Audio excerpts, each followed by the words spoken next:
gamers. Hello, hello. Hope you're all doing well today and hope you're ready for some more EU5. Didn't play yesterday because it was Thursday. No streams on Thursdays, but we're back today and we're ready for some more Hungary gaming, where I think now the Little Ice Age has ended twice. Congratulations to us. And it's still going, so the Little Ice Age just be going for it. Now, to be fair, the Little Ice Age did last for pretty much the entirety of the timeline of the game, but the actual situation that we get involved in doesn't start until 1637, and it will end in 1715, which we are getting close to. I think we're pretty close to getting into the next age. In fact, we might be past it. I'm not entirely sure. I can check real quick. I can look. It's right here. Yeah, we're in 1702. So we are getting close to the end of the Little Ice Age. Not that it really affects us all that much, because we have enough food everywhere. So it's not really a big deal in the grand scheme of things. But it will be over soon. We've been doing pretty well. We're hanging out. We're really waiting to get access to the next age, which is the Age of Revolutions, because hopefully we get the revolution and we can interact with that in some way, and maybe we'll break the power of the state, I guess, even though we are the power of the state. But it'd be kind of cool if we went revolutionary and just kind of checked out what's going on in there as we keep on getting stronger, because we are getting stronger. We have been expanding. We've taken some stuff off of Halych. We've taken some, well, a location or two off of Kyiv. We've taken more stuff off of Poland. We are doing pretty well. Looking forward to age 6, because then the leagues will break, and then I might be able to go after northern Italy, or at least parts of it, to make our map borders look a little bit better. But we'll see. Hello, Irish Ninja, soon to release Captain Walrus. Hope you're all doing well today. I have a mint in my mouth, so if you hear me eating it, so sorry. You always feel like there's things you're forgetting or not knowing where to action in your current career run. That's valid. There's a lot to keep track of. That's just what it comes down to. There's a lot. Apparently Sweden is quite strong. Surely nothing to do with Paradox being Swedish. Wink, wink. Surely nothing. You know, like, if all of human knowledge was lost except for Paradox games, and aliens showed up to Earth and found them, they would think that eventually Sweden conquers the whole world with how many bonuses they get in these games and how strong they are. They would just think that they were the best thing ever.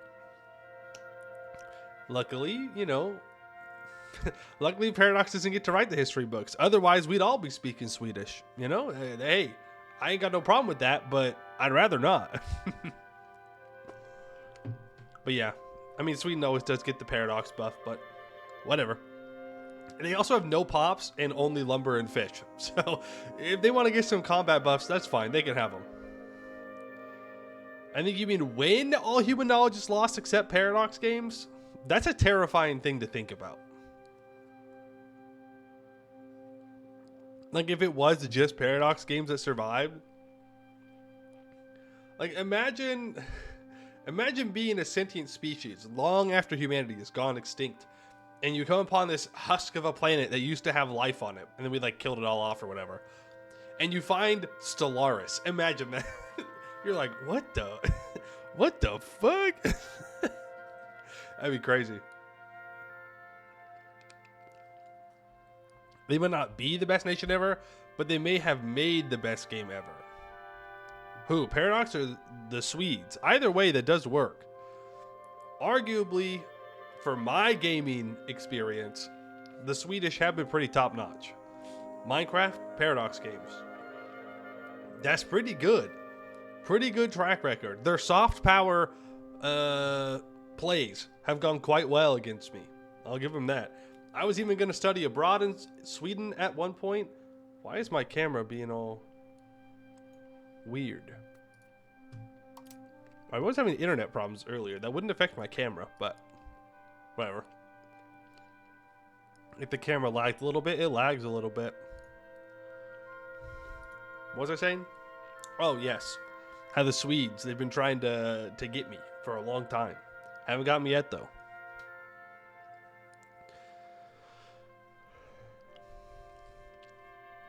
Your Royal Court breeding program for S-tier courtiers continues. 4,285 people just hanging in palace corridors, basement, attic, sewers, any place with remaining space. Just shoving them all over the place, huh? Oh, hey. You could kill them off. You know, that's all I'm saying. You could take them out back. But I suppose it is pretty nice for the crown power. That's a lot of characters. That's a lot.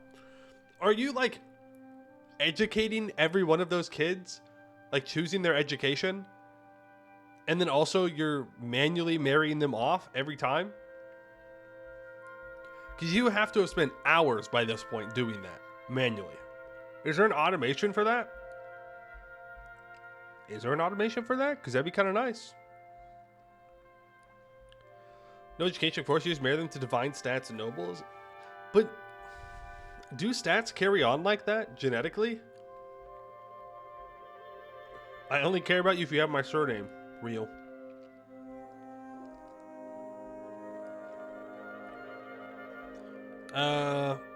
Sweden is being a rat in your current run. La Rata. They have a Kazan as a tributary and are allied to 2 big tags. Rat behavior. How long am I going to play this Hungary? At least until the next age. I want to see the revolution. I want to see all the content. I might just go to the end date though. We'll see. There's more we can do with this Hungary. I mean, I've ignored basically 3 of my markets. Like, I just don't do anything with them. They just sit there. So like I could continue to become much stronger economically. I just don't want to put in the time. I don't know why, I'm just lazy, but I really should. Anyone seen a successful Muscovy in any game yet?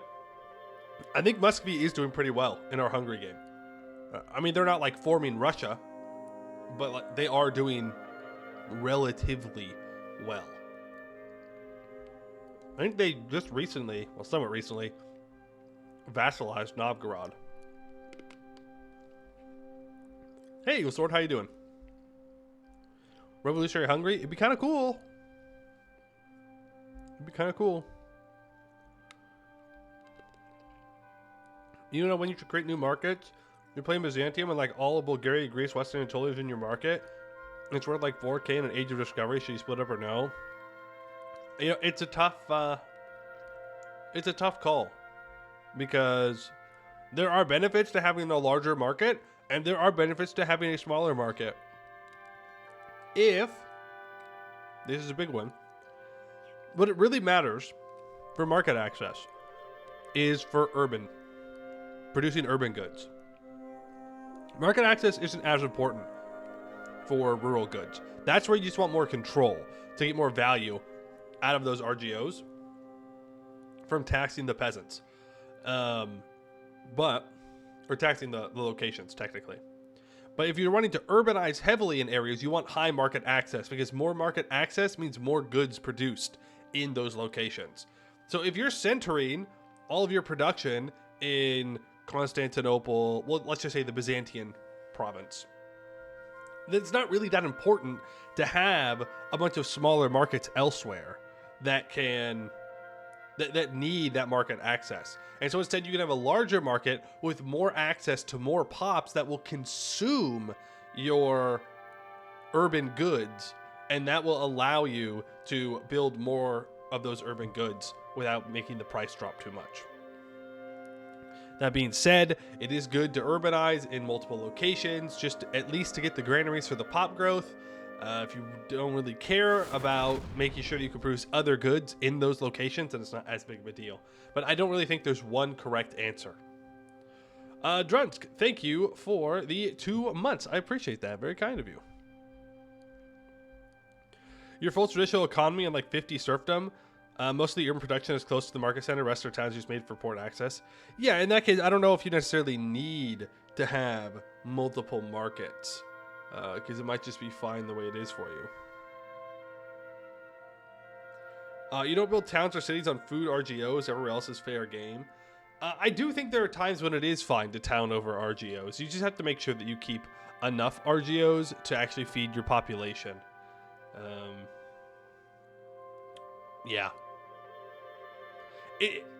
It's also like you need to make sure that you have enough food RGOs to feed your population. But more importantly, you can only build so many goods before the prices start to bottom out. And if you don't have somewhere to trade those goods to, then you're out of luck. And your urban buildings aren't going to make you much money. So if you urbanize everywhere and you don't have somewhere to send all those urban goods and you're not consuming them and people in your market aren't consuming them, then you're just wasting money.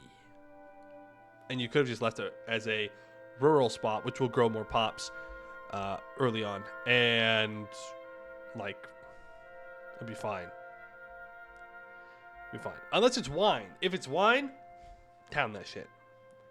Get that out of here. No wine allowed. Wine is bad. It's just a bad RGO. Arguably, I think wine, hot take, wine is the worst RGO. You heard it here first, okay? Wine's the worst RGO. It's dog shit. It's bad. It has absolutely no usage. You produce way too much of it. And maybe if I go outside of Europe, it would be better, but there are buildings to get the wine, which is very easy to supply. I don't know why you would ever want wine RGOs. They're just bad. That's what you do with the British Empire did, conquer India so you can dump your products there? Yeah, except everywhere urbanizes and everywhere builds those goods. So it's kind of difficult, for me at least, and it could be a skill issue. I am more than happy to admit that it could just be a skill issue on my part, that trading in urban goods just doesn't seem all that great. You're better off just trying to get access to RGOs that are good and then trade those RGOs, which feels kind of bad.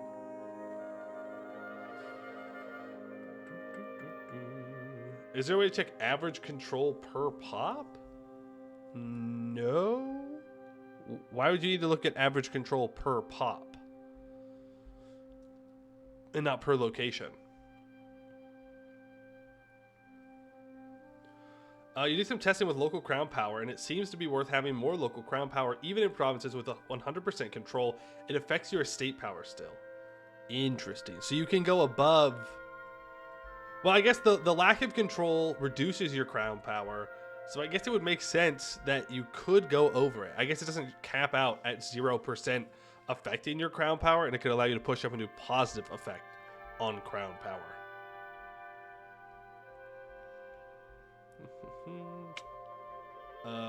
Like average control nationwide, like you can see average autonomy in EU4. Yeah, but I'm confused. Are you asking, is there a way to see satisfaction? Is that what you're asking? Or do you mean like location control, but per province? Like, I think I'm just misunderstanding. You feel like playing coastal is so much better than inland? Correct. Just because how much easier it gets control? Correct. It's also just better. Coastal is just better than inland in every way. You get more development growth. You get more food production. I don't think you get pop growth. But you definitely get those two things. There's like 3 things, or 3, 4, 5 things that you get for being coastal. It makes it better. Maybe there is some endgame industrialization mechanic where once you invest into much better tech factories, your products become more competitive than the rest of the world's urban products. Maybe. But like, that's not really what I'm talking about. Like, the thing that I'm talking about is more like everybody makes fine cloth. Which, is like, well, is that really accurate? Right? Like, does everybody make fine cloth? Does everybody just like do that? Is that what they're good at? Everybody makes fine cloth. Everybody makes jewelry. Everybody makes all these things. Like, I don't know. Like, for example, Florence gets plus 10% fine cloth output. And, like, that's great. Don't get me wrong. That is more cloth you make per level, which is more money you can make. But if every single tag in Germany is also making fine cloth, well, what are you going to do? It ain't worth very much. Maybe you just have to build more. And then if I build more, then the burgers will export it. It's a whole thing. And it all comes back to those greedy burgers. They're always stealing my stuff. Even though they do help me. They help keep all my prices level, but sometimes I don't want them to be level. Do they not understand my economic 5D chess that I'm trying to play? Do they not get it? That when I build a lot of fine cloth, I want the price to drop so I can trade it out? Hey, RD Confirm, how you doing?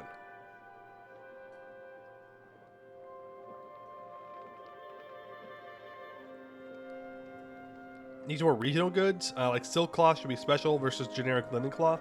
Well, like, there is that difference in production methods. And like, it's better production method. Like, if you use silk to make fine cloth, it's a better production method than using wool. Because it takes one wool to make one fine cloth, but it uses, I believe it's 0.8 silk to make one fine cloth. So you can use more, you can make more cloth out of the silk that you have access to. I mean, it could just be that I approach it in the wrong way. And I gotta go to trade school. I gotta learn how trade works better. But why do that when I can simply build grand marketplaces everywhere and continue making money? Why learn when I'm already so rich?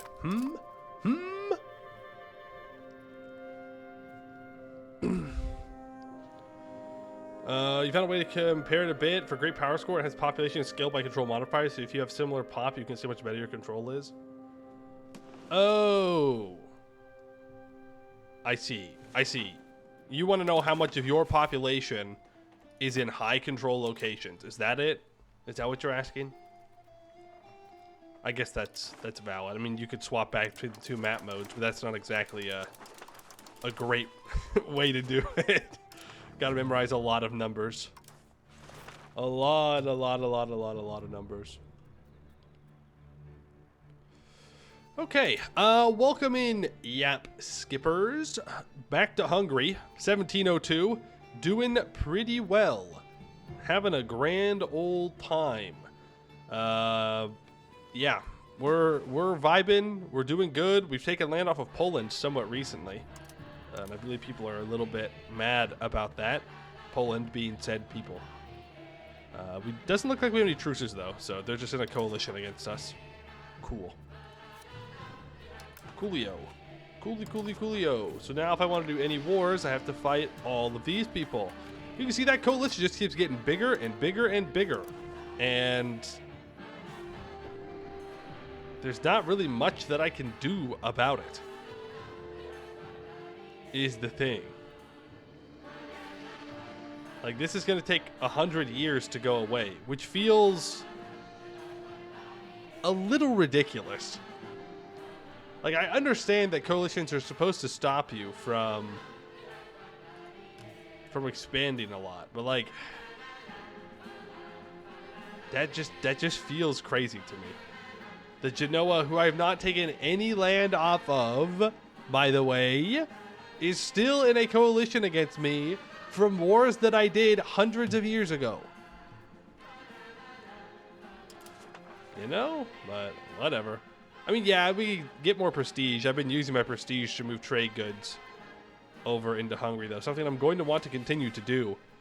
The Columbian Exchange will end in 1734, so I'd like to replace a lot of this stuff in here with the better trade goods, more valuable trade goods. We'll kind of see where we can go from there. But like this wine here, can I put some chili in that wine? Oh, I sure can. Obliterated. obliterated. But if I could put all these very good RGOs down inside my territory, then we can make a bunch of money off of that. And you know me, I like making money. Well, I can't put it there. 1984. Literally 1984. It's the end of the world. How dare they? Truly despicable. Where did I put that chili? There you go. 21 levels of chili. And then we can start to trade all of that away. Antagonism should reduce 25% upon ruler death. Would that help? It certainly would make Republic strong. it would certainly buff Republics if that's what you're trying to do. I don't know exactly how to fix the problem. It just feels weird that I do get kind of blocked like that. Oh yeah, we don't have the Anjou dynasty in charge right now, so we have this funny looking flag. That will change though upon the death of our current ruler, as Crown Prince Robert will be taking over, and he is of the Anjou dynasty. And he has had a son who we just have to hope doesn't die. They don't only hate you because land they have in Anatolia. I know why. Like, yeah, it's because they own this stuff. I get that. I get that. It's just ridiculous that they got so mad at me for that, you know? Like, that's what I find ridiculous. I mean, there's also the fact that these guys are like a colonial power. So, like, they own a huge chunk of Africa. And so, I guess they're, like, artificially strong because of that. Like, I could go and dunk on them. The problem is they're in a religious league. Or not. They're slightly weaker than them.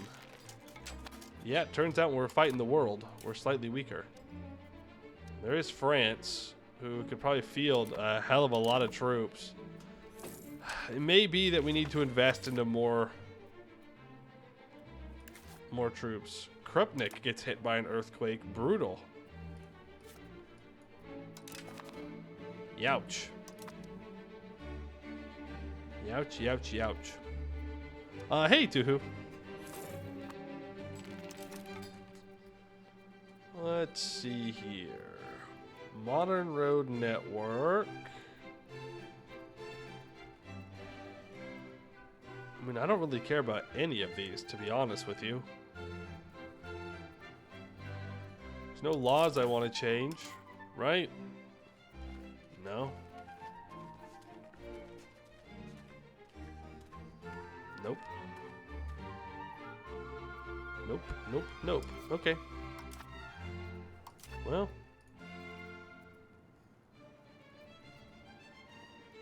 I guess do this one.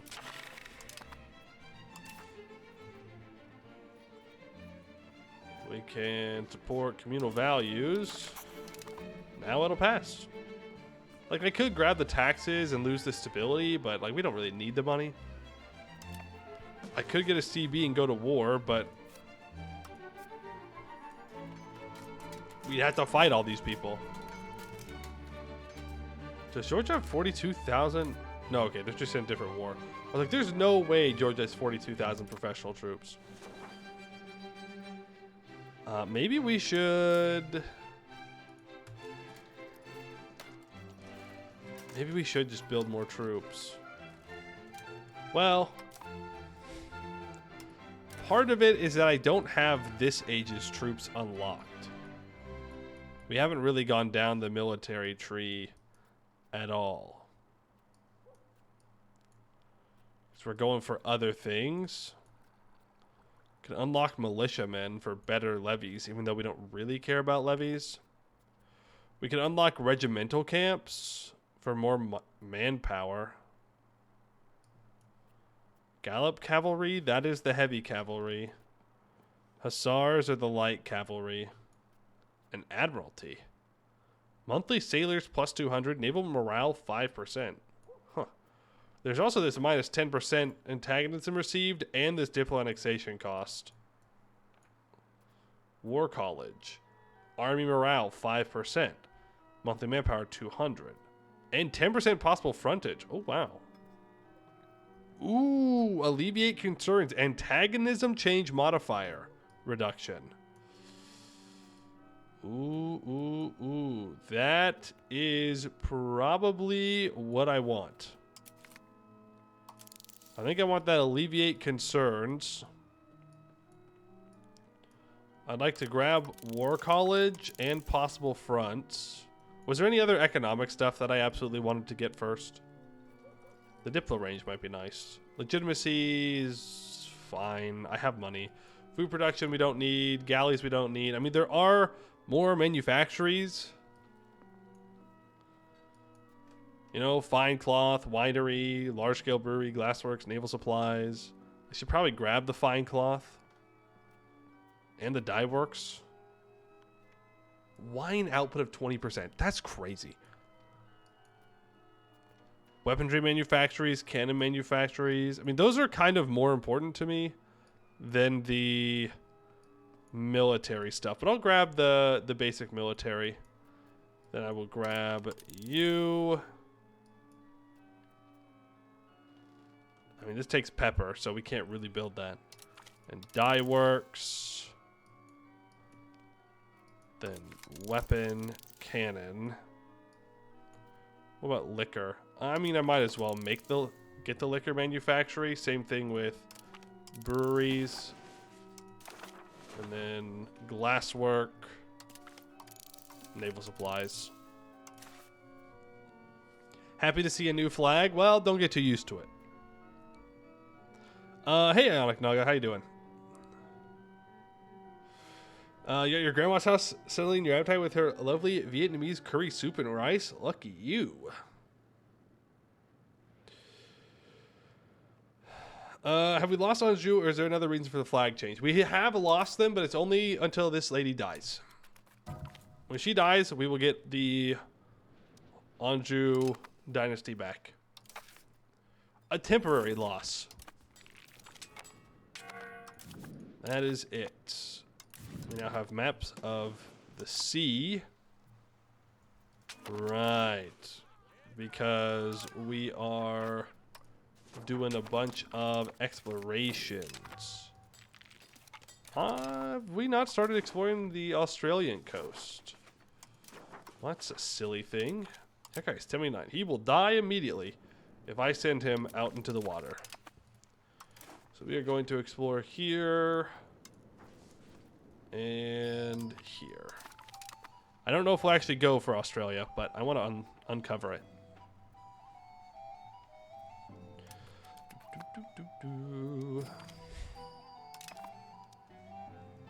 And you are probably not going to give me access, are you? No, because you don't like me. We're trying to get access to potatoes as well. But for whatever reason,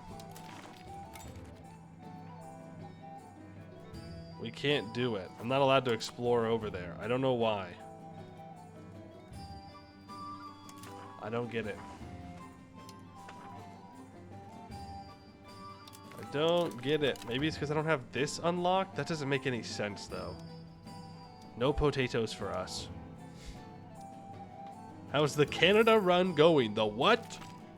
The Canada? I mean, our Canadian colony's vibing. I can't actually trade all of the fur away that I would like to, which kind of sucks. There is the Army Doctrine Law unlocked. And I believe I was going to go for a large standing army to get more frontage. I thought about the cav power, but I do think we stack the frontage here now. We also get 20% more manpower, which is huge, because that means I can build more professional troops. Did market price thing change at all in tech screen? You never noticed it change later. What do you mean the market price change thing? Market price change thing. On the tech screen? With all the tabs? Here? Oh, this? Yeah, it's always been there.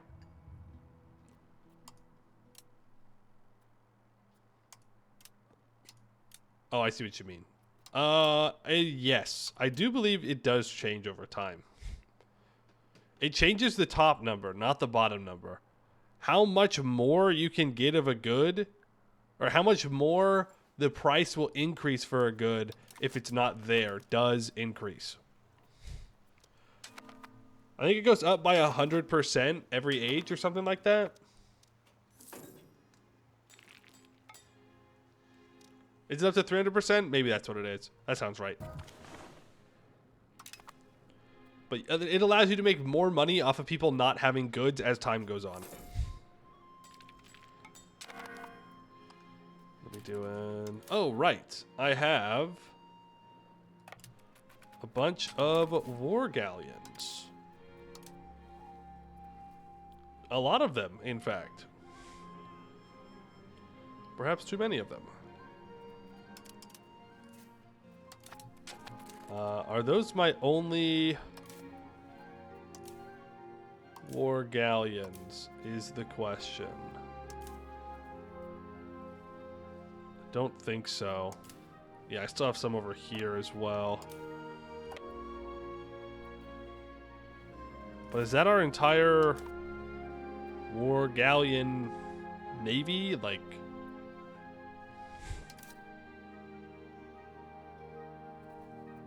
I think so.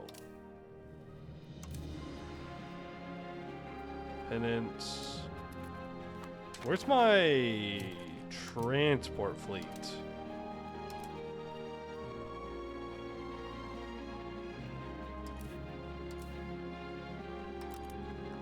Aha. There you are. Why don't you come back to Constantinople? This is just our regular old transport fleet. No big deal.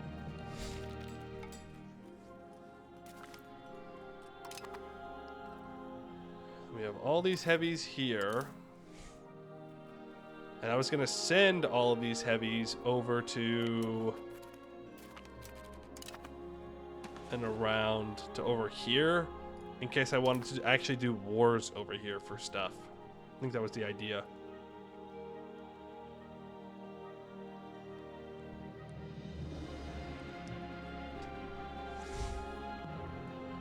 But I don't even know what I would do with it. Like, where would I even go with that? I don't know. I legitimately don't know what I would do if I were to take land over here. It's just that we have like 133 years left. So I figured that I should do something. Right? Like, you'd think. You know all those times that Egypt has called me into a war on their behalf? I hope they declare one on Egypt. That's this one. For me. I'll give them a bunch of stuff if they do.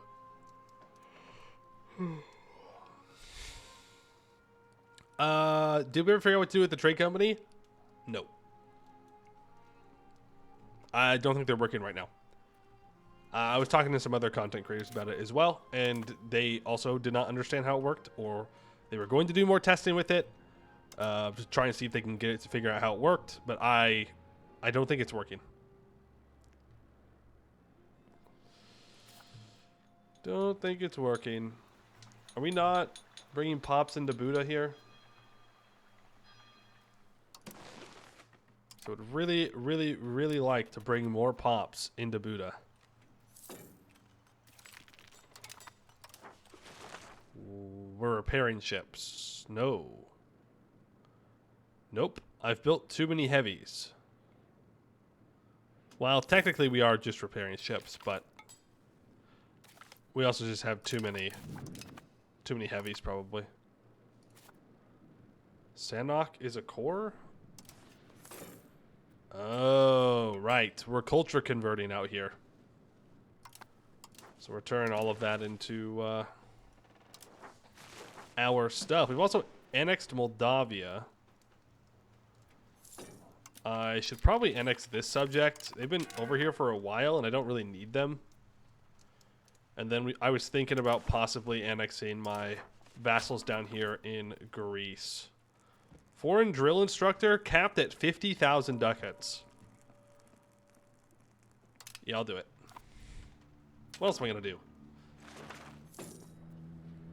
What else am I gonna spend my money on? You notice the assimilation thing is lying. It says 100 per month. It's supposed to be assimilated, but it's assimilated 400. Where? Oh, in your game? It said 80, it did over 100? Interesting. Very interesting. I mean, ours says 57. So if we look here,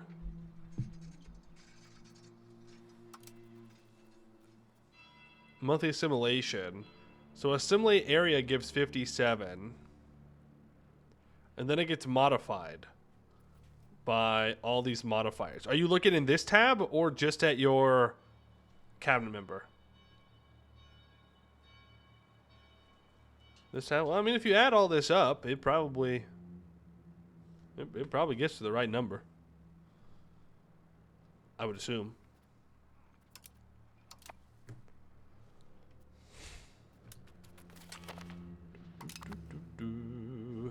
But how does it make my control? This is at 60. And it is a core. I mean, 60 is not bad. It is a city, though, to be fair. To be fair, that is a city. Okay, so I want to go through, look at pest here for produced goods. What about needed by pops? What?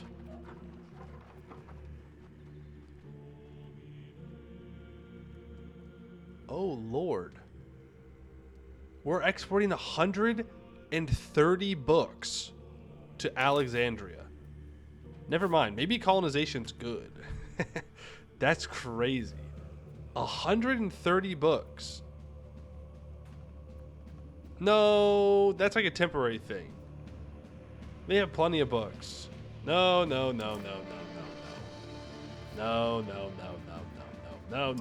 That's not real. That's not real. Fake news. Lacquerware, we are working on. Books, that's also not real. Porcelain, I think we have a porcelain tech. I think we unlocked it.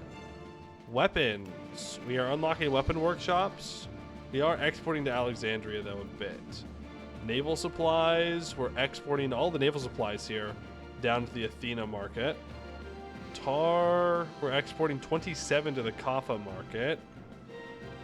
Weaponry, we're importing 37 weaponry, so we need to upgrade that. We need to... Okay, so weaponry, cloth, leather. Weaponry, cloth, leather. Holy shit. Jewelry? Wait a minute. We're not producing enough jewelry? I'm importing 78 jewelry from Praha? Well, I guess that makes sense, actually. Because we're running out of secondary goods to make the jewelry with. But we could probably improve that, to be honest with you. Tools we're exporting a bunch of. Cannons were fine. Liquor we're fine. Okay, so weaponry, cloth, leather. Those are going to be the three that we work on right now. So we need to find somewhere with livestock that has pops. There you go. Well, only building 4 doesn't really help now, does it? Now we are going to unlock the tech for the better upgrades here. I think we've unlocked the firearm one, right? Am I crazy? Am I? Yeah, we have unlocked the upgraded firearms and cloth, I believe. Yes. So, firearms are going to get a bonus throughput from iron. That's going to leave this town, but this town is already struggling for pops. So maybe that's not as important. Now, I could delete these 20 tool workshops, and that would free up quite a bit of our pops. If I were to build,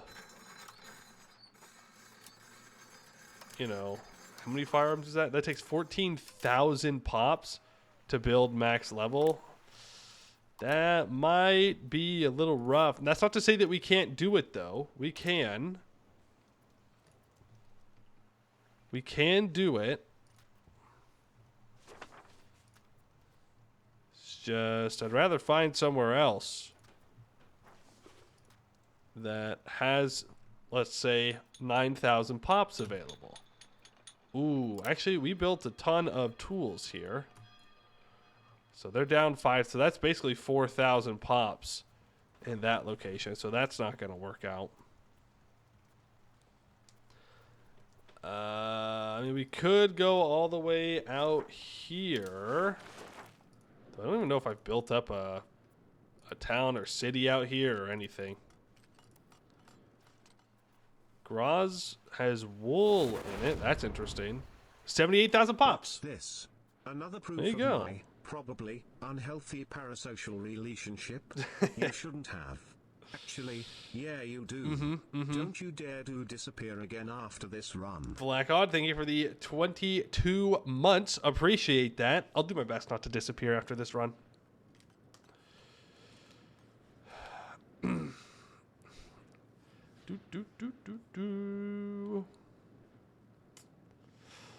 heard it here first. Colonization is good for us, for the colonizers specifically. But of course, that's all that matters. Is if it's good for us. Am I right, fellow colonizers?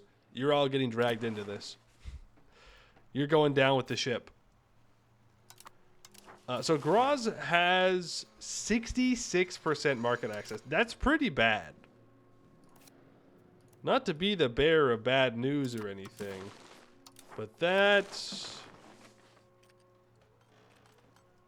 not tobacco. That's pretty pathetic. It's pretty pathetic. Well, we're just gonna have to build these here and then import pops is the answer. So go ahead and build them. Then build that. Delete all those tool workshops to free up people working jobs. Cancel what I just built there. Build construction centers instead. Then build max weaponsmiths. Wherever they are. Firearms manufactories. That's what I meant to say. Then build those granaries. We can stop using soldiers as workforce in Croatia.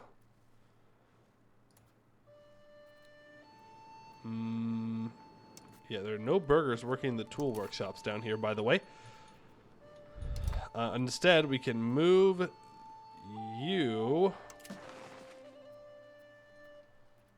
to here. Transdanubia again. And now we will get 105%. Yeah, 105% build speed, which is kind of nice. Should also go through to the RGO builder and expand RGOs wherever I can. That'll be good. Well, will it be good is the question. Is that actually going to be enough? Ouch.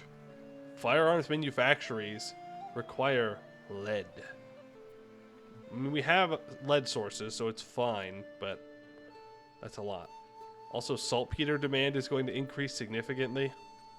We have a saltpeter mine, and we can make more coal demand, which we're exporting 37 at the moment. Lumber, we have a lot of lumber, which is good. Iron, we have a lot of iron. Though Poland and Lithuania are importing 30, about 30. So I might need more iron production as well. Or I can just accept that they're going to import it in to keep my production up. Which is kind of fine. In the grand scheme of things. Now we need to address cloth. Now, unfortunately, we don't have any cotton up here. Which means we need to continue using wool, or I need to import cotton from somewhere else. Somewhere like here. Now, plantations need 1,000 slaves to work.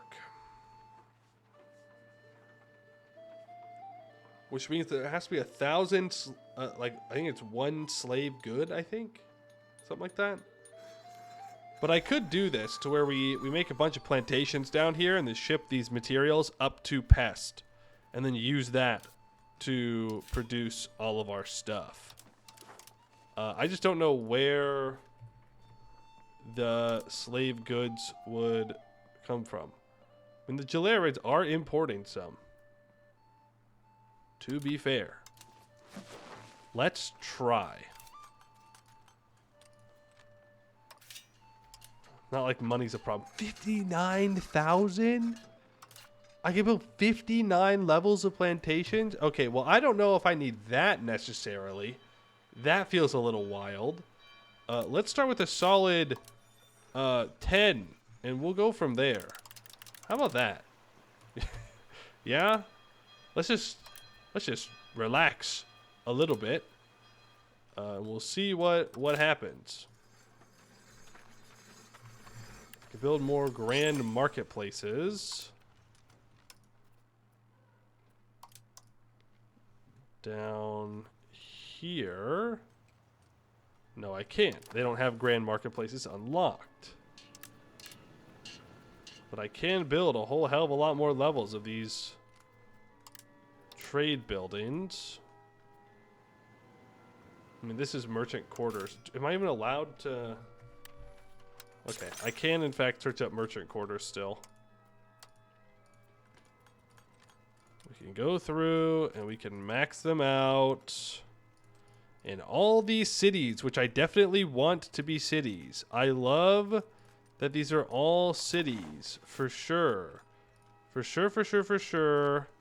I definitely want all these places to have cities on them. It's great. It's fine. This rice will work. I want you to build those, and then I want you to build a bunch of farming villages. Okay, 27 of them to be exact. And you're gonna produce all this rice, and it's gonna be great. Your Ethiopia run continues. Funny how game considers you 40 to 60 weaker than Mams, but you have a higher great power score because you are a tier 4 empire. Mams are a tier 3 kingdom. So I can cut in line and take your money since I have 300k power in Rise of Kingdoms BS. Anyway, I think you're safe from the Mams attacking you as long as you keep scaling. Yeah, Empire is just a huge boost. Huge boost to your rankings. It's kind of crazy. It is kind of wild. Now, one thing we can consider doing. We have this navy. And, you know, I need slaves, right? I could go around and try and find some high pop locations, preferably coastal locations, around, and maybe that way I can import slaves into Egypt. Slave all capital. Interesting. Aren't there... Did I not unlock that building? Probably not. I haven't had a need to. Slave center.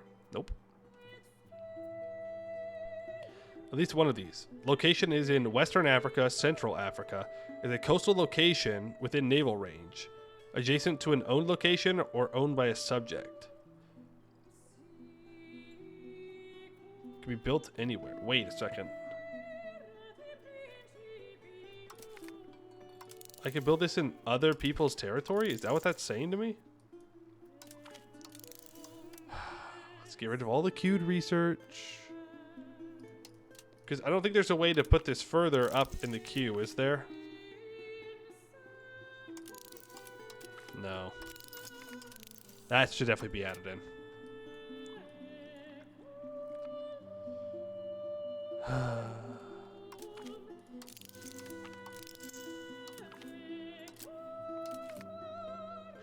then go back to these. Yeah, I'm fine with that. And that might allow us to do that. And then we can export the cotton up to Pest. I mean, we still can. I would like to do so. It does mean that I wouldn't get the production method production method bonus for the cloth, but it is a much better production method. Like if we look, I'll just look up the. What? Is it just a cloth manufacturing? Textile manufacturing. Textile manufacturing is 1.2 wool and 0.11 dyes to make 2 cloth. Meanwhile, cotton is just 1 cotton, 0.11 dyes, 2 cloth. So cotton is just a better production method overall. Does game simulate that fellow Christians and Muslims are a no-go, but heathens are fair game? Yeah, it can't be of an accepted culture or religion, I think it is. I think. Took first foothold in Yemen, colony or fiefdom. What do you say? Fiefdom, preferably. Unless you already have a lot of fiefdoms, then a vassal. I don't think you should colonize it. Well...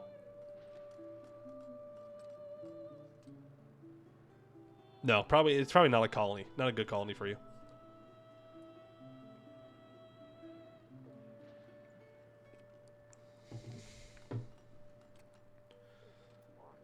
So if I want to make this, I need locations. Here, bring that back up. Textile manufacturing. Sort by where I'd make the most income. Nice. I want it in the pest market. Sort by profit. Boom. That's our spot right here.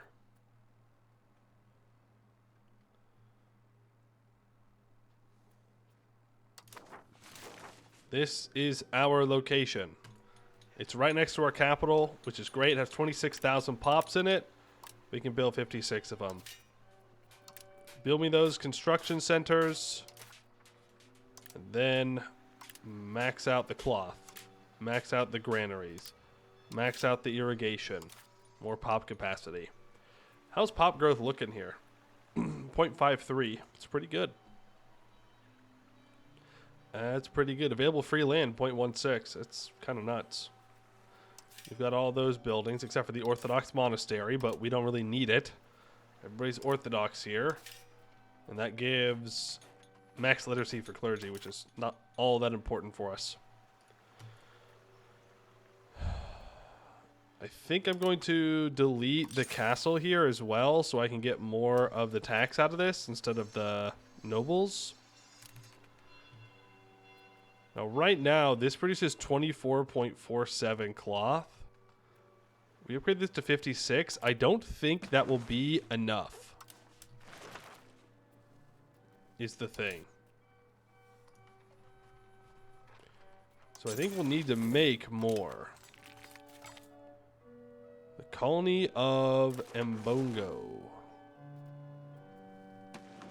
Is that down here in Madagascar? It sure is. There's my 7% proximity cost. Oh. Look who's here. The Pope in Genoa. Already taking everything. Well, go ahead and form a new colonial subject. And I guess that's it. Kind of feels bad that the Pope and Genoa have colonized absolutely everything down there, but I guess it is what it is. Not too much I can do about it. Oh, look at that. Genoa's even over here now as well. Well, that's unfortunate. How many people are living in the urban core? I mean, quite a few. Not all that much in the grand scheme of things. 137, 108, 70,000, 73,000, 88,000, 72,000, 38,000. Like, it's not actually that much. Like, if we look at the population locations, I mean, Constantinople is the biggest city in the world that I own, I should say. It's the biggest city I own. I thought this was going to show everywhere. With 709,000. Krakow has 323. Athens has 319. Wien has 309. Prizren has 215. Like, it takes a while to even get down to Buda. And that's because we've overbuilt in Buda for a long time. So the migration's been low. So pops don't just filter in there, which is fine. What's going on up here? Lacking paper, huh? Detailed maps of the Pacific North. Okay. How far over are you? 500%?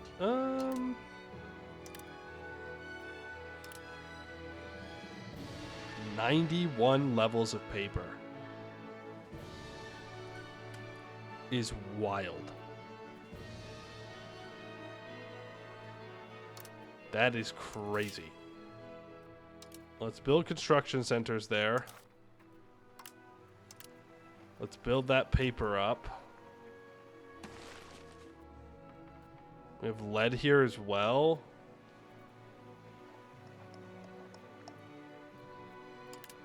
That's wild. That's a lot. I could upgrade the books here, but then I make less money. Like, I'm kind of okay with these spots not being fully upgraded. When's a good time to start colonizing? As Korea, you're only in the age of Renaissance, but China is already colonizing every province in Taiwan. Oh, you should have used the game rule that stopped non-Westerners from colonizing. Wonder if you need to get a jump on it and head to Ainu or Indonesia, or if they're just really early.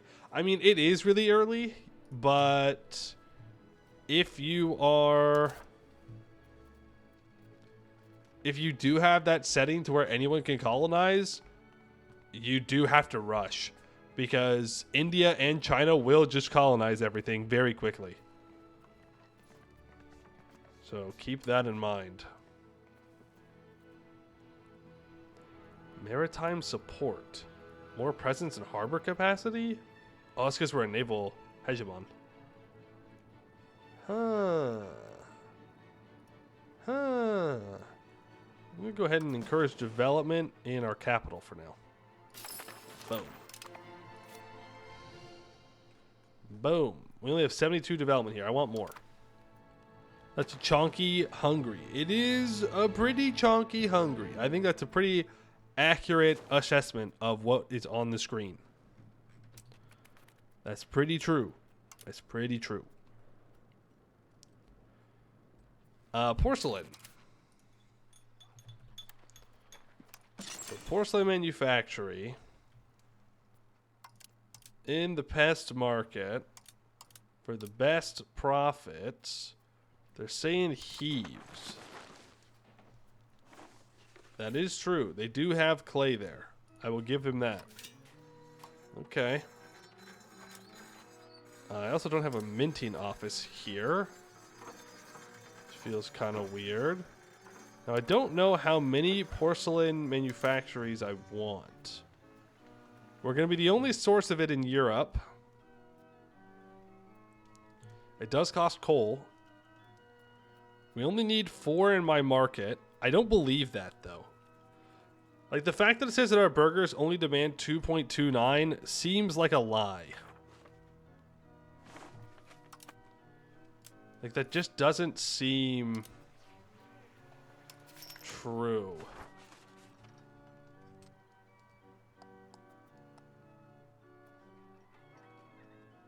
Like in 0.15. Base demand for burgers 0.00050. I mean, it might be true.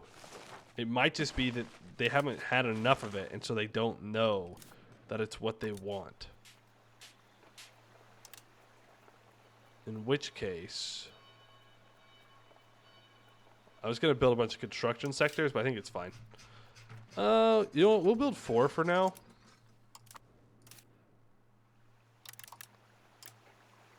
And we'll see what happens. Right, because this makes 2. So this will produce 8, just about. A little bit less, due to market access loss. A little bit less than 8, which is more than enough. So if I can export it, we will. That's unlike the lacquerware that we're making. Was it over here? Where's my lacquerware moneymaker?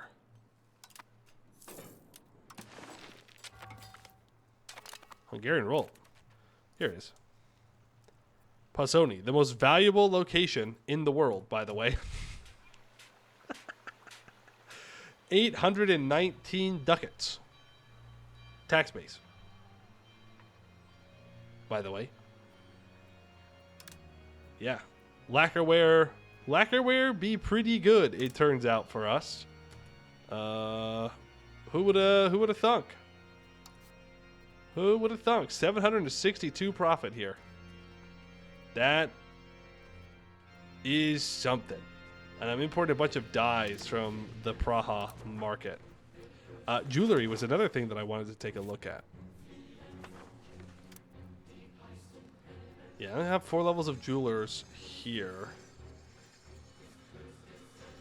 We don't have that many pops, but people would move here to figure it out. So let's build the jewelers up and build the jeweler up there.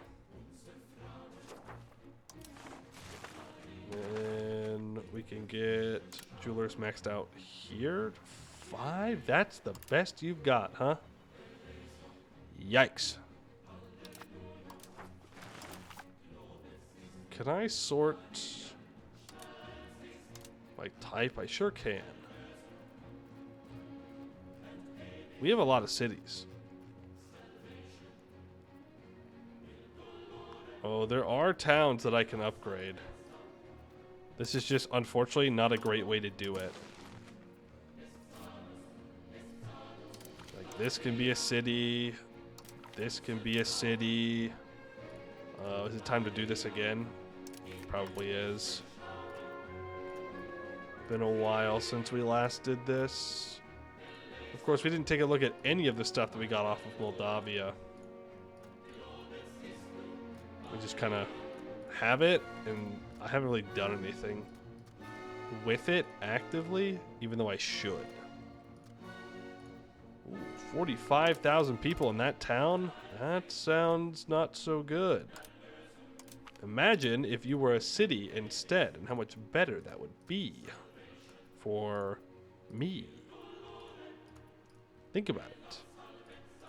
Think about my control. Don't you want me to have control down here? Don't be greedy now. You want to help out. Be a team player and all that. Megara is 116,000 people in a town. That is criminal. That is a criminal act right there. You got to be in a city with that many people. Ain't no way. That counts as a town. No chance.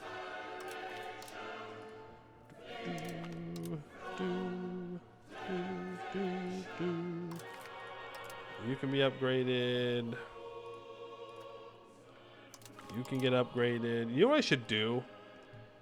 Is really take a closer look at my markets to see what is being exported.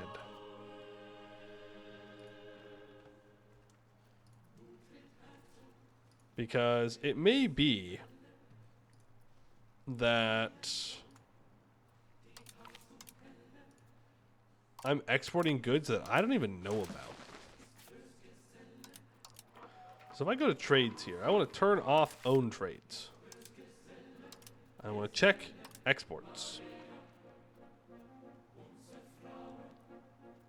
From external markets. So this should just be things that other people are trading, right? No? So this one belongs to Saluzzo. They want to import some chili. Sweden is importing some sugar.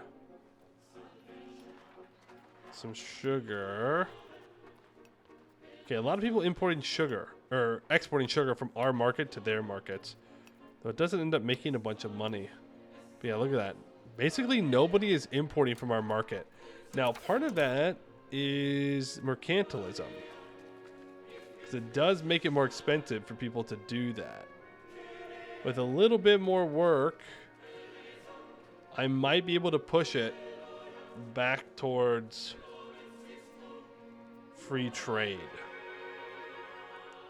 Which would be nice to get more trade efficiency and to not have that happen. But it doesn't seem like people really buy all that much from me.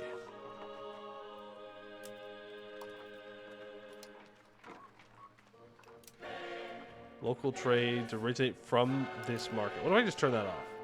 And then I sort by country. That could work. Okay, so Zab is importing gems into my market. This is better. This is better. Okay, Poland is importing a bunch of fine cloth from my market into their market. So we could continue to build up fine cloth. Maybe more people would buy it. Wait, no. No. They are importing their cloth into my market. Boo. Boo, boo, boo. That I don't necessarily love so much. Yeah, look at that. There's actually a pretty big deficit of fine cloth in our market if we actually take a closer look at it.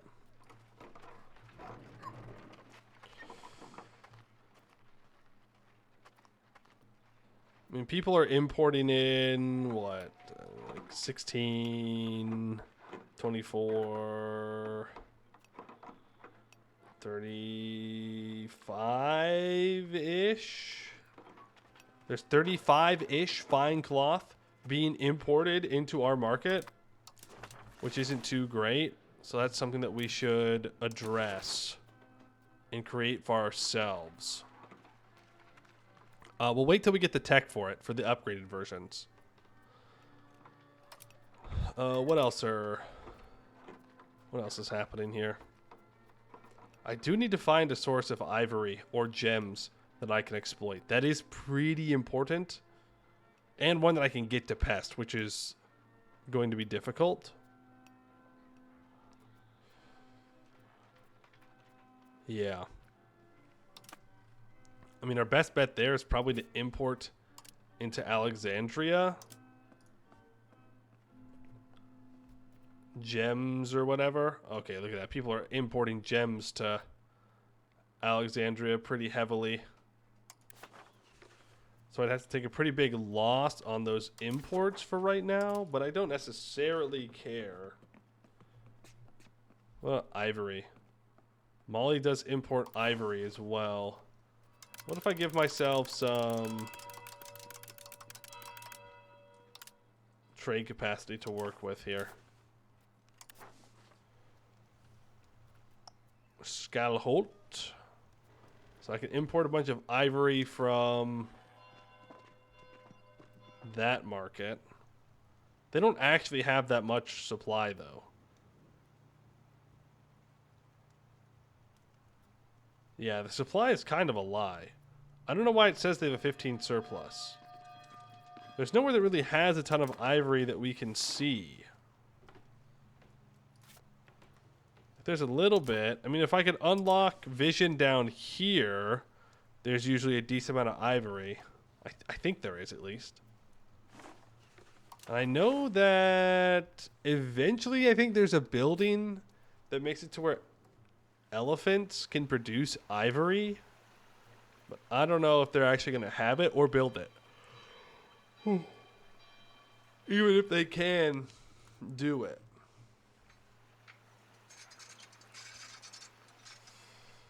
is the thing. But like I need to, I mean, there's 2 gems down here.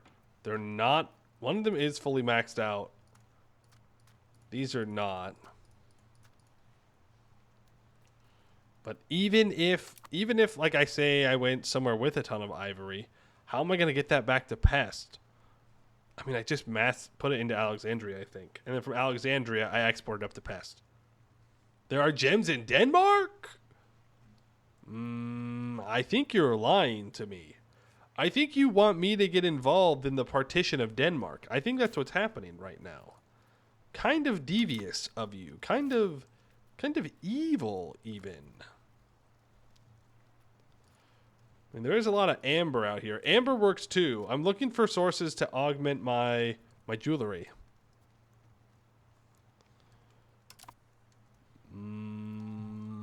Okay. Well, let's send explorers down here. And we'll see what they can find. How about that? We'll see what they can find. Maybe I am going to actually fight Genoa for colonial stuff. I might. I just might. I might need some of this colonial land. I need it, bro. I need it. I have to have it. They just don't get it. It has to be mine. Now, the problem is I will have to fight France for that. Every single step of the way, I will have to fight France. And right now, it's saying that we are slightly weaker than France and the entirety of the Catholic League. So that's pretty good, actually, for us. That means we're pretty strong, all things considered. Now, this is one of our full stacks, which is 31 infantry, 20 cavalry, 10 artillery, 10 auxiliaries. We can probably build onto this guy a bit. Black Army. On 10. And Hungarian. No. Cancel that. We are beyond the Black Army, folks. That is too much in the past. Being a little silly with that one. In fact, I shouldn't build any more troops until I can address the leather deficit that we have. Because we are importing 71 leather. That's kind of brutal. I mean, the burgers are helping keep the price stable for now, but it's not great. Hey, Amy, how you doing? Improve relations. Oh, right, I'm at war. I was like, why am I able to raise my levies? Well, dummy, you're at war. Alexandria is demanding some kind of goods. Lacquerware, tea, cocoa, more fur, always more fur. Northern Australia Sea unlocked. Wow, those are some very large territories. Not to be a hater or anything, but those are some pretty big territories compared to how you have to explore every single U.S. state individually. Surprised they don't make you go county by county. I've been reading a new book recently. It's called White Trash, which is like a history of class dynamics in the United States, starting with early colonization, going all the way through to the modern day, with a focus on essentially the foundation of America being relying upon like a foundation of a lower class of white population, and how that kind of compares to where we are today and how we got here. Also contrasting that with how it was an important part of slavery and so on. And it's got some interesting stuff in there about how early colonies were developed. And I would love to see things like that in the game, where these are essentially like colonial charters. And like, for example, like early on in Georgia, slavery was illegal, not on any moral grounds necessarily, but because the guy Oglethorpe thought that slaves made poor white people lazy, because they would then compare themselves to slaves, and since slaves did work, they didn't want to do work. And that was like contrasted to South Carolina, which had a huge slave-owning population. Well, no, I shouldn't say a huge slave-owning population. It was just that slavery was a big part of the early South Carolina economy. And he was very against introducing that into Georgia because he thought that it would immediately undermine any chance of like the average person being able to be successful. And I guess he was right, to be fair. Eventually someone tried to assassinate him, and then he left. And slave owners pretty much took over the state within a few decades. But it's definitely like an interesting thing to learn about compared to how we do colonies in EU5, where we just kind of click button. We're like, yeah, it'll be fine. Yeah, just go like fill in the space. It'll be good. It'll be good. What good is a pop if you cannot tax them? Well, I guess it's this funny little thing where you don't have to pay them either.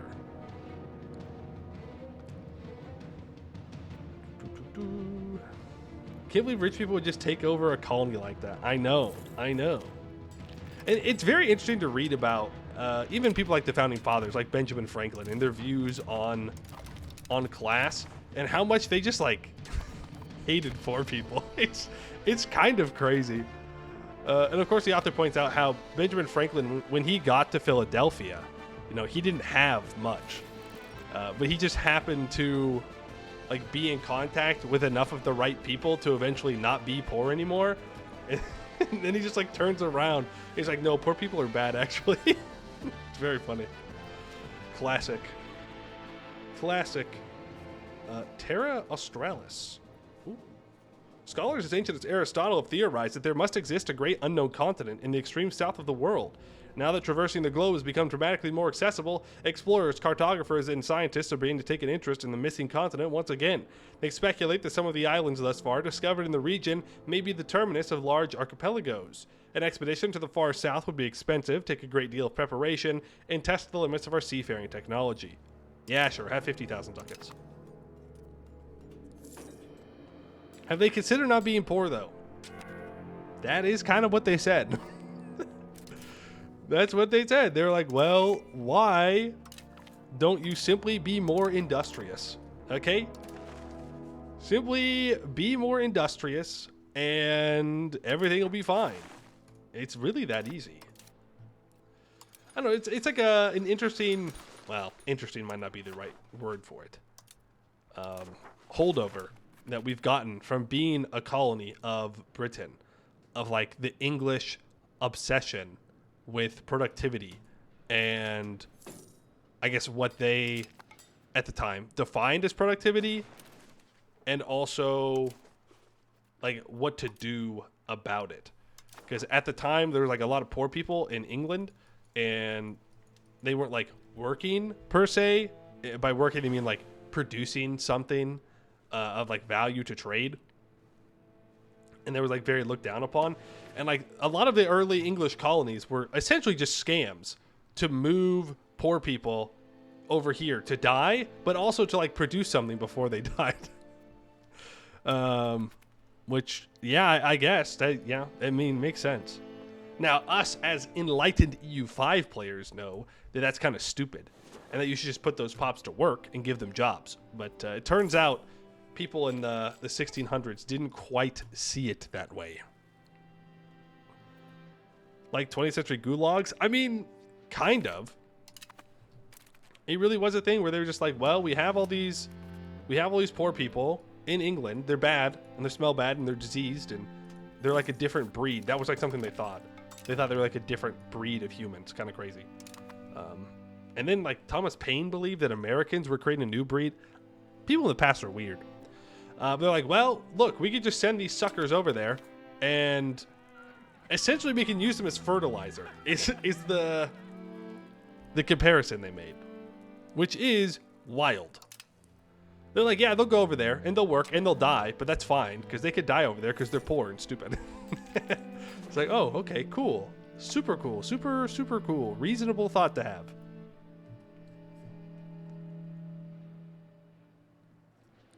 One of the reasons there are no debtor prisons in the USA, we realize how horrible the concept of borrowing and eternal debt.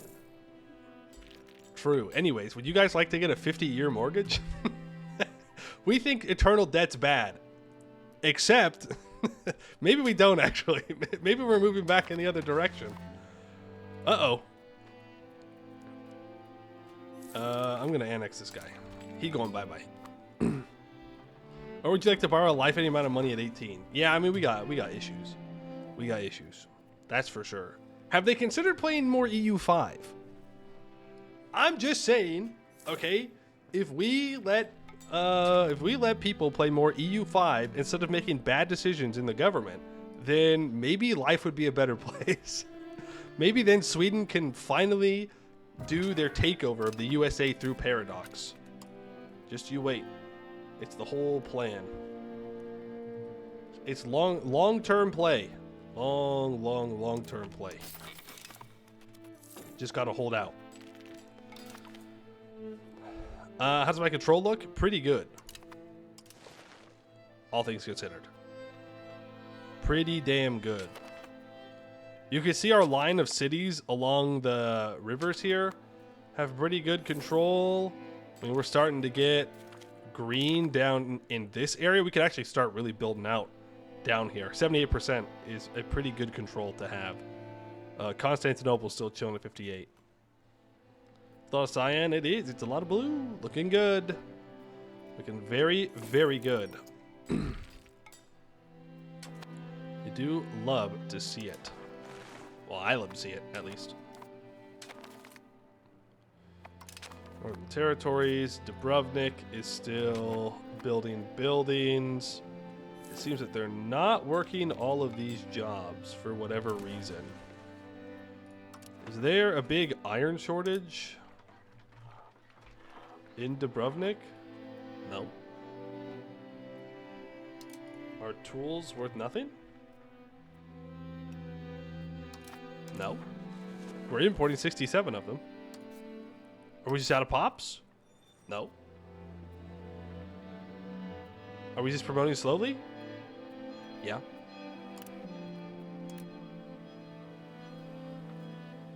That is probably the answer, to be fair. I'm going to build up max tool buildings here, though I guess I could build it up here instead. That's what I should do. Lower market access, but I'll get the production efficiency bonus. Cancel those. Build construction centers. Now upgrade them. There we go. That works. Oh, it's one off of a river? Criminal. Criminal. That's fine. That should produce a ton of tools for this market. We can even get another one. If we can find another city. Oh, hey, look at that. I found another city. Whoa. Whoa. Build those granaries as well. And get those tools upgraded to... And we can start to produce some good stuff in here using all that iron. This is actually a pretty good province. I mean, like, the locations aren't necessarily the best, but RGO-wise, iron... Oh, are these two different ones? Never mind, I take it back. I take it back, I was wrong. I mean, it does have silver. And it has iron, it has lead, it has silver, it has wool, livestock. I mean, actually, no, I take back the take back. This does have some pretty good RGOs. Because you can make leather, jewelry, cloth, tools, weaponry, cannons, and books. Whatever else you need lead for, I suppose. And I believe that this is a plateau Oh, it's not on a river. I don't take back the take back. I stand by it. Okay, so Genoa has a ton of pops down in here. There is some sugar, there is some gold, there is some ivory out here. But that's owned by Zimbabwe, who would probably be pretty thankful if I went and took out the Genoese. Don't tell them that I would just, you know, be a new overlord. They don't need to know all that. They don't need to know. It's fine. I'm gonna go ahead and explore all of that. All of Africa will be explored. And perhaps Genoa will have to learn that I am the one who controls things. I just want to fight Egypt. But I don't want to fight everybody and their mother. I mean, Poland is getting sieged down by Sweden. I'll start to improve with Poland. I'll start to improve with Kyiv. Like, I can try and push them out of the coalition. It's not an impossibility.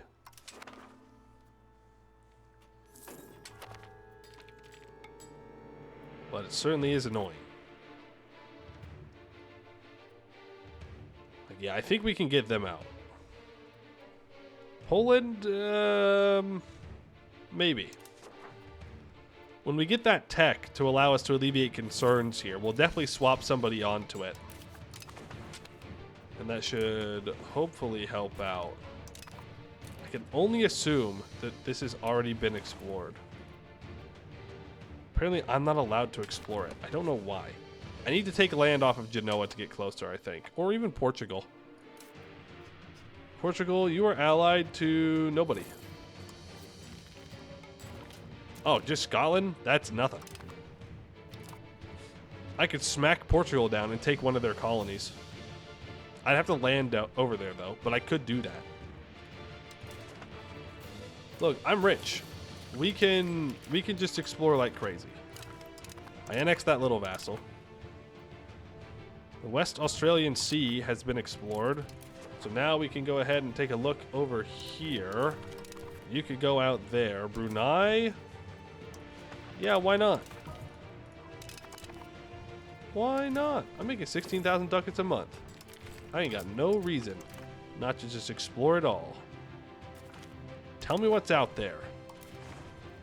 Let me know what's up. Sort by mill. I don't really care about the cost. Great War incoming? I mean, maybe. It's likely. Oh, our ruler's a free thinker? I mean, I still don't want her to rule, but that is pretty nice. Is pretty good. I guess the research up to 3. There's the alleviate concerns cabinet interaction. So which one of you bozos doesn't need to be doing their current job? Probably assimilating a rid. That's not all that important to me. There's a little bit of Bulgarian in here that I do need to get converted over, and over here if I wanted to core it up. How important is it to me that this is cored up? Oh, it is cored up. Never mind. This one's not. Not all that important to me.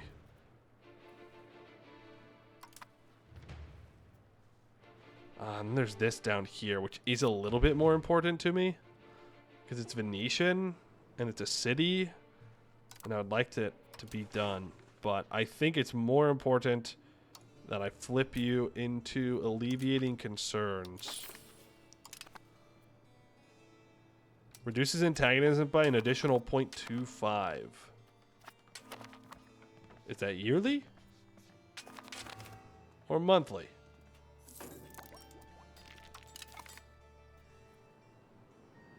Yearly or monthly? Huh?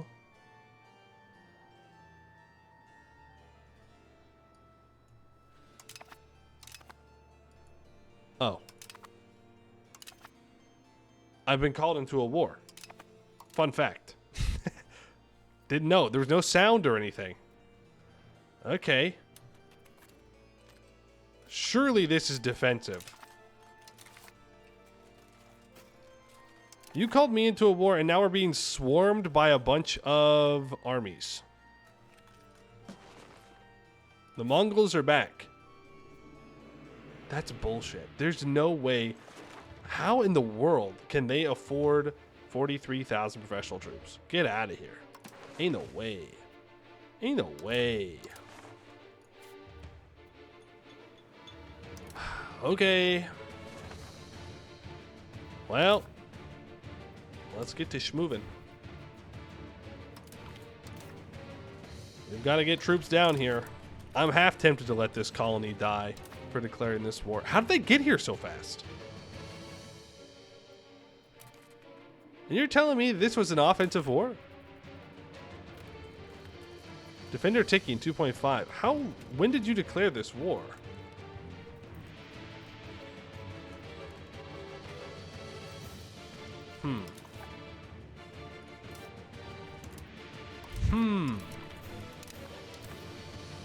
Interesting.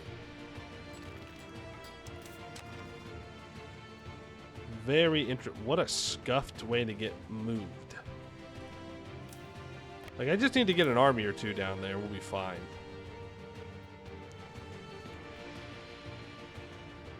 What's the war goal?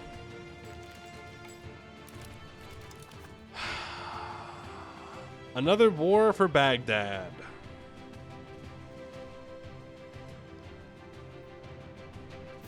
Legitimately makes me want to relaunch the game in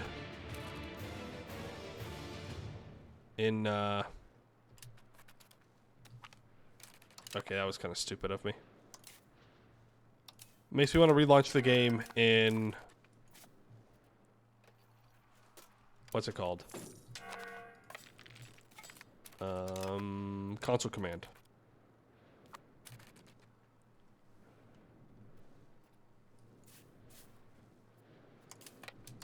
Because it's kind of ridiculous.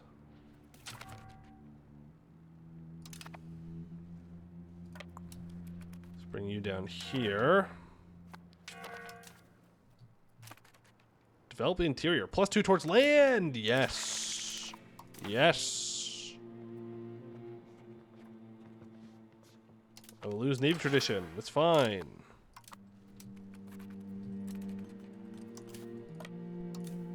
You can recombine. I'd like to bring these troops down now.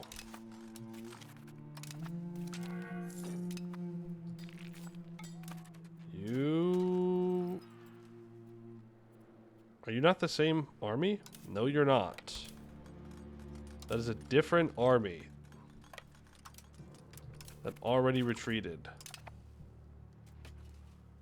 You are the full army, I think.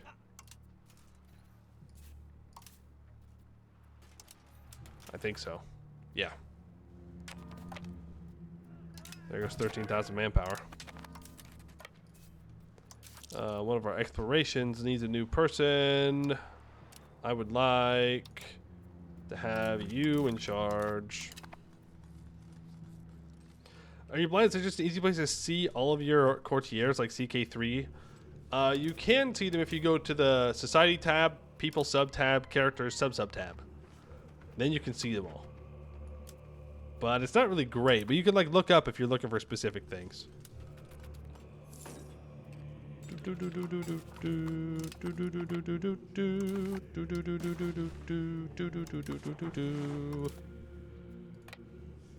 No. Do not let them get away.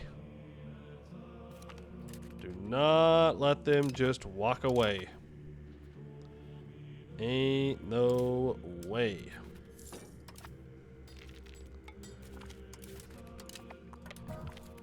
You're gonna walk here.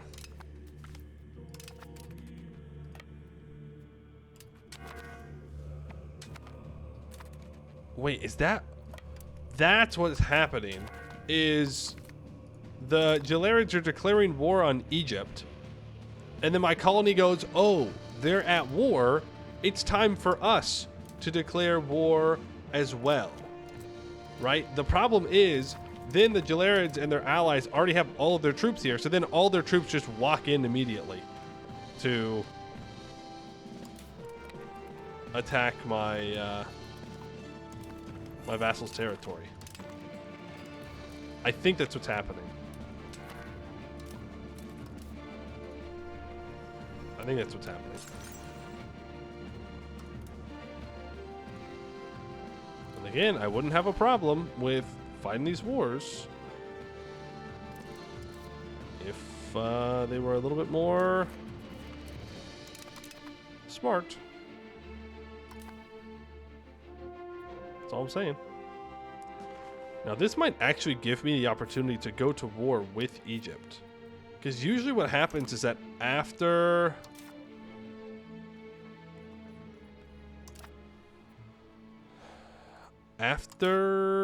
we get out of a war, the coalition breaks. I would need to use my parliament to get that, though. And if I fail this, it's going to push me towards naval, which I don't want.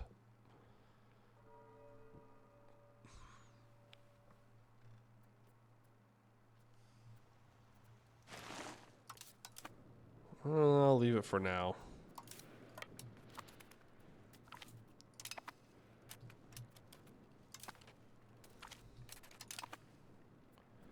Yeah, and I am fighting professional troops now, so they're not just going to melt. Which, I mean, is good. From a gameplay perspective, that's good. From this war perspective, that's bad.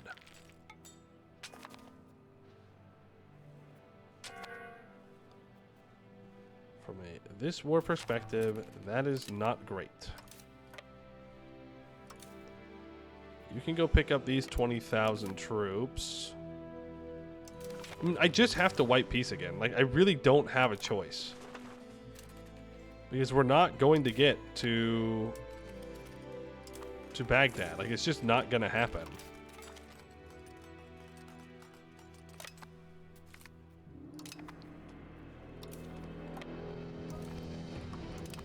How's the food in this place going? Going fine. Going fine. You can step here. I'm going to violate sovereignty on Egypt. I'm going to push through to grab that. This time they will get Baghdad for sure. For sure. This time they're being serious about the war. Right? Last time it was just a bit for the meme. But this time, oh yeah. They'll be in and out 20-second adventure, no problems. No problems. There's never been somewhere more dedicated to a war than my colonial subject right now. There's cheaper war score cost. There's vision of Australia. Now, there are gems here, right? There are gems. But I'd have to somehow get those gems back to Pest. Which, yeah, I don't feel too great about considering the range. I mean, I can get these guys up to Yemen. The range up to Yemen. So that's got to count for something.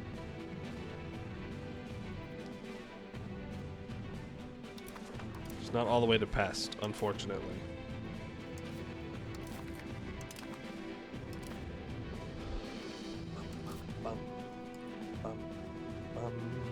Okay, this kid's average. That's alright. We don't need the greatest rulers of all time every time.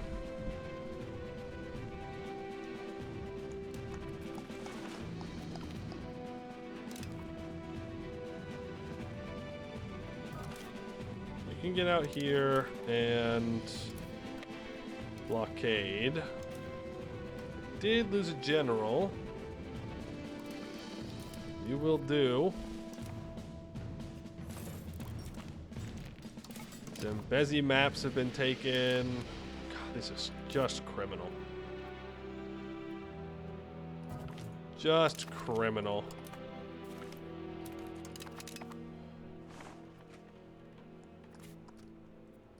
Yeah, lots of gold, but they're not expanding the ivory at all. They're wasting my precious ivory that I need. Genoa? I think you're in for a rude awakening. I think you're going to find that I want that land pretty badly. And that I would fight a coalition for it if I needed to.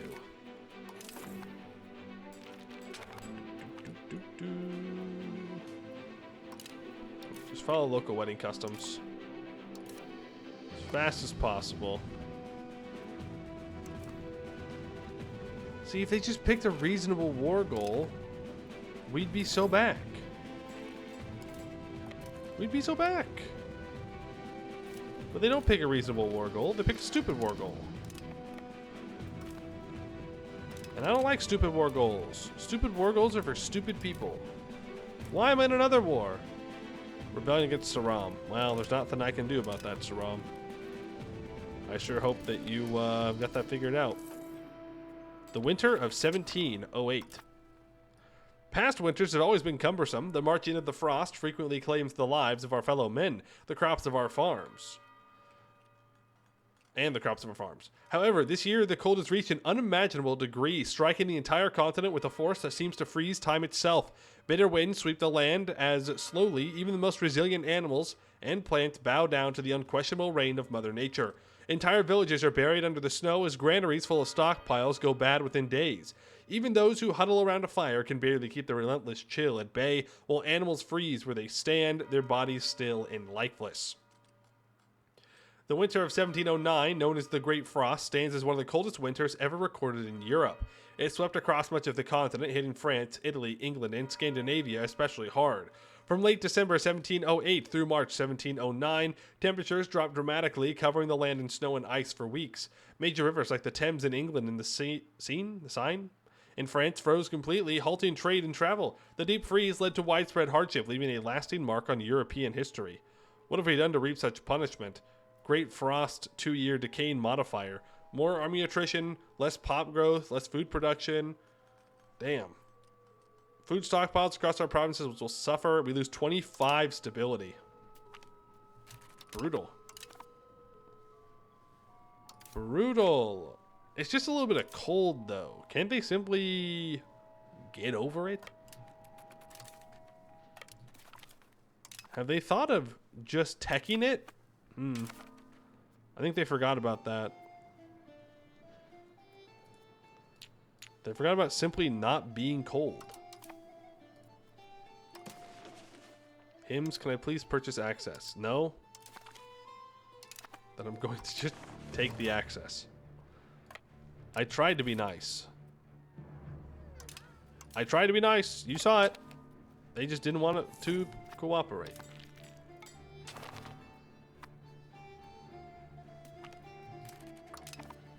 We'll just keep pushing them back and we'll keep moving forward. To Baghdad. 33,000 pops.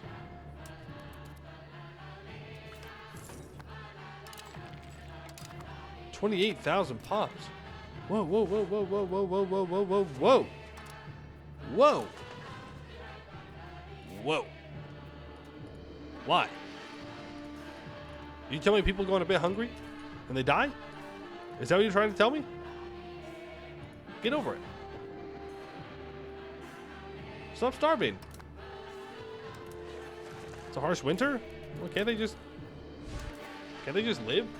I don't know. That is pretty bad. We do want to build these mints everywhere. Increase the gold demand in Europe. We love doing that. Don't really care about my subjects, but again, it does increase gold demand, which, you know, I can sell to them. So that's kind of nice. So I'll say that I'll be nice. Wow, I really did not build a ton of minting offices. I missed it in my capital? What? Am I stupid? Don't answer that. Rhetorical question. That's kind of wild. All right. Yes, I already said it was a rhetorical question. You could have stopped. There's not that much delay, okay? I know there's not that much delay. You just chose to be rude, to be mean. You said it. You didn't have to say that. Nobody forced you to say that. Look who's here, Genoa. Where's your stupid rebellion? Okay, they're sieging it down. You choose to live this way? Well, I respect the doubling down.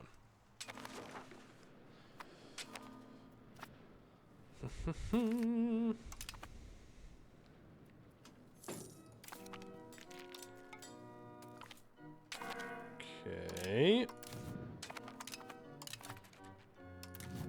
We are getting vision of more of Africa. Slowly but surely.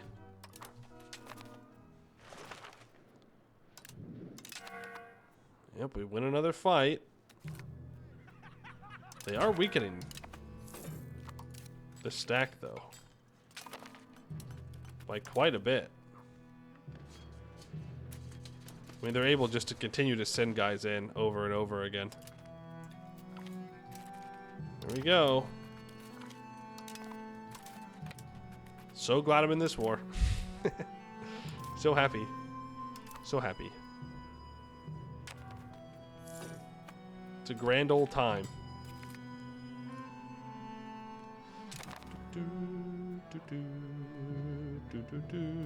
Damn.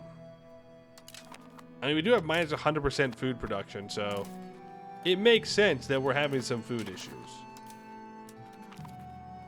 I'll give you that. Okay, I need to move these troops back to our subjects' territory so that way they can reinforce.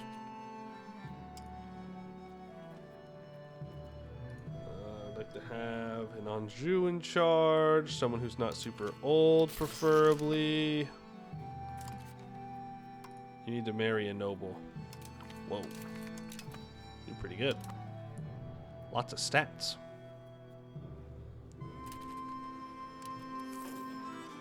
I think I'm just going to run out of troops up here on this siege. Well, I did get the siege. They're at -2.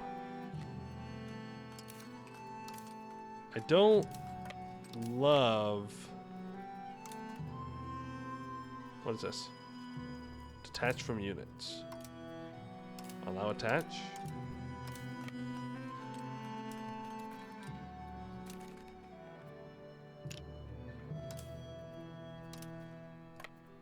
I don't know what's happening here.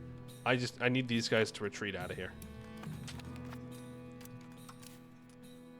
I don't know why this stack didn't move. But they didn't.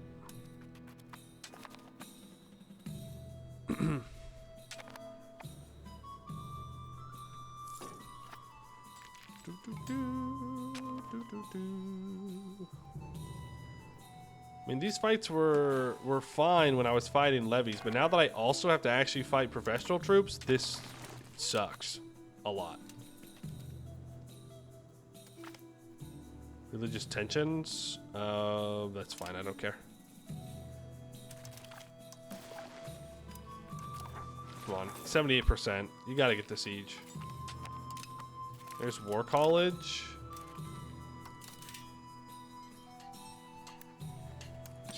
We'll build that in the capital. 35,000 ducats to build that. See, we're playing a losing game because the fucking war goal is thousands of miles away. I don't know how many miles that is, to be fair. It could be less than that. It's a lot of miles, though, for sure. It's not exactly a quick jaunt through the countryside.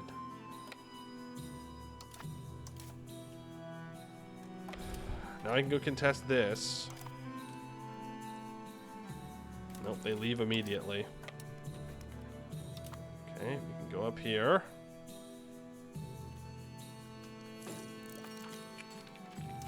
More maps.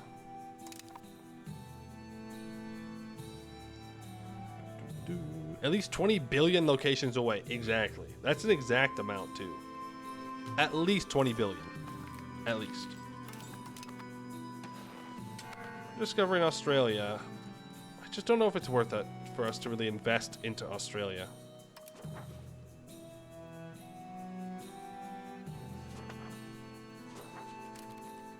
Where would I put the capital? I could put a capital around here, but there's no great natural harbor.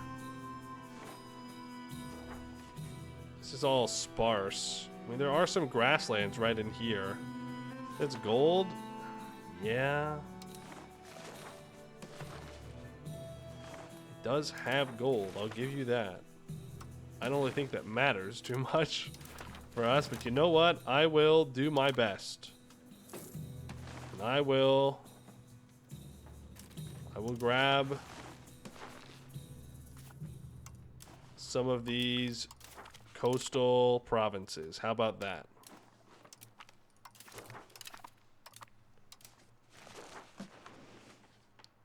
Is it Straya? It is Straya. As I have to fight annoying wars. Something to distract me from the fact that I have to fight these wars. That's what it really comes down to.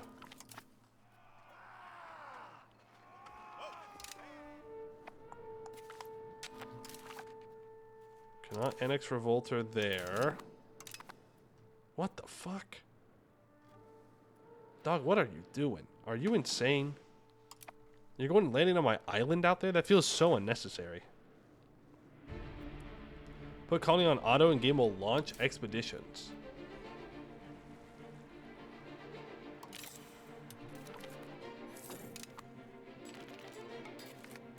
Ain't that just gonna kill all my characters off at some point? I mean, I might as well. We'll see what happens. Just for the heck of it. You can make your way up.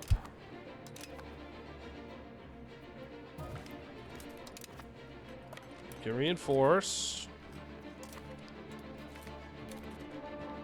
13,000 dead. Yep, it don't matter though. It don't matter though. Because war score from battles, it does not count for very much at this point in the game.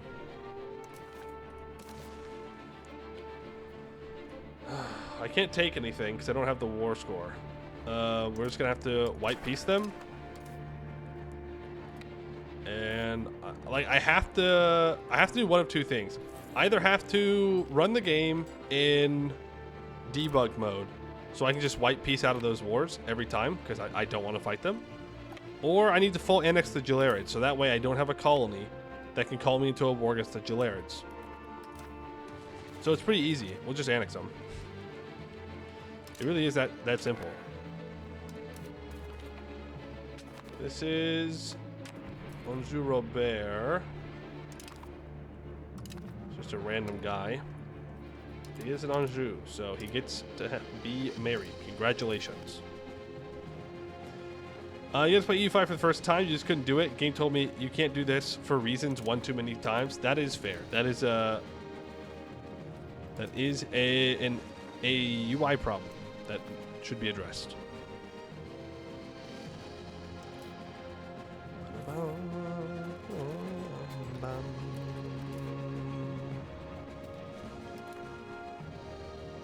We're sending people everywhere in Indonesia now? Oh, we very well may be.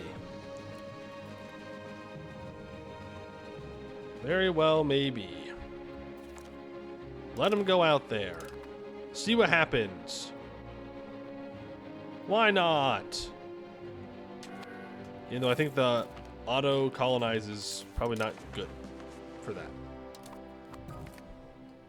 It's gonna be sending a lot of dudes just out there. We're just sending them out there. Kind of funny.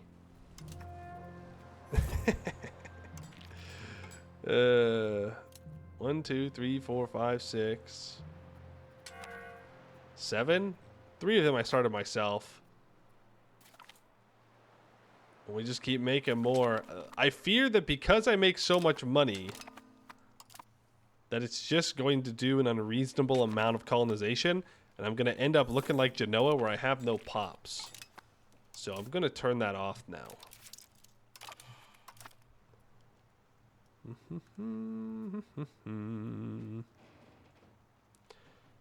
They are starving in Europe. Maybe they don't starve out there. That's true.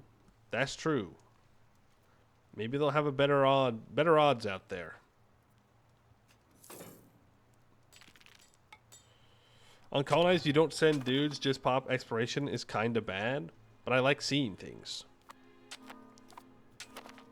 I like seeing the map is the problem. Yeah, I don't want them to send all my pops out from places that I may want them.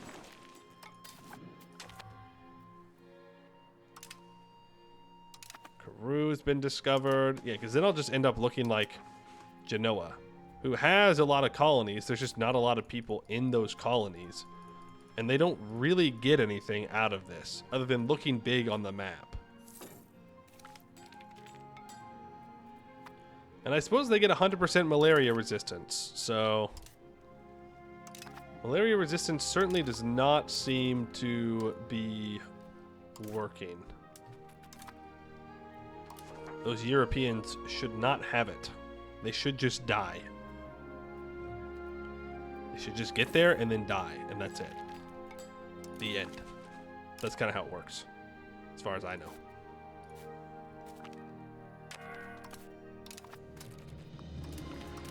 You can marry there. I'm still trying to meet the job demands for all this irrigation in Buda. I don't know how worth it that really is at the end of the day. I think I'll just stop encouraging migration to Buda. And you can go to developing it instead. Nope, someone's already developing it. What else can you do?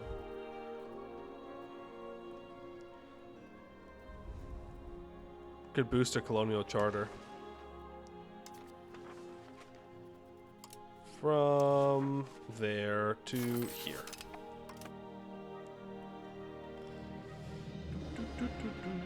If you get bitten by a mosquito, you turn into a mosquito man. Is that true? Interesting. Haven't heard that one before. The secret mosquito man tech. Should really bring more troops down.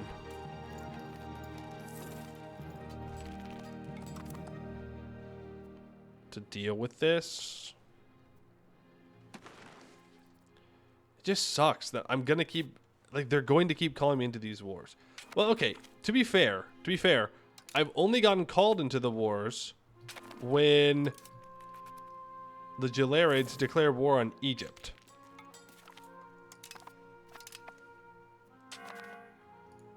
So maybe the solution is that I just need to cut Egypt off from the Gelarids. And I don't need to worry about that anymore? Maybe?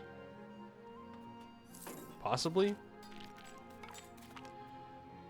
Colony of Hungarian Palawan. That's Australia, right? No. That's up here. Let it join Saram, I guess. Yeah, that's fine. How's Taiwan doing? They're just vibing. They're vibing. They're making money too. Oh yeah. They're doing good. They're doing good. They've got plenty of pops.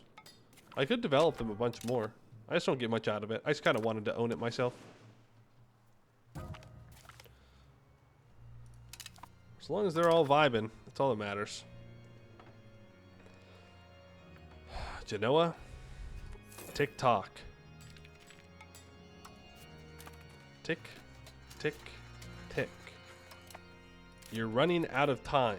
20 years from now, I'm going to obliterate you. Just you wait. France will not be able to save you. Just so we're clear. I will obliterate France and anybody else that gets in my way. Right now, I'm just waiting for leather so I can build up a ton of leather stuff in Pest, and then I can upgrade all these troops. And they'll be glorious. I should check. I have a ton of troops that are here right now. Does that impact how much leather we need? No. Colony of Hungarian Agus. Join Saram. What new world goods can we plant in Taiwan other than chilies? Well, maize. We planted maize there. I suppose we could plant tobacco.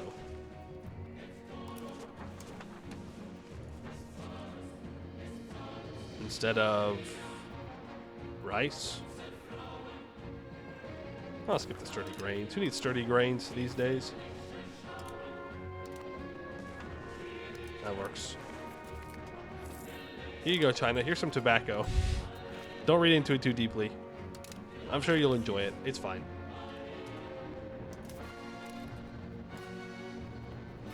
Need somebody from House Anjou that's not super old.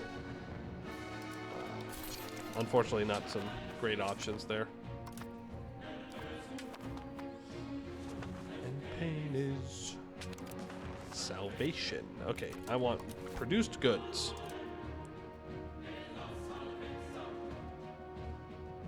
Yeah, big paper deficit in the Zimnikea node. So that needs to be addressed. That needs to be addressed big time.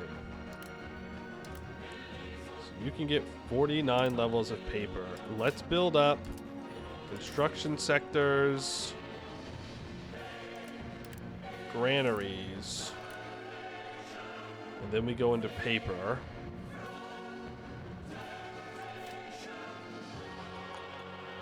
And then you can have an Orthodox, or you can have a cathedral as well.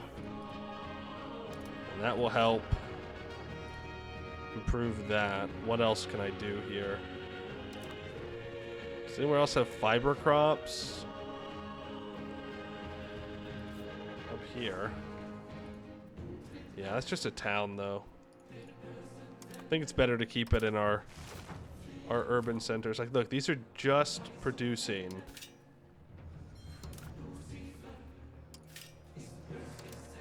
They're just producing trade right now.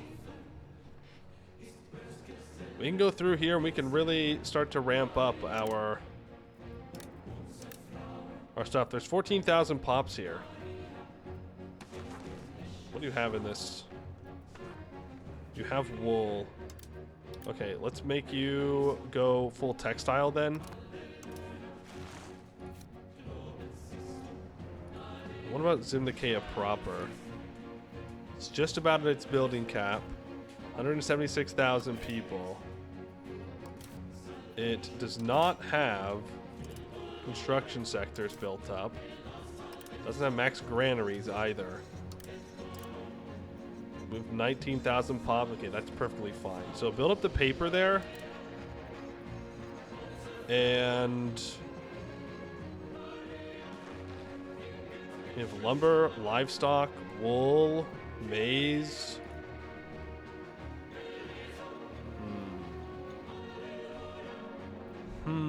Do we have lead in this market? Yes, but not much. So we'll just have to import books here in general. Tarnovo has 71,000 pops. Yeah, this is where all of our books are, because there were dyes here. So you can also start to produce paper.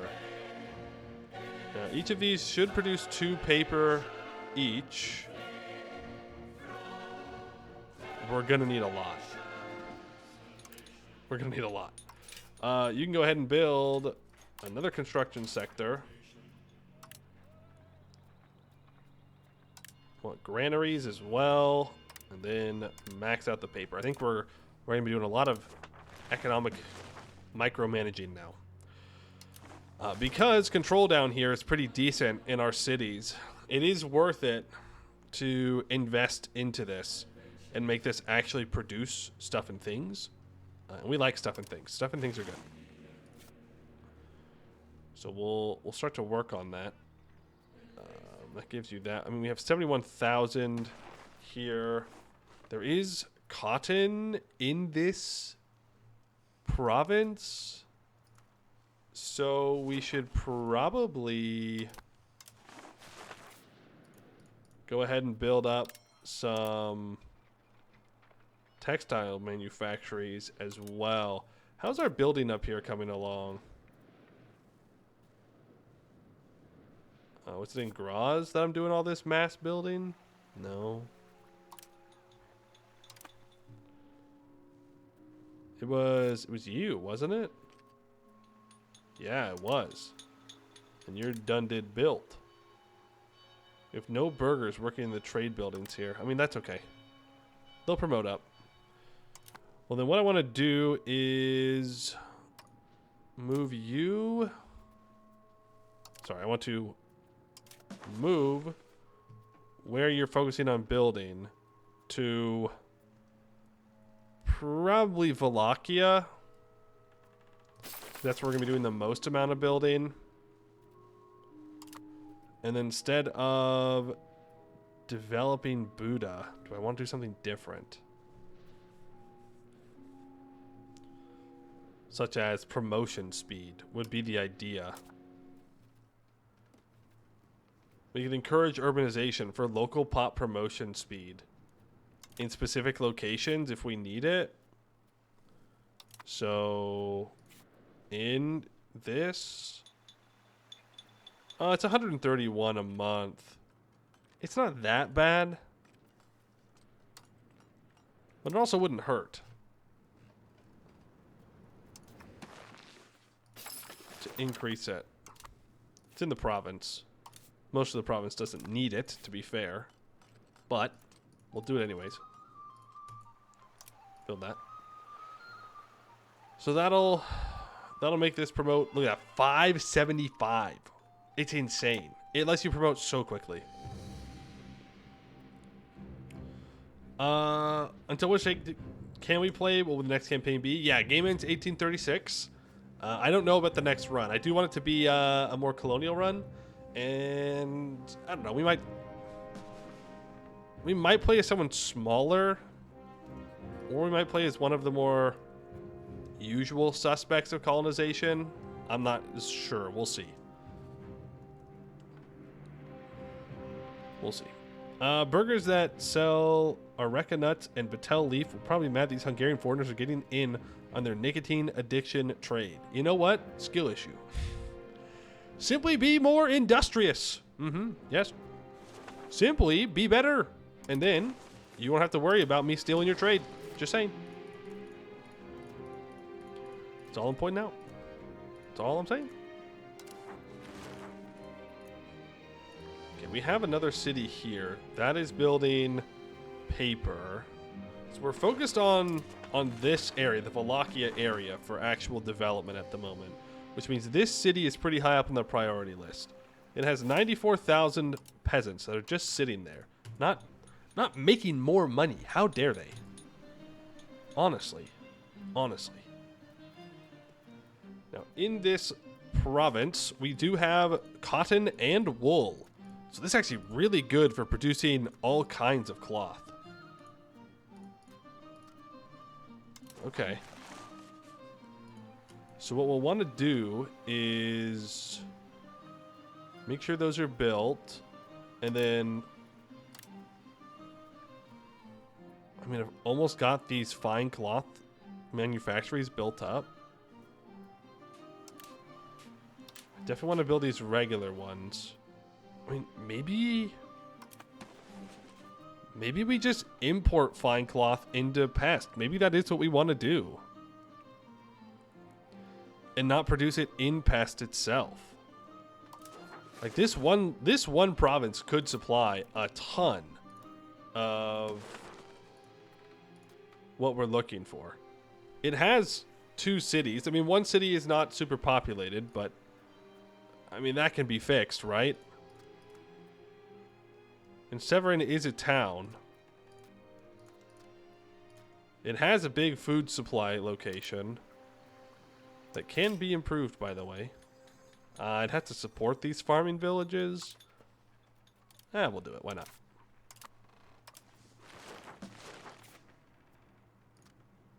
We'll do it. And we have beeswax. So this province is food positive.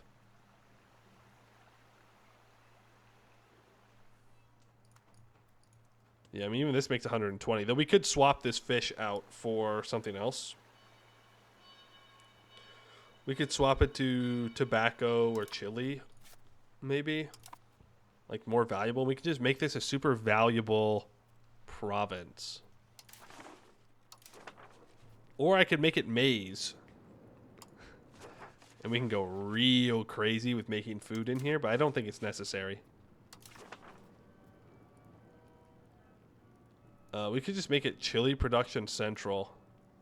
We'll get a little bit of tobacco for this market. That'll work. Yeah, this market needs it pretty badly. So we'll build that up in there.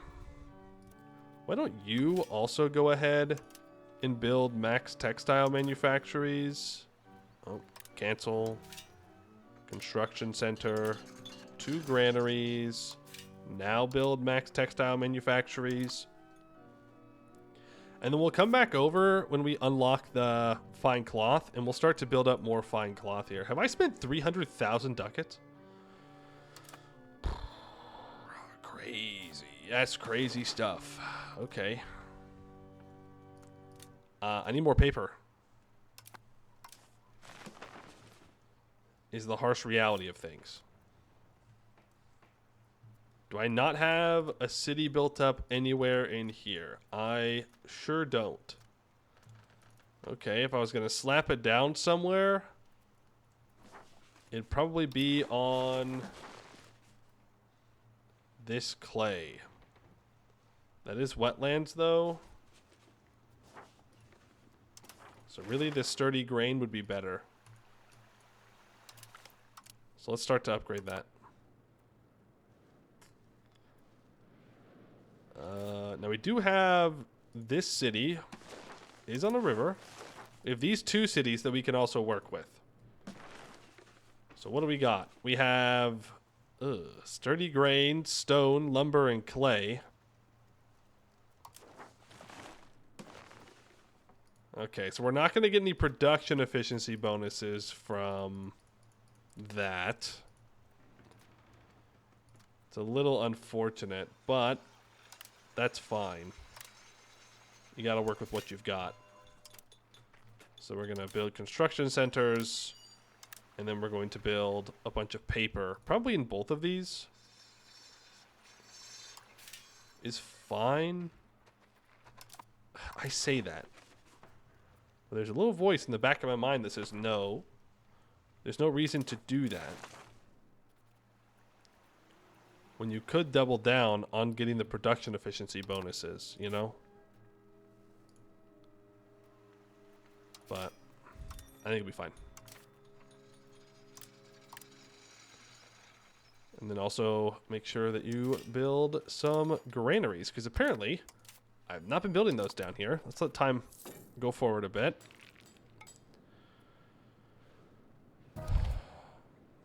I would like to build more granaries, but I don't want to overburden the masonry down here. It's the thing.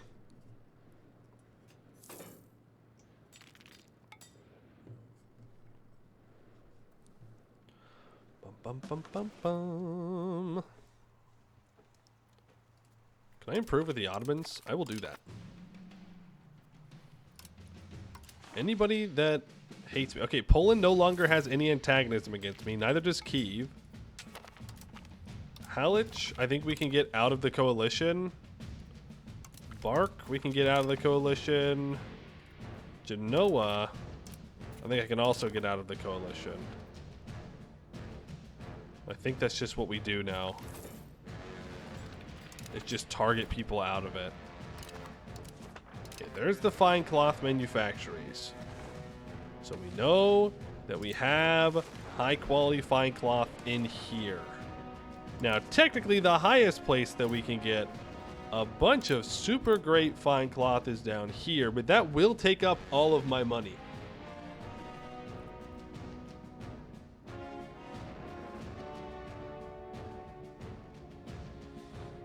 I don't think I care though. Like for actual return of investment, I don't think it will ever pay itself off to do that.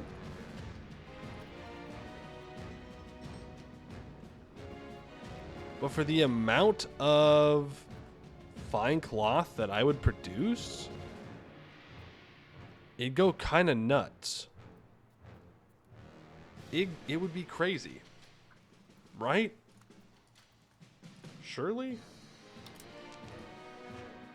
I guess the question is, do I care? And there's 7,000 pops here.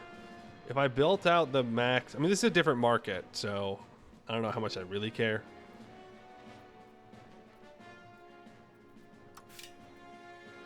Like, I can build construction centers here, and then I could go and I could build fine cloth manufactories, 52 of them, for a fraction of the cost. I don't think it's worth it to double down on all that. I think this is just fine. There are 50,000 people in Silivri. We could turn this into a city. I probably should. I probably should.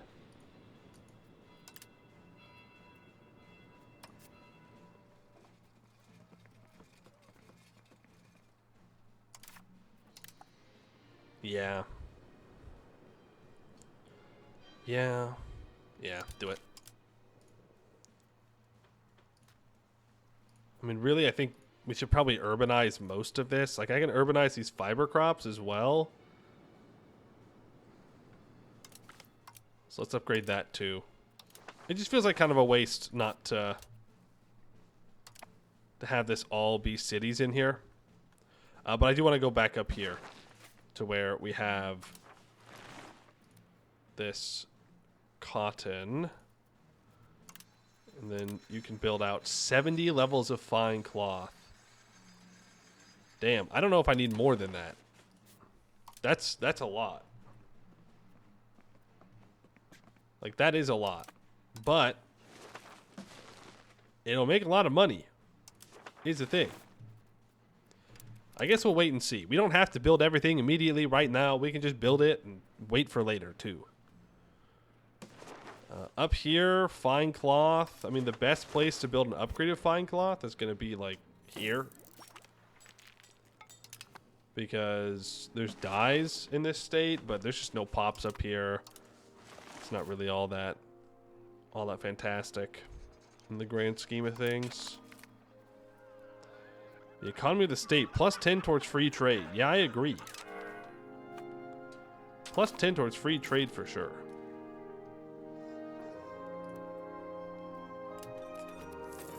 For sure, for sure. I think that's a great idea. Should really go through and make sure that I have all of the capacities for building and whatnot. Okay, I'm just gonna start improving like crazy with people. Tunis, I'll improve with you. I have the diplomats. Georgia, I'm gonna improve with you.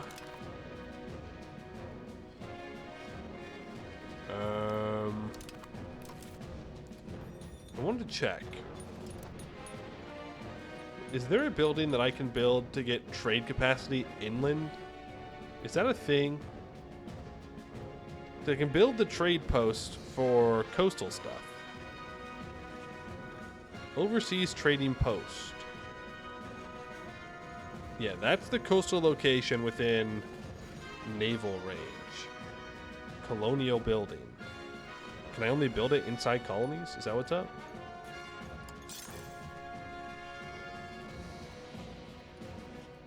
Huh?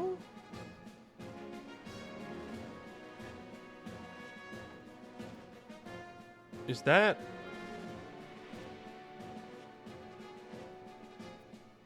Wait, that's different than the trading post. Wait a second. Oh. You can build trading posts in rural locations and trade offices in urban locations. It takes weaponry and books. That's insane.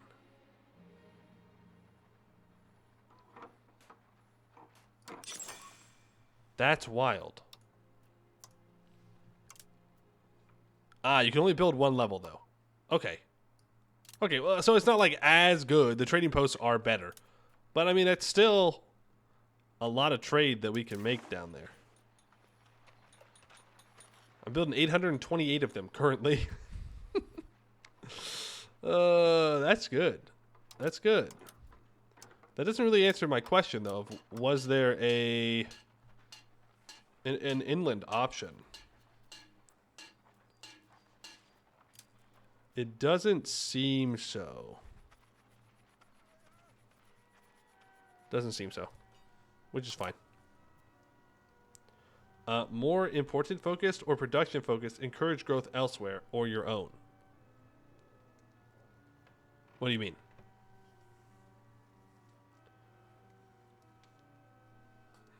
Marketplaces or market warehouses? No, marketplaces are the tier 1 trade building. Market warehouses, you build on your centers, your market centers. I should build them out, though. To be fair. It just stores more goods. In case there's shortages. They're just nice to have.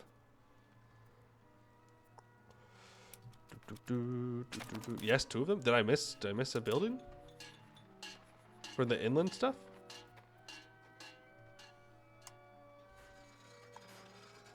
Did I miss it? I did miss? Oh, okay, okay.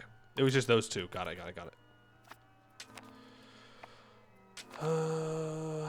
Okay.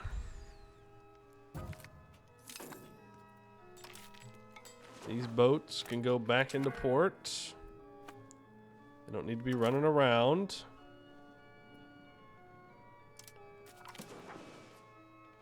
Hungary has signed a treaty to no longer build buildings in the territory of Egypt. Egypt has blocked me. I guess that's fair. Okay. Everybody's antagonism is going down. They're getting less mad. Which is nice. The coalition is very small now, though.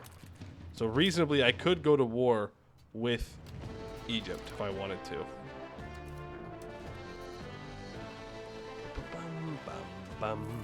What are you good at, kid? Nothing. Nothing is the answer. Apparently.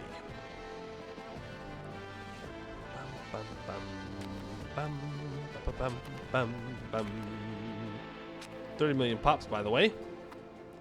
30 million pops.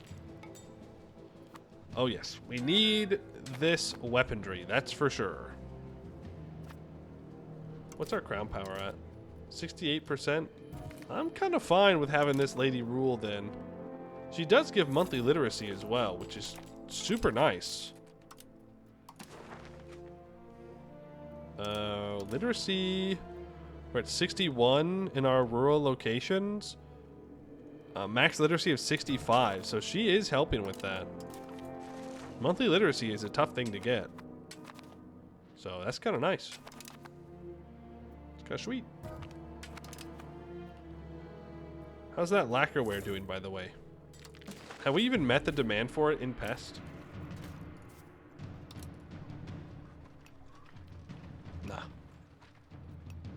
Not even close. Not even close. So the question is, do I want to just keep making money off of this? Make 209 ducats a month off of this location. Or do I want to build up lacquerware in another city in Pest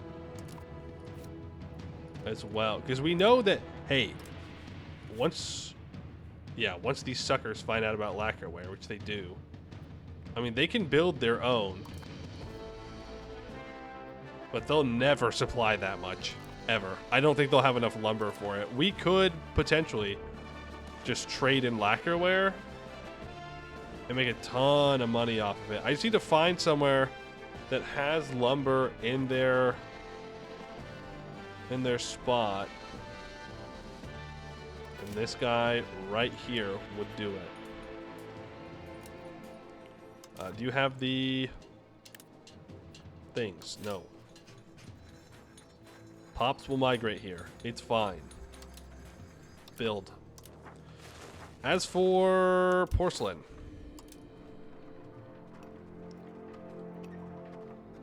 we are exporting some to Alexandria.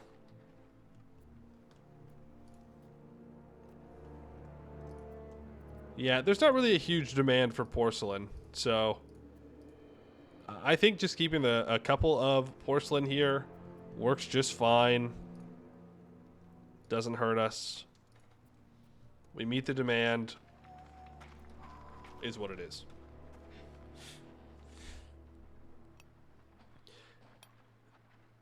Is lacquerware the medieval sniffing glue euphemism? No, I think it just means that they want nice... what is it?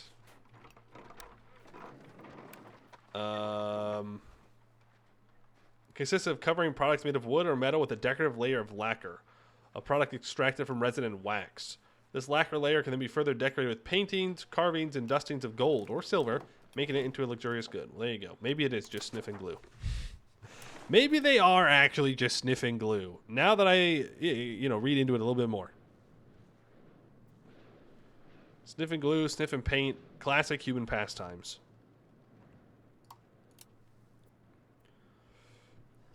You thought lacquer was cabinets, desks, and drawers? No, I think that's, we have, like, furniture for that. There are specific furniture things. Furniture workshops and whatnot. Okay, we're promoting here. We're gonna get these weapon manufactories.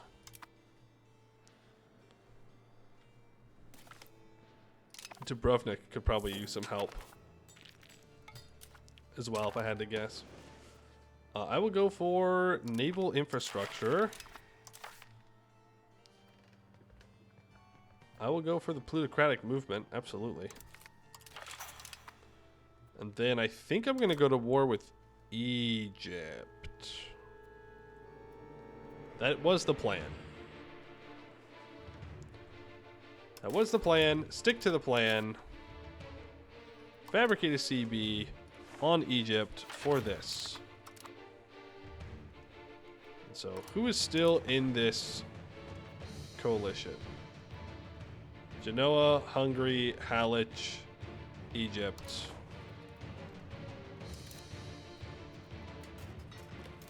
The Ottoman. The Ottoman is busy fighting Smolensk.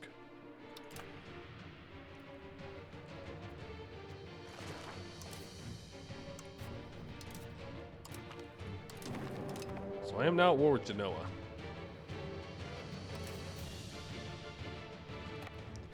We're gonna go here. Here. Here. These stacks should be enough. You'd think.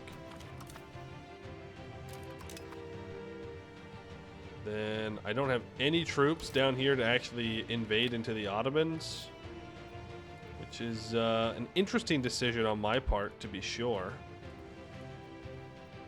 Okay, please click on the army itself. There we go. Now we're moving. You can also move down. What the?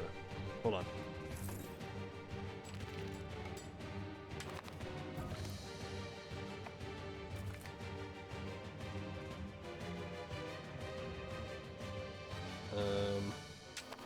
Hold on. I'll be back in a second. One moment.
Okay, sorry about that.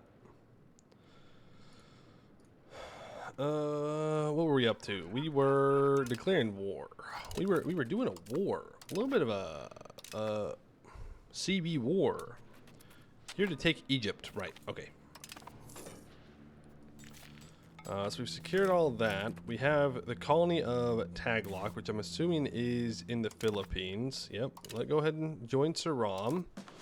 We have the weaponry manufactories up and running now, or available to be up and running now.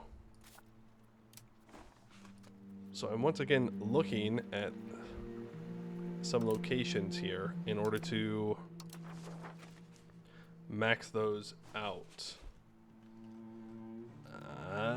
But I don't know, like I've used up a lot of the pops in iron producing locations. I mean, we can work on going for this guy.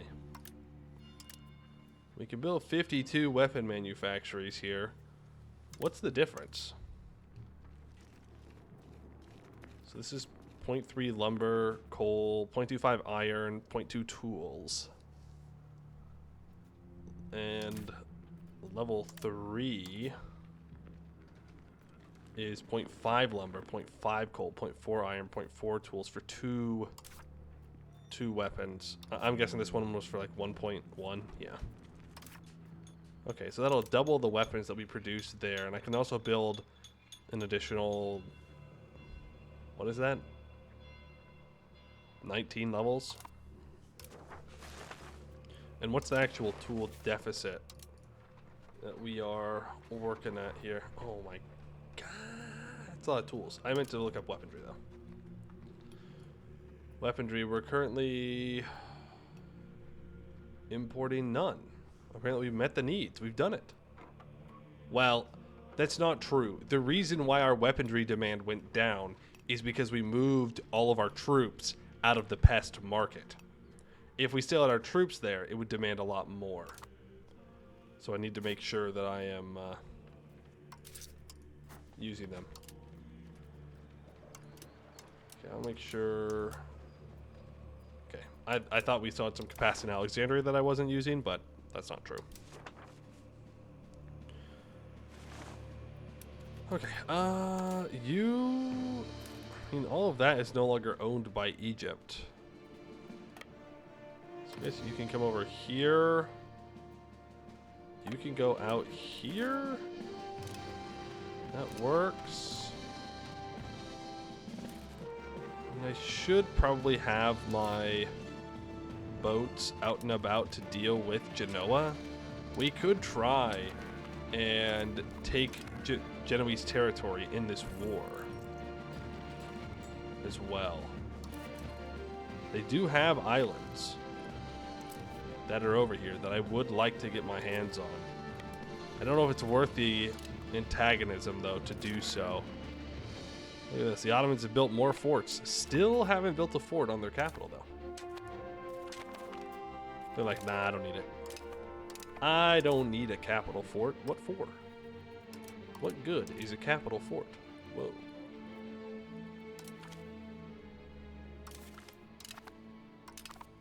I would like to go to... Not you. I do want to marry you off, though.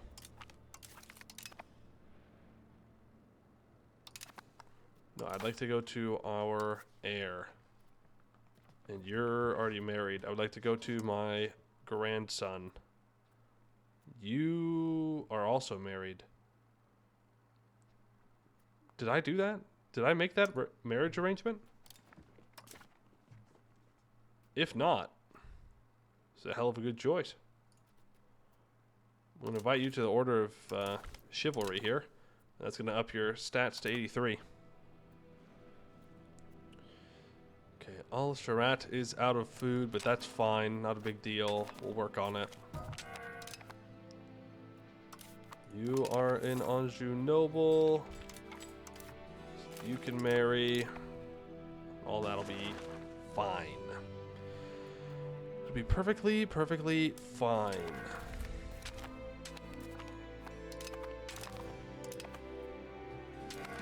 Am I being occupied over here? I sure am.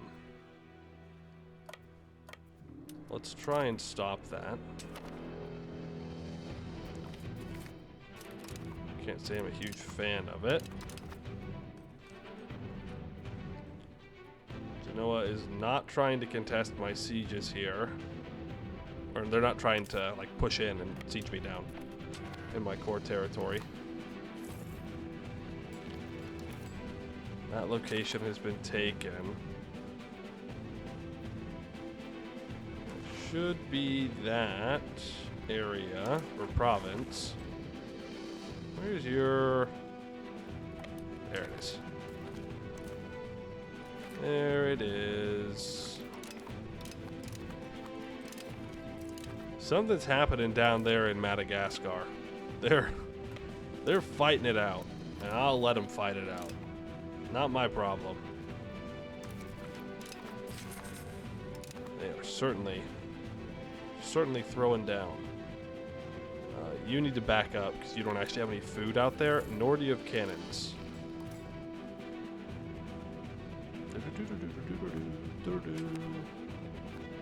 Game's lagging a little bit on the 4-speed for war.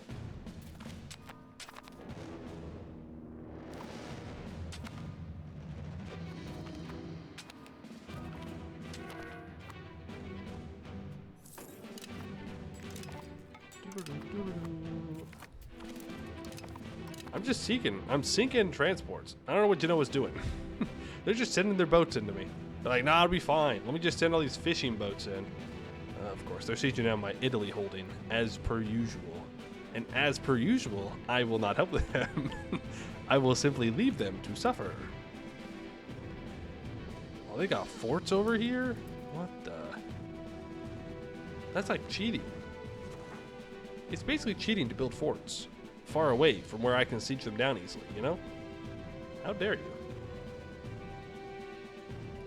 How dare you? More maps. Don't care. Still won't let me go get potatoes. This is criminal. I demand more potato representation in my empire. And they're holding me back. Speaking of holding me back, we have wine. I like to spread chili on that wine. I like to spread chili on those legumes. And I would like to spread tobacco on those fish.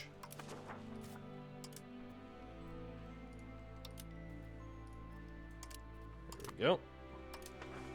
That will help support this market to having those luxury goods. What country am I thinking about for the next run? I do not know. A colonizing one? A smaller one? There are many options we could go for. Since this run hasn't been all that difficult due to the fact that it is Hungary, we could do a more difficult run instead. But I do want to do like a colonial empire run as well. Because right now we do have colonial holdings, but we're not really a colonial empire, if that makes sense. Like, my colonies, for the most part, just do their own thing, and I don't really interact with them. Portugal run? It could be a Portugal type of run. It could be Morocco. Morocco is someone I'm thinking about. They're a stronger tag, but it's still not just like a basic colonizer, right? So that could be kind of fun. That could be interesting. Then there's also like the Reconquista stuff that you can do if we wanted to. So there's some cool stuff there. Don't Muslims have different mechanics? I mean, they have different, like, religious mechanics. England, perhaps? I did think about England. An England where we just abandon the 100 Years' War, pretty much. Even though that's not the optimal thing to do. The optimal thing is obviously to win the 100 Years' War. But if I am going to do like a colonial England run, I would want to not own a bunch of territory in France. Frisian Communist Peasant Republic Empire. Well, now you're speaking my language. Colony of Cottage. We will go ahead and form a new colonial subject over here. For sure, for sure, for sure. We'll make some colonial charters as well. Might as well. Obviously, the more we have, the more expensive it is, and the slower it goes to each individual province, but this is fine. Now that I have more of a look at Australia, Jesus, there is no good natural ports anywhere up there. It's all down here. Now, there are gems down here. And basically no people. Which is kind of crazy. Can I get somewhere that is in a decent node? Yeah, the Amasing market seems fine.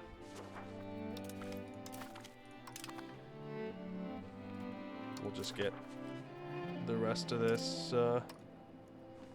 all explored here. And there's a decent natural harbor down here.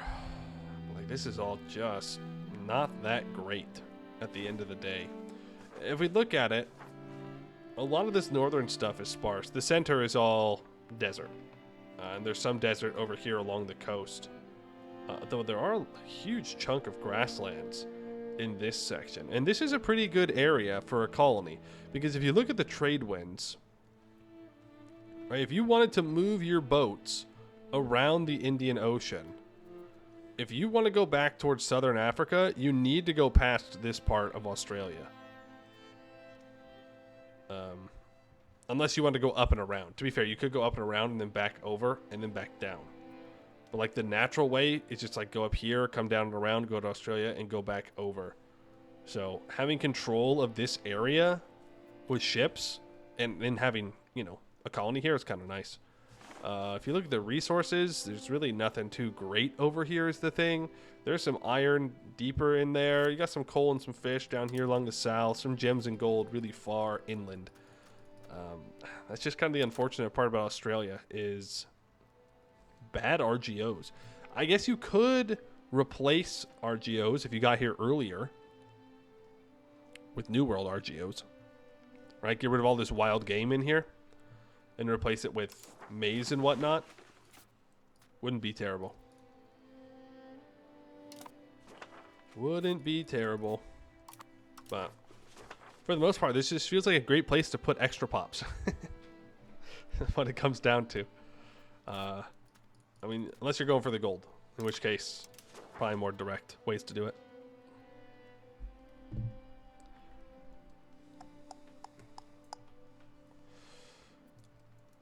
Okay, Egypt.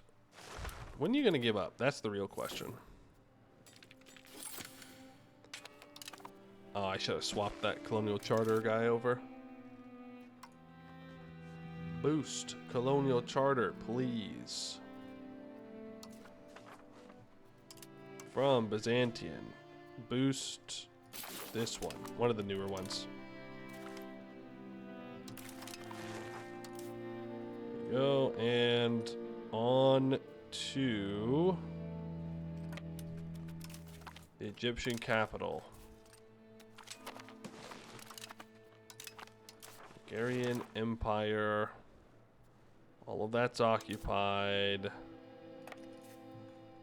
This guy's being annoying. So we're gonna walk you back and contest that. Do colonies get created faster at Natural Harbor, or is it just for placing the capital for trading out of the colony? It really is just for placing the capital out of the colony. That's the main concern. because harbor capacity is so important for so many things. It also just makes your colony better in general. Because having a bunch of harbor capacity increases maritime presence, decreases proximity cost through port by a significant margin. Naval attrition, whatever. Disembark time, whatever. But trade, embark, and disembark cost is really nice. So it's just super, super nice to have really good natural harbors. That's annoying.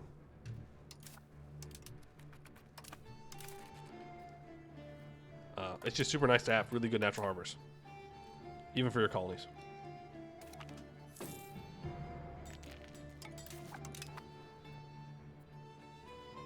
Lower Gaffna. What the frick is Lower Gaffna? You're telling me this guy landed up here? Don't you feel that's a bit ridiculous?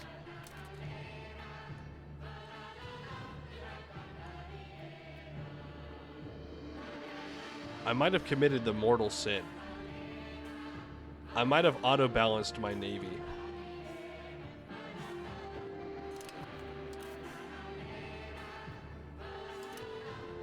I think I did.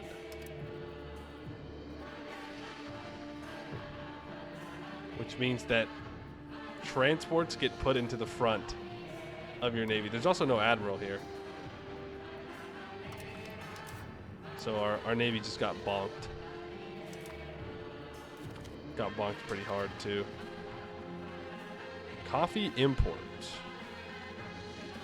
That's fine. Yeah, our navy just got obliterated.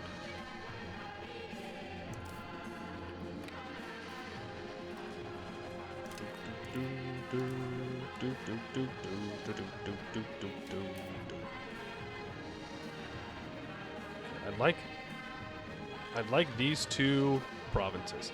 114. You're not being real. That gives the Jalarids 55. That's insane, man. That's insane.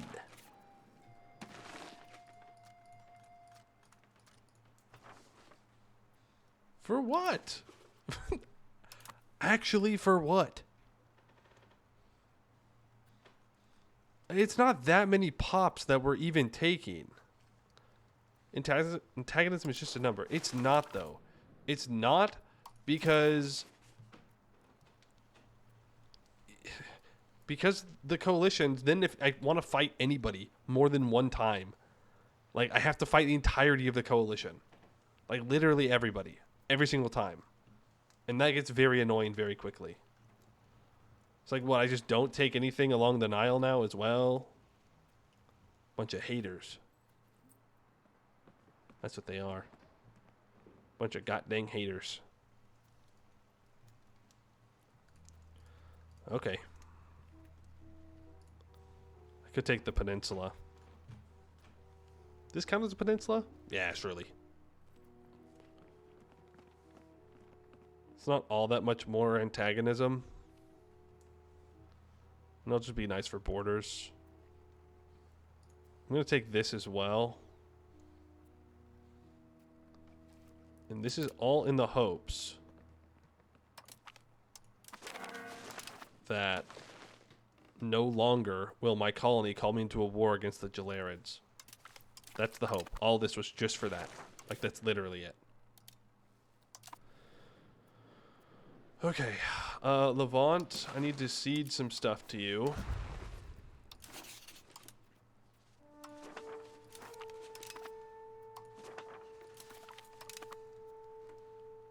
Yep, you're even going to get this down here. Oh, no. I gave them my one location. Well, I have another one, I guess. Upgrade that into a town. Oops. Oopsies. And then Egypt, you can have this.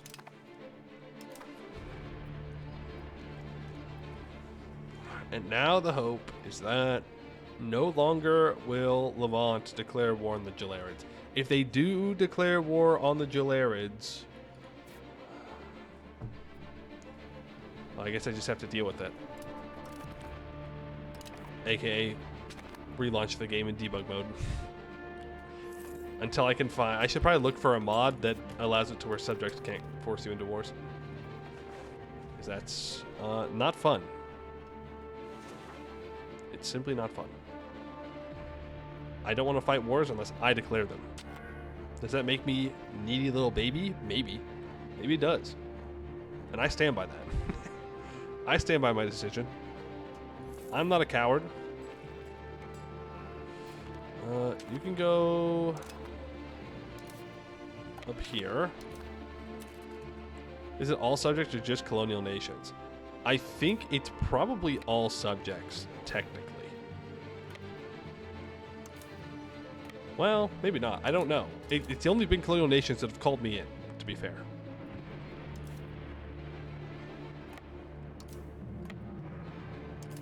It's been colonial nations that have called me in. So, take that as you will. Have you re-upgraded the rice? You son of a bitch. I hate you. I hate you with a burning passion.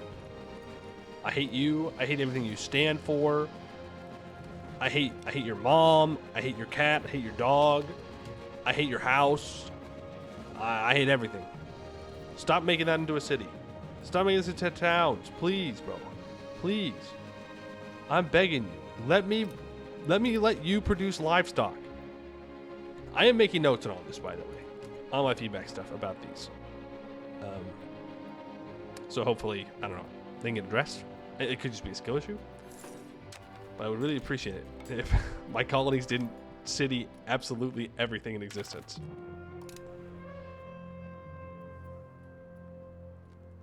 Cairo has 1.01 million pops. Whoa. Whoa. And are they all Orthodox? No, but it is majority Orthodox. And not majority Hungarian, though. We're still working on that part. I thought there was some rule for fiefdoms or vassals where they don't have independent diplomacy.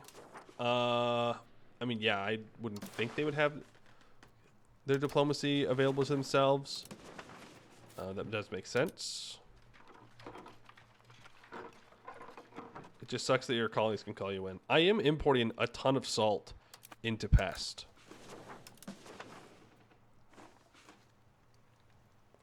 Now, there are some salt mine potentials out here that could help, but do I really want to reduce... Well, I can't reduce them to being rural because they're already rural. So we just have to make sure that we are importing enough salt into Pest. I'll let the burgers worry about that. Or the auto trade. Like, I don't need to specifically make sure that salt gets sent in. Though it does say it's for a construction good of some kind. Which is interesting. Very, very interesting. Colony is in trouble. Yeah, I'll give him 0.37 ducats. I think we can find 0.37 ducats somewhere. It'll be real tough, but I think we can manage it.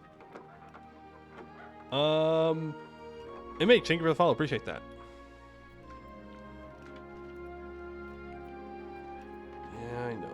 We're 95 short on fur. Okay, import from Riga. I don't believe them, though. Like...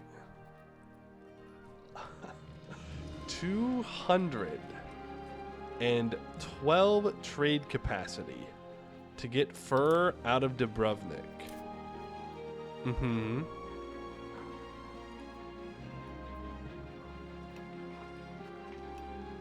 And I am importing 103 units of fur. Desired amount to trade, 169. Yeah. We just don't have the... just don't have the imports for the fur here.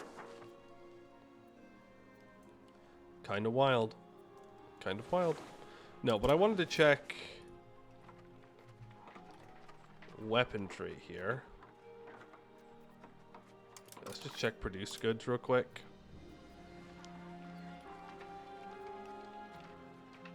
Jewelry, we're still importing 56 units of jewelry. Oh, okay.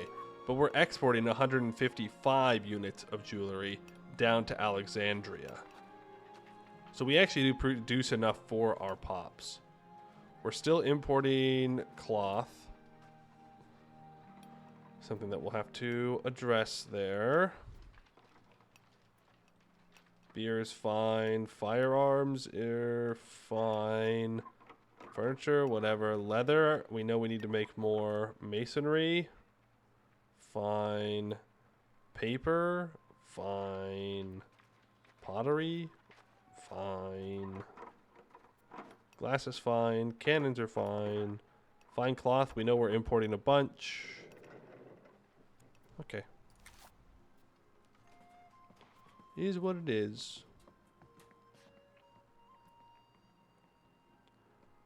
Exporting fine cloth out of here. Okay, well, if I need more cloth, I suppose that means we gotta produce more. You only have 1,000 pops here, but if I build enough jobs, then... And I can increase migration here as well. No granary either. Do I need to go back through and build a bunch of granaries? Is that what I'm seeing here? I think that's what I'm seeing.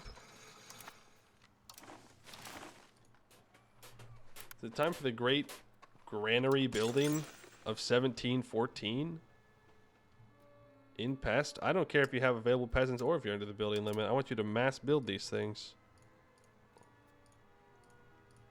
I want so much food stored that we don't know what to do with it. We just have food rotting away for the fun of it. Alright? I want people starving in the next nation over to go, damn. You gonna share? And then we say no. Sorry, Bohemia. Suffer. I don't want to share. Your greed is astounding. Why don't you make your own food?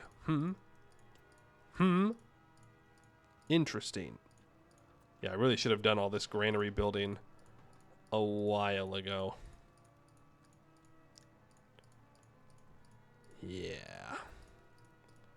Yeah, that would have been smart. A lot of pops that we've probably lost out on.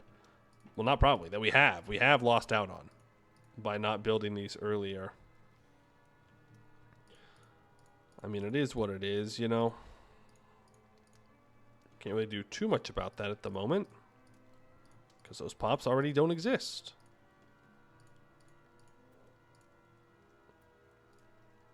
Yeah, I'll build 10 more granaries in Constantinople. Not that it's going to matter. I think Constantinople is just too big now. Too big to fail. Big Constantinople. Constantini. Istanbul. Whatever name you wish to call it. It has a lot of people. Oh, I really hope I'm not overdoing on the masonry here. Very well may be. In which case... Oh well. Eventually they'll all get built, right? That's what we have to keep telling ourselves. Eventually, they'll all get built.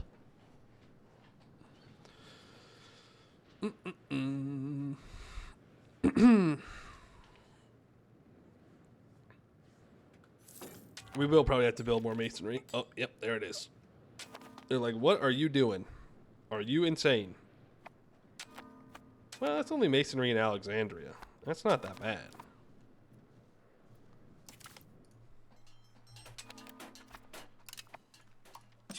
Like, I can build a bunch of masonry down here easily enough. We've got the pops. Aha, this is what I was wondering about. So we've got 4,956 people that have been enslaved here?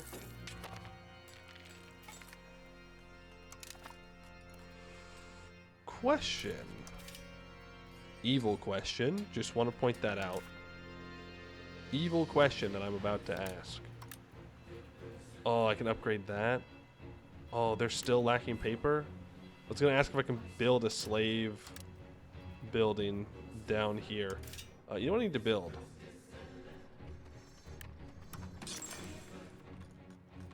You don't have construction centers. Are you stupid? Are you being downright silly stupid right now? Okay, you have fiber crops. I would like to build. Well, hold on. Hold on, pause. They're 30 paper short. What if I import paper from Pest? Would that help solve the issue? Right? We send our finished goods from Pest back down into Alexandria, perhaps? Consider? That would help. We do make some money off of that.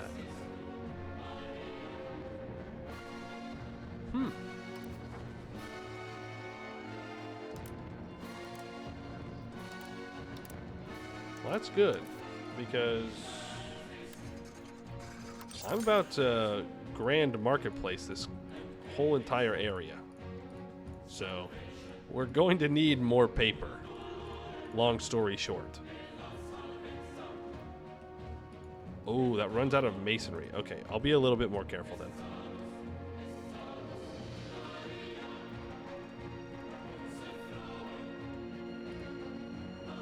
I'll build 44 there, 65 there.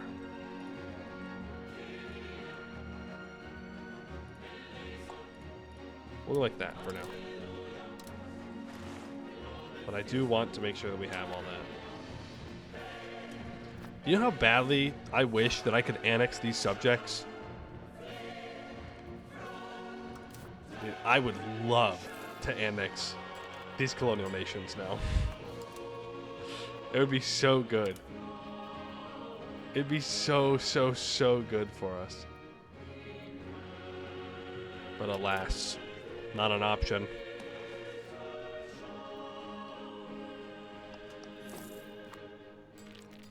Not an option for us. How's that antagonism looking? Okay, they're down back below 50. Hallich is at 156. Genoa's at 149. Definitely getting there. Centralization yields benefits. Thank you.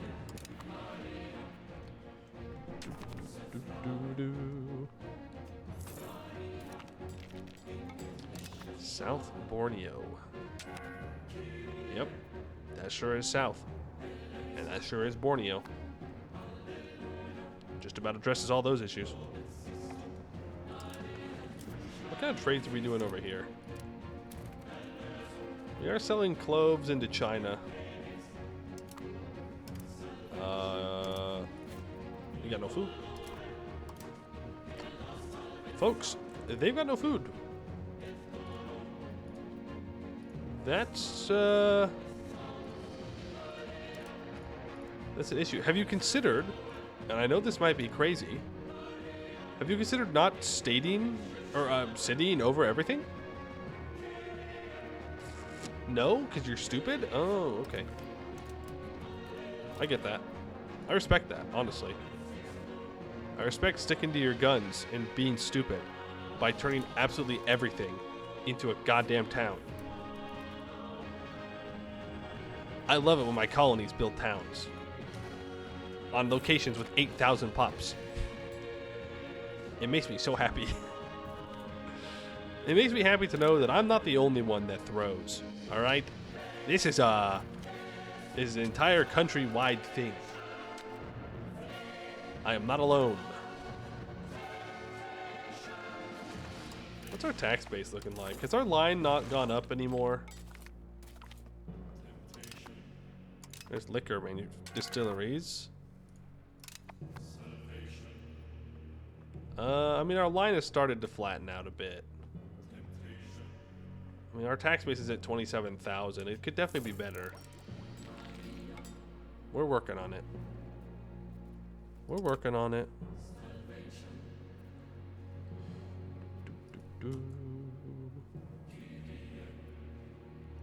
Looking at all these buildings down here, they are being built up. I should do the same thing in Dubrovnik. I said I was going to, and then I just didn't. So let's check out over here.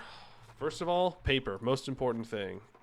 You are exporting 62. Wonderful. Wonderful. What about cloth?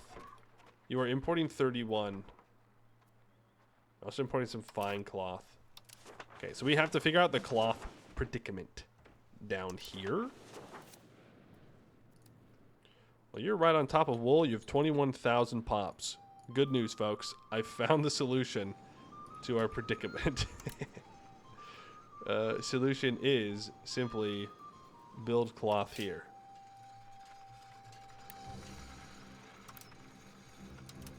Build those textile manufactories. Yeah, because this is a different thing. I built up max cloth here because it also has wool. So I'll build that, and then I will upgrade to also have a bunch of things. Is it just me, or is it kind of hard to see the red numbers on this burger background? Like, I can't see that. The numbers are, number one, kind of small, but also number two, a little difficult to see. I think a brighter red might help. But maybe I'm just blind. Very possible. Very likely.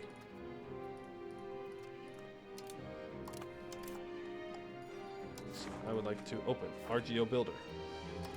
Mass expand RGO. I see olives. I see wild game. I feel anger in my heart. I see wine. I feel rage. The rage within me. Okay, but it's mountains, so that gets to stay, actually. Olives, though? Dog, I don't think so. Alright? I don't McFrickin' think so. I want to know, do you have the spice of life? I can't just look up spices. Chili. You do produce enough chili, and you do export chili as well. Okay. What about tobacco? You do produce enough tobacco, and you export some tobacco. Okay, well, in that case, I don't really mind. I do want to replace these olives, though. I could replace them with maize for a better food source. We are a little low on food. I don't know if that's because of the super bad winter that we had 7 years ago. I'm going to guess not. We are also about to end the Little Ice Age. So I will go ahead and spread maize instead of those olives. Now, it's on a city, so it gets 33% less food production. It's not a great food production spot. Also, no irrigation, but it's better than nothing. Why are you trapped in this cage of eternal wine rage? It's mostly for the bit. Mostly. It's also just because it's a bad RGO, and I don't like it. So there's that, too.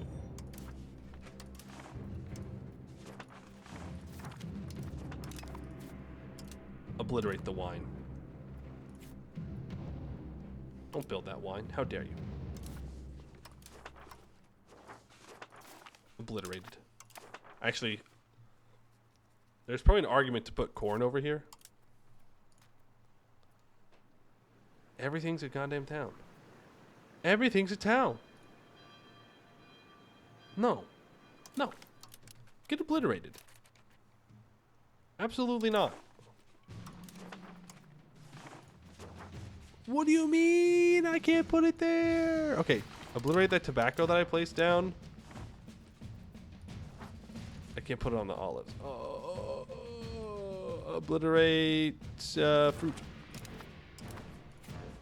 What do we need fruit for? Nothing. Absolutely nothing.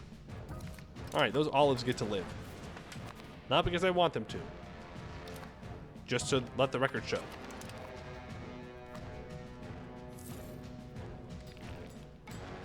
Literacy right now is an average of 62 in rural locations. Our peasants can get up to 65% literacy at the moment, which is kind of nice.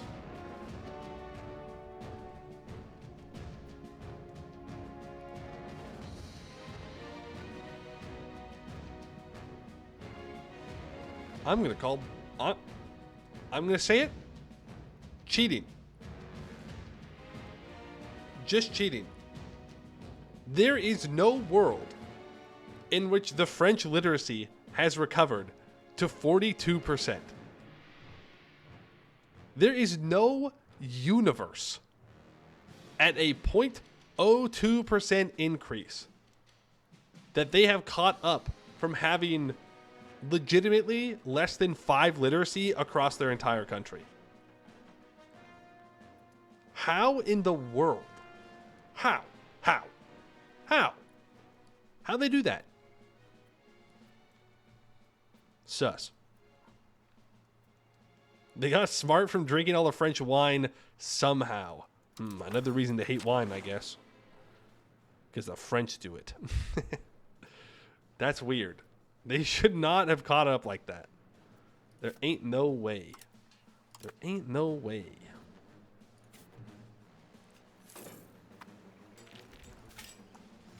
Why don't you go ahead and build some construction centers? Oh, that's what I wanted to do.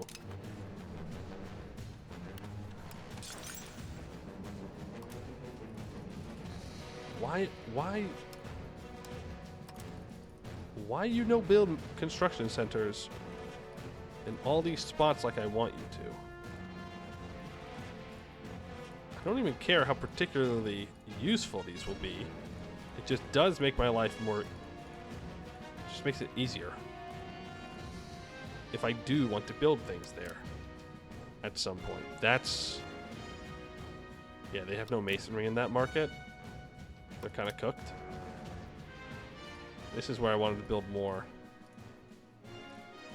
So that way if I did want to upgrade all these towns or cities or build things in them, then we can just, you know, build them. And I don't need to worry about it. Isn't there a parliament debate that gives increased literacy gain and a flat literacy gain? Is there? What? If there is, that would definitely help explain it. But I don't know. I have not seen one that does that. That doesn't mean anything. Doesn't mean it's not there. It means I haven't seen it. No way I'm still missing cloth. I mean, I am building this slowly but surely. Oh, I've got to turn on the encourage migration button. So right there. We are going to need pops. 10 research. So that unlocks the slave center building. Uh-huh.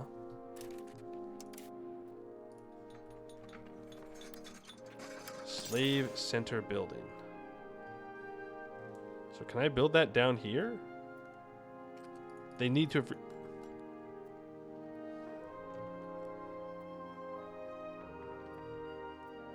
Good news, boys.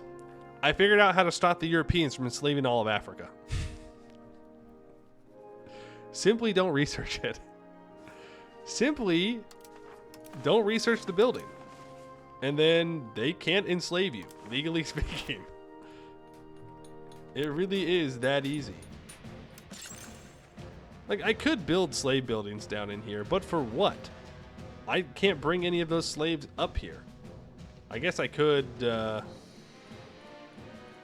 start exporting them, or someone could export them. Like, I don't even know how many pops are in these locations. I'm just building. Interesting.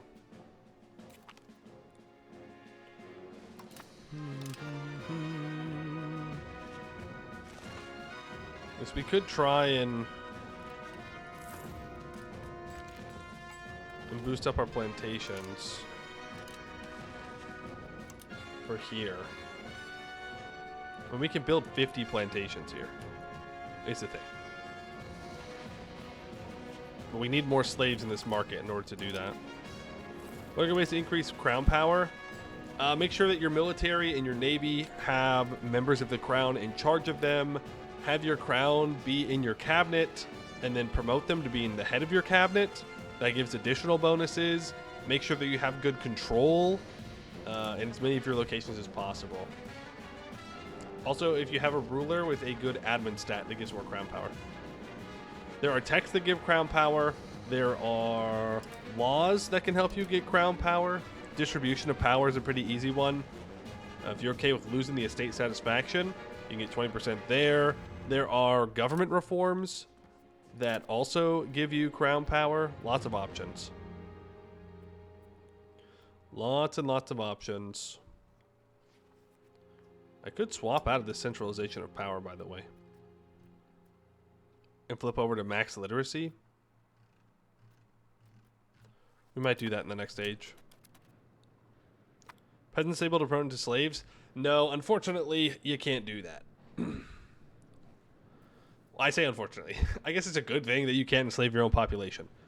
But they do need to be a different religion than yours. Best way to revoke reforms from a powerful nobility? It just takes time. You need to empower the crown or other estates in order to weaken the nobility enough to where you can start to revoke things. That's what it comes down to. And that's just kind of it. Going communalism, that also reduces it. But really, crown power is the biggest effect on it. So the more crown power you get, the weaker the nobles become, the more you can do it. And if it's early game, you just kind of have to take it. Like, you just gotta, you gotta take the fact that you're gonna lose stability, a lot of it, if you try and break them. Looked at the wiki and there was a clergy debate to gain 0.05 monthly literacy gain. That still feels like crazy. Crazy they would catch up. Aren't we already enslaving our peasants by forcing them into servitude for our nobles? How dare you say such things, okay? Our peasants are having a great time being serfs. Thank you very much. Look at. See, look how happy they are. Look! They have 100% happiness. All their needs are met. Prices are down. The economy has never been better for Hungary. I mean, this is pretty good. They should be thankful for the good things that I give them. Bubba Bob Reborn, thank you for the follow. Appreciate that. That is the end of the Little Ice Age. Decades after our world started freezing, we still struggle with famines and food production. Despite the adversities brought forth by the Little Ice Age, we have survived, overcoming the latest obstacle in a series of hardships. The icy landscape across our empire may not be retreating entirely yet, but the worst part is behind us. Life has been quite harsh as crops failed consistently. The threat of starvation has pushed many to the brinks of abandoning their humanity. Despite this, we embrace the next day with a warm smile and intention to persevere. And this time, the Little Ice Age really is over. So we gained all of our food production back. Being a serf is a patriotic thing to do. You get it. You understand.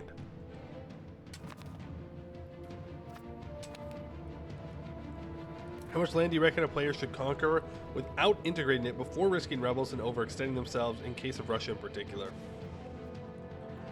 I mean, I'm going to have a hard time giving you one easy answer for that because it really does just depend on who you're playing and what age it is and like what you're willing to risk.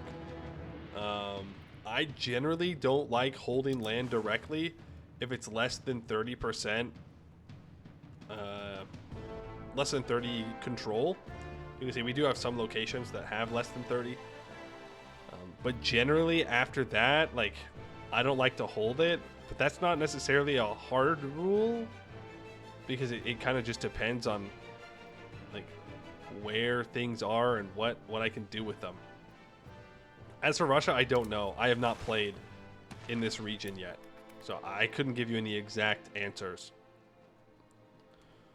But just remember that control is a really big part of your economy and your crown power in like so many things. So you don't want a lot of low control land in general. Krakow market is currently losing 28,970 food.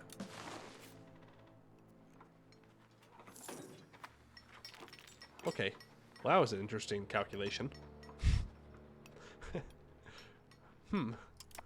Glad that fixed itself. That was a big food loss coming out of the little ice age there. Like, I don't know if he would have been able to keep up with that one. Oh, I bricked it. I bricked this entire area because there's no masonry.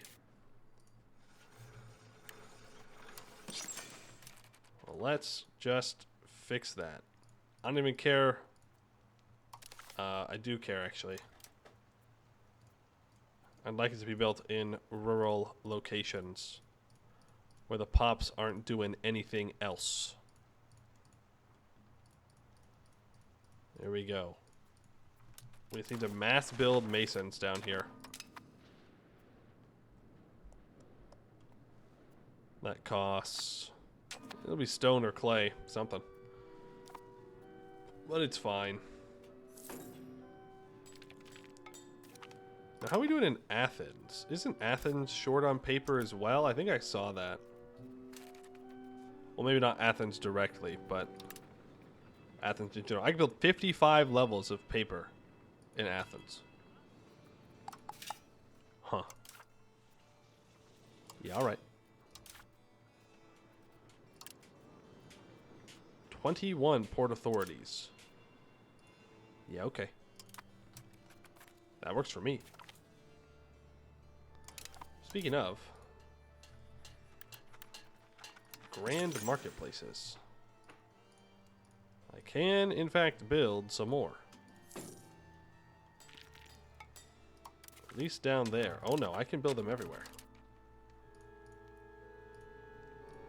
I can build a bunch of them in a bunch of different locations.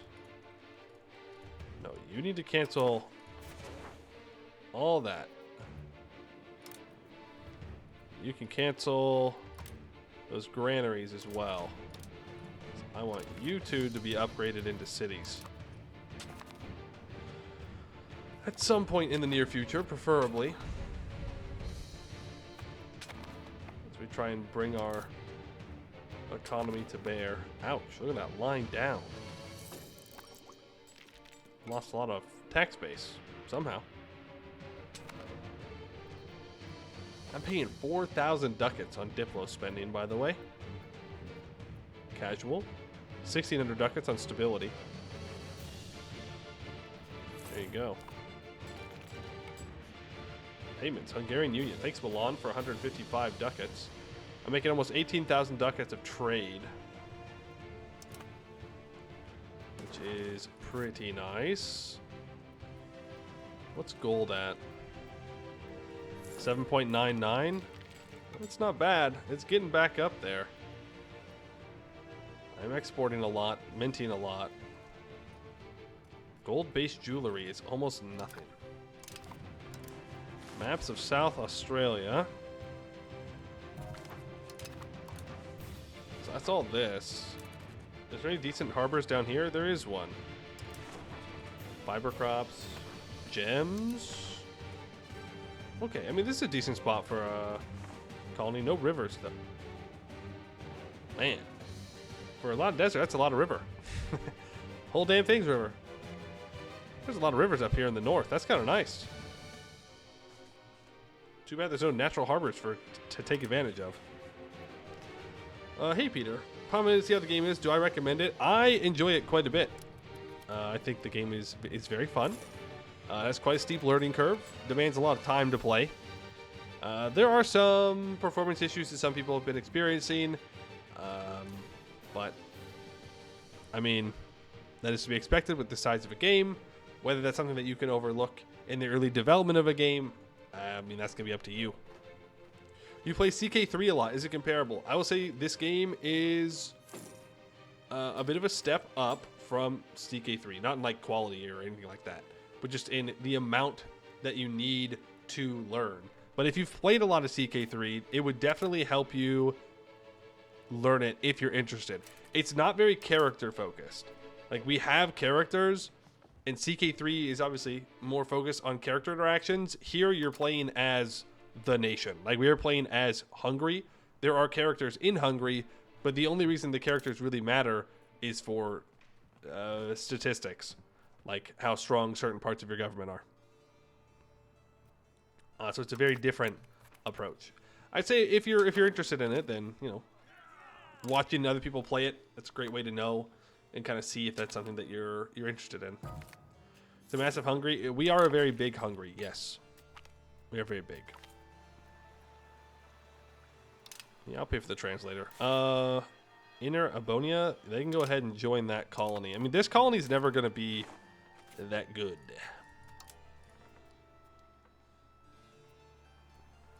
Kind of just is what it is.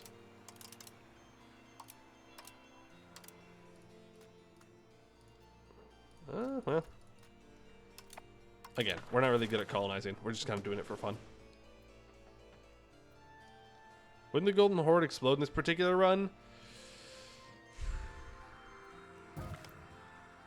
1400s, I think. 1500s. It was a little ways in. But they kind of just stuck around for a long time. They weren't all that strong. They were kind of just there. Unlike these guys, who are legitimately strong. They are pretty strong. Pretty strong.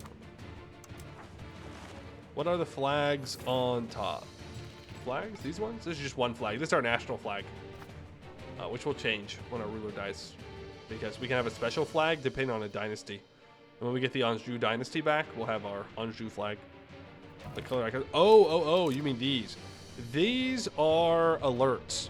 So CK3 has the alert system where you have to click on the button and then it lists out everything. These just tell you without clicking on a button what's going on. Like I know the skull and crossbone one means that there's hostile pirates nearby. This one means that the buildings are unprofitable. And that way you can just go in very quickly and look at what exactly they're telling you is happening. Red are things that are more important for you to pay attention to, all the way to green, which are things that are not as big of emergencies. The blue flags over here on the left are situations, which are like big things that are happening that you are involved in. It's very in-depth. It is very in-depth. Also, I'm out of masonry in Pest. I am building quite a bit at one time, though, so I don't think it's too bad. But it is something to keep in mind. That maybe I went a bit crazy with it. A little bit. Just a little bit, though. Our culture conversions are coming along just fine. I think that's most everything over here to Hungarian majority. Which means that our control over here should be getting to be pretty decent. When does the game end? The end date's 1836. It starts in 1337. So we've been going for quite a while. Today you learned that annexing more than one subject has a minus 100% modifier to all annexations. I don't think it's minus 100. It's minus 50% per subject that you're annexing. I believe it is. So around the Middle Ages to the beginning of Victorian Age. Yep. That is the date. You start off in a more feudal society and you reform your nation through different government reforms that you can unlock. There are laws that each country follows that you can change and adjust to benefit certain parts of your country. Like if you want to empower your burghers so you're better at trading, you can do that. Right now we've empowered the crown because, well, you know, I'm pretty cool. I think I run the country better than the AI. And so it, yeah, I mean, there's a lot here. There's a lot. Is colonization that slower? The European countries not colonized it at all. I think here we can look.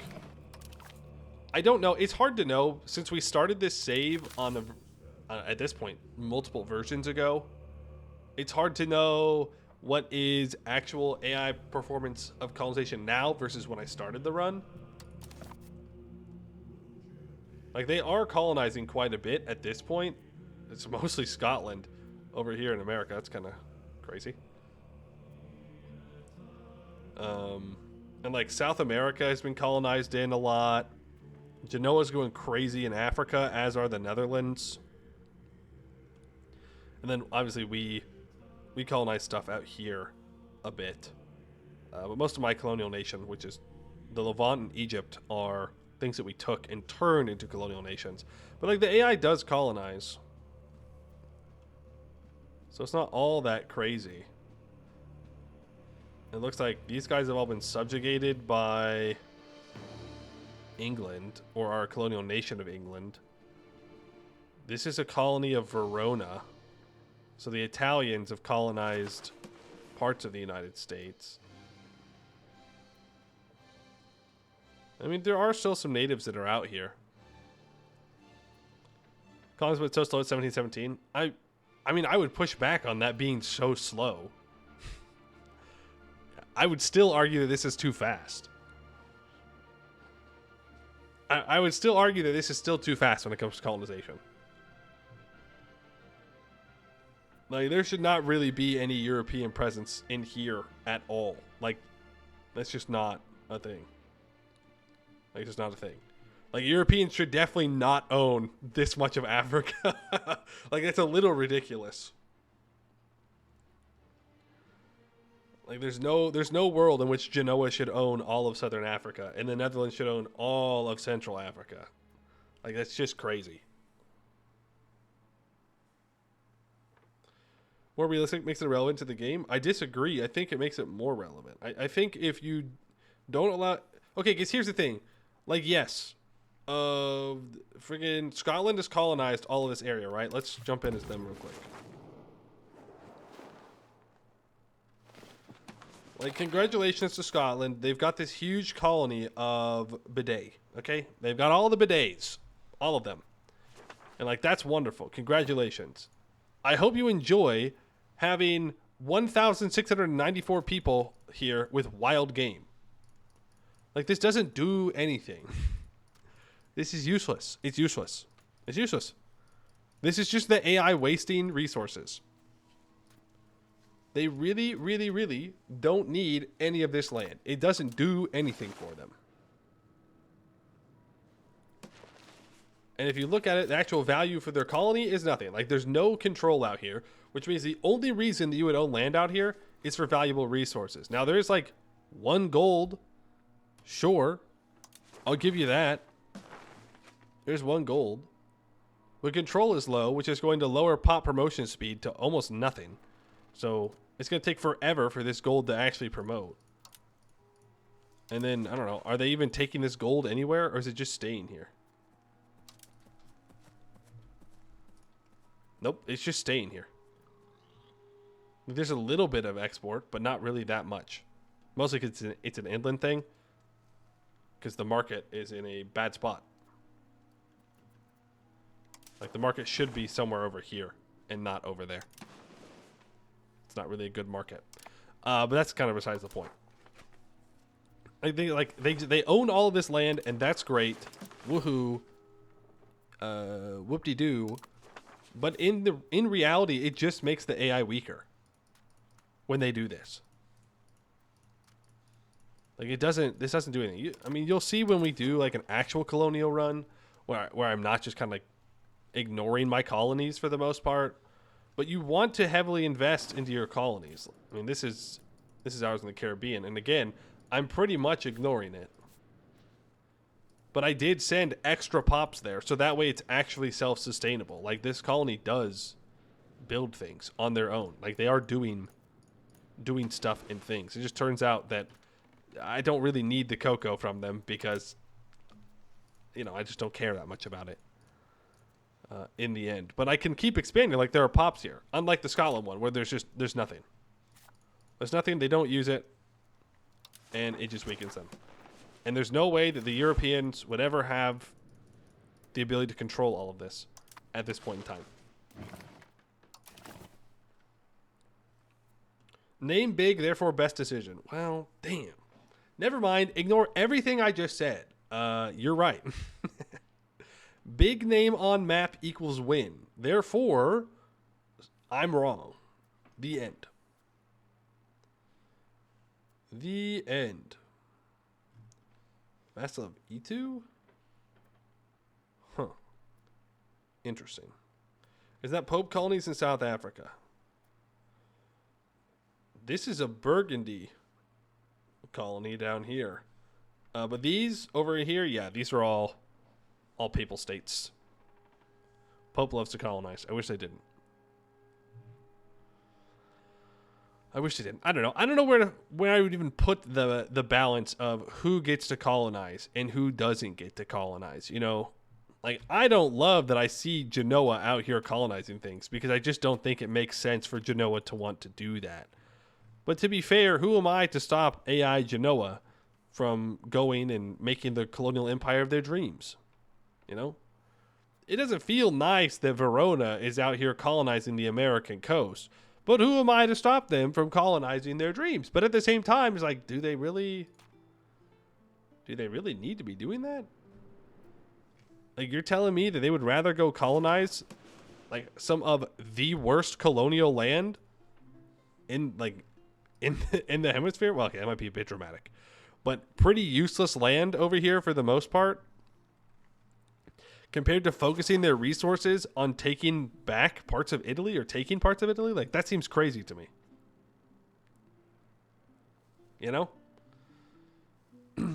Like, Verona taking one location off of Padua is worth more than the entirety of that colonial nation. But instead, they've sent pops over here to the middle of nowhere that they're not going to use. I don't know how to fix it, though. I'm just good at complaining. Do I build roads from a city to the capital or from a capital to a city? I think either way works, but I usually build out from my capital or market centers. It's important that roads go from your capital to places, to locations for the control, but you also want to make sure that all of your market centers are connected to locations around them to better spread market access. You think the A should take their pops into consideration? I mean, yeah, but I don't know how to do that. Like, how do you convince pops to do that, or AI to do that? Who colonized New Jersey? It's been split between Verona and Shecamexin, who is a primary culture Venetian, but is a tribe. Well, now, ain't that something? Mostly Catholic, too. It's a Catholic tribe. To each their own, I suppose. Something, man being obsessed with returning to his wild state. Something. Do these Italian states have enough people to worry about colonizing? No. Genoa has 110,000 pops. That is less pops than they start the game with. So they do lose pops when they get hit by the Black Death, right? But I'd be willing to bet that they have sent perhaps too many pops away from Genoa if they only have 110,000. Now, don't get me wrong. Having peasants is pretty bad in locations for a economy min-maxing point of view. They do give building levels, so... but in general, they're not working jobs, which isn't great. That being said, like, it's not fantastic. Like, this is 100 development. Almost. It's almost 100 development. So it's a huge loss to not have pops here working as many jobs as possible. Like, even if you go and you look through the rest of their territory in Italy, like, I'm not saying that 110 and 89,000 are low pop locations, but I'm also saying that it's not great for Italy. But maybe I'm wrong. Because then I look at like Milan. Well, okay, all of Milan's pops move into Milan itself, Milano. Well, like they also have some pretty low pop locations. Verona has a decent amount. I mean, most of their pops go to Venice, which is why I would like Venice. And then you get down here to the Pope, and the Pope's got a decent amount, right? But again, you're looking at like 46, 47,000, 35,000. Like this is not the urbanized Italian peninsula that comes to mind. Right now, of course, we have a ton of pops, but I don't think I'm really a fair comparison against the AI. You know? Like, you can tell what parts of my country I've owned for a while, then I'll have a decent amount of pops, and which parts I've taken over more recently, which don't. I mean, you can even compare it to parts of Germany. Like, parts of Germany have an equivalent number of pops to Italy, which I don't know about like how historically accurate that is, but it certainly feels weird. You know? Like it certainly feels weird. Why is the AI not upgrading this wheat? It's even worth money. You have peasants. I don't understand. I don't understand the AI. But like Genoa is weaker because of all the colonization they've done, without a doubt. If Genoa were actually trading back all of these resources, that would be a different story. Like if Genoa came down here and was building out all this gold, which they are, to be fair, it's built out, and they were building out this ivory, and they were shipping it all back to Italy, that would be a very different argument. I mean, they could be shipping this gold back. Put my money where my mouth is. I already added up. No, it's me. I'm the one. I'm importing all of the gold. I mean, Genoa is importing a little bit of gold. Right? And Inhambane is exporting. So, you know, Genoa's colony is doing a lot of the gold trade down here. If we look at countries down here, I mean, I'm just importing from other places. I mean, Inhambane is making a lot of money from trade. Hold on, now I'm interested. Now I want to see. We'll get back to Hungary.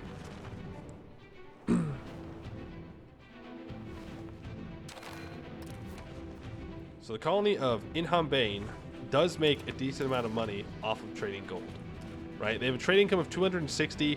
It's the vast majority of their actual profit that they make. They make 295. So they get some off of the burgers. That's really about it. They are paying for a Republican tradition right now, though. So it'd be a little bit cheaper, but it's not all that much. So they are making a ton of money from trading gold here. How much do they pay to their overlord? An easy way for me to see that here, or do I need to click on Genoa?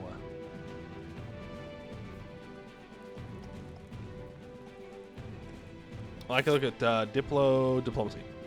So Genoa is getting 30 ducats out of Inhambane. Now, what is our population? 2.074 million pops. 1.4 of which are Ligurian. Now, to be fair, we don't know how many of these pops were actually Ligurian or how many have been culture converted over, is the thing. We don't know. But we can assume that Genoa sent a decent amount of pops down here in order to get access to that for 30 ducats. Again, though, if they would have just not done that, and they would have taken, you know, a couple locations off of Milan, they could have had more money. I don't know.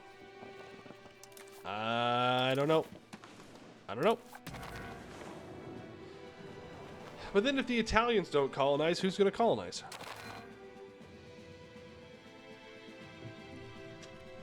Portugal? Castile? France? England? What a thought. What a thought. Of course, the correct answer is Magdeburg. Classic colonizer Magdeburg. Ooh, develop the interior. Yes, please. Coalition's back. Coalition is always back. Genoa will join in a moment.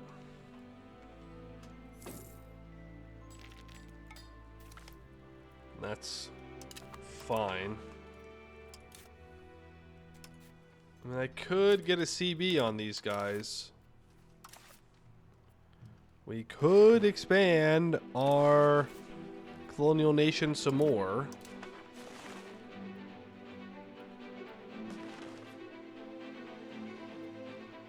It would push me towards naval, though, which would feel bad. Ooh, serfdom support. Yes, please. We're at war. We're at war with a rebellion in one of our colonies. Not a real war.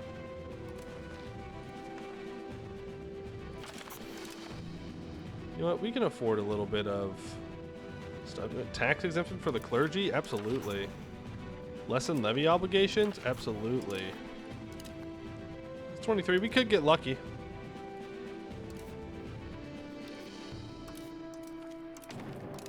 Boom. Before Genoa could join them. That's the important part of this war.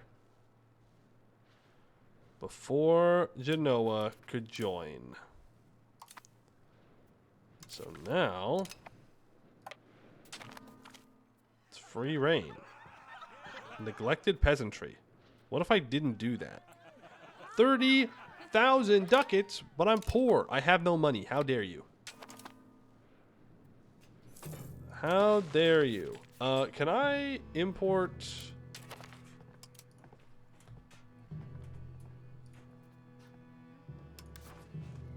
slaves from somewhere? You're telling me the Adana node has plus 32 slaves? That's real?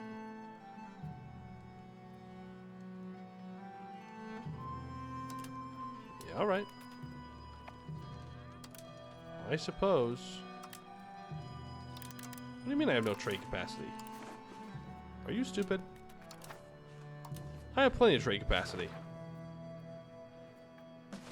Look at this one single cotton location. We're not hiring more people. Well, hiring's a strong word. Hiring is probably not the right word to use when talking about slavery. We're not employing more people. That is technically correct. Do cannons fire from the back row? I'll be so real with you. I don't know. I probably should know. I don't know. I think so. I think I remember somebody saying that at one point. But for the most part, I haven't needed to know. I just kind of throw my armies at people and then they died. We are not employing more interns. Yeah, no intern gaming. You can push into the Ottomans. I don't expect we'll need to siege them down much. Oh, no you don't. I am fighting you. You're going out here. You are going here. This is being transferred over to me. Thank you.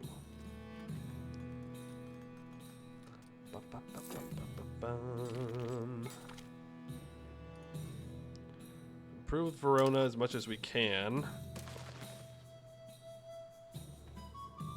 We can improve with this guy.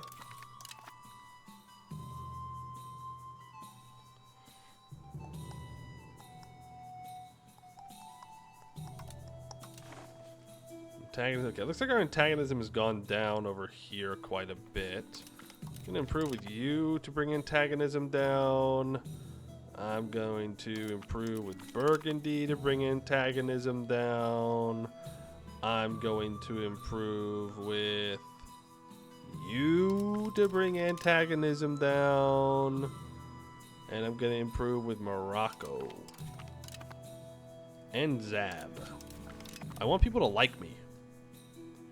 Because if they like me, they won't join coalitions against me. If they don't join coalitions against me, it makes my life easier. And that's kind of the goal. Oh, I did just see that we have upgraded dye workshops now. I want to check cloth first. Good. We have just enough cloth. Demand met. I'm not going to worry about fine cloth for now. And dye. We are importing 16 dye right now. How is lumber? We're still doing perfectly fine on lumber. So I need to find somewhere with lumber that I'm not making lacquerware.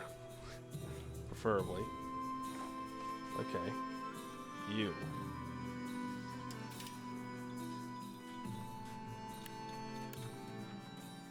I can build a bunch of dye works. 55 dye works might be a bit dramatic.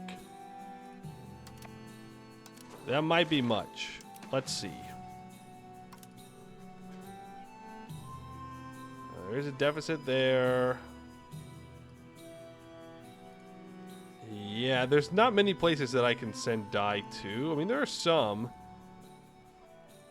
55 would be crazy. But I'm feeling crazy. Just build it. 42 levels. Build it and they shall work. Or something like that. I'm pretty sure that's how the saying goes. Build it and they shall pay you taxes.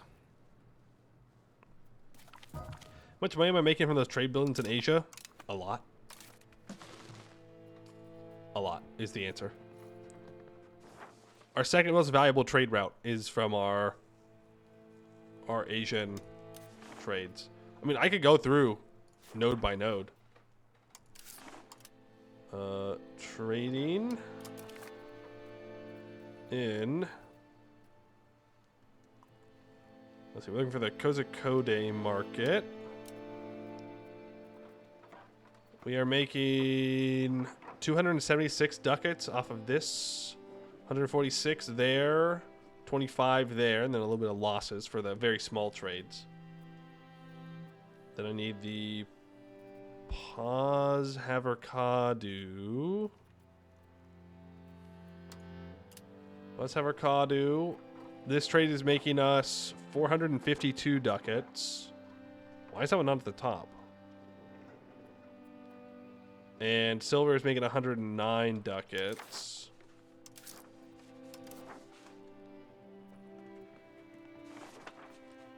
Oh, it is. Right, I forgot. I only get a portion of that.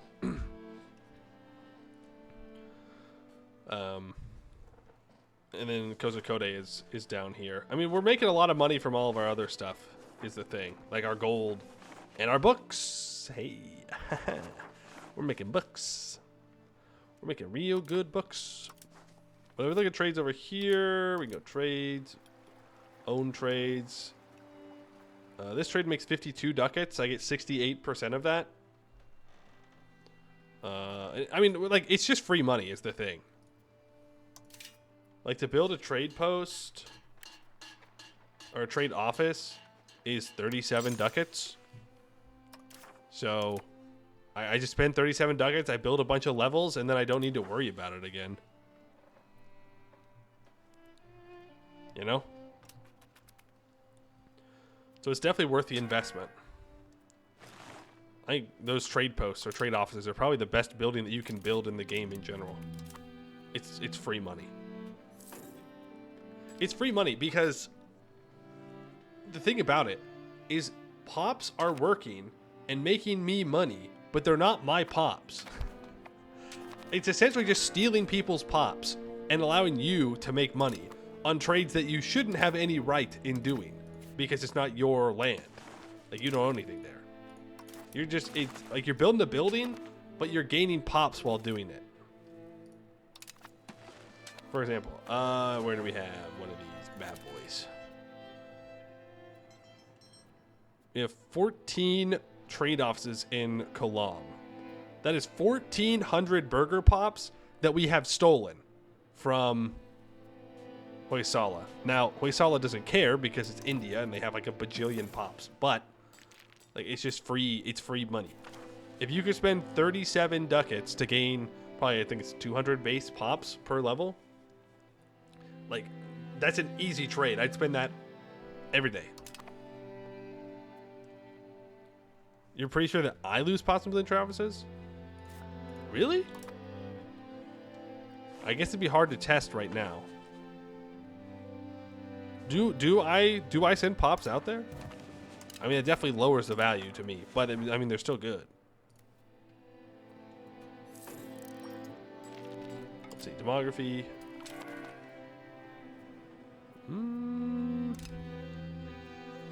There's no Hungarians here. Well, the easiest way to do this, trade office. I need to build one trade office somewhere. Somewhere that I don't have any yet. Up here. Oh.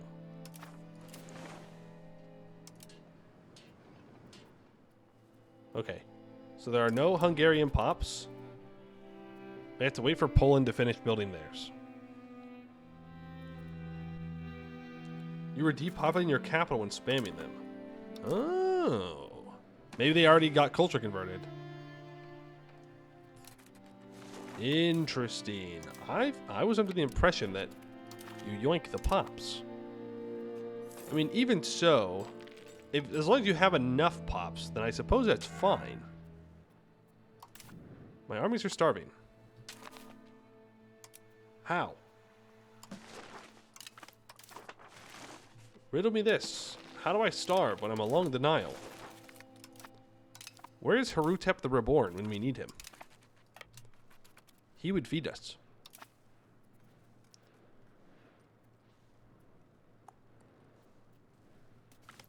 Alright, Egypt. How much can I get away with taking here?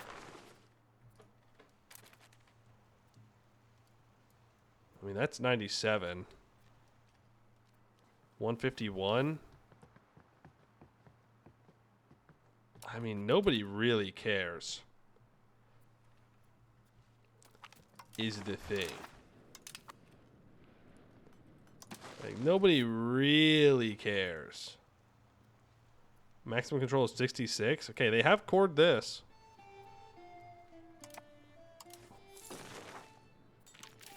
I mean, at this point, I'm just empowering them to empower them. I'm sure it won't come back to bite me in the ass later. I'm sure they'll be super loyal forever. Forever and ever and ever.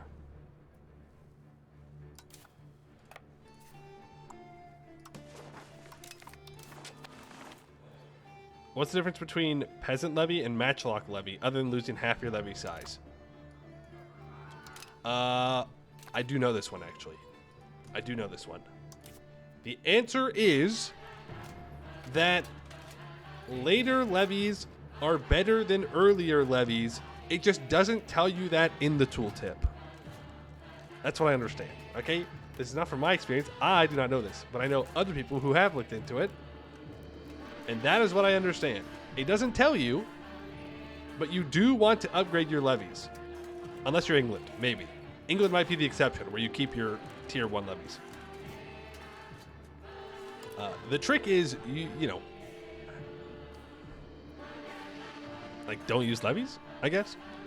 Because levies are kind of just bad in general. I think they're going to get, well, I shouldn't say. 'Cause I don't know. But that's what I understand, is that they are worse. Earlier levies are worse in combat than later levies. It just doesn't tell you. So you do want to upgrade them.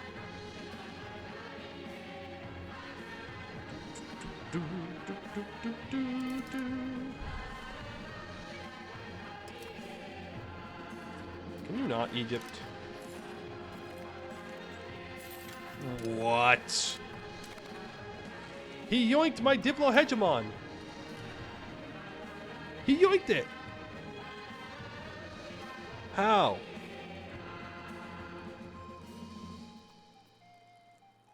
Bad reputation, -1.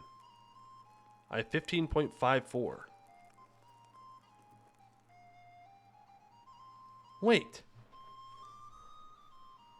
Scammed.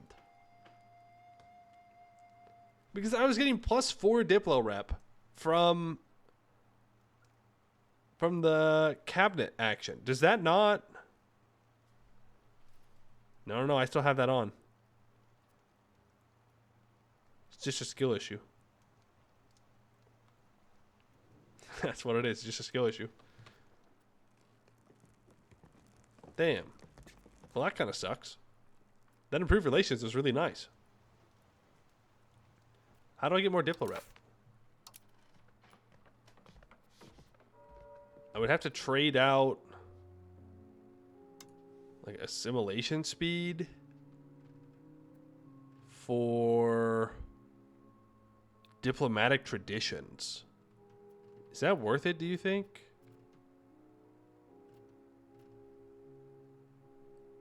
Ooh. Policy of calculated delay. 15% improved relations. 0.05 antagonism change modifier.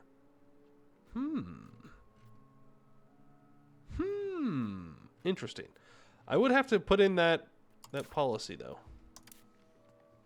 Man, that's like cheating. It's basically cheating to get Diplo-Hegemon as China. Okay, I'll say it. I'll say it. That's cheating. He's probably got mandate buffs. I actually don't know how the mandate works. I'm too scared to learn. Oh, boo. Boo, I say. He got a good event. All right, fine. We wait. 2 years, we'll get it back. Also, I would like to point out that I have more pops than the Emperor of China. I'm kind of built different.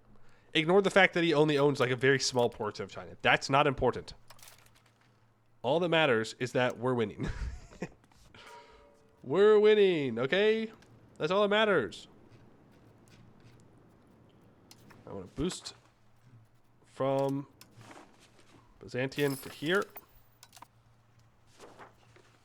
You know, maybe I shouldn't criticize the Italians too much for ignoring their colonial nations if I just like throw a couple pops in Australia and then ignore them. Classic. Classic hypocrisy. We love hypocrisy. Can I hit 100k? Or 1000k? Is that allowed? I've always spent my money before we got there. I guess we're going to find out. Prove to the max with the Gelarids.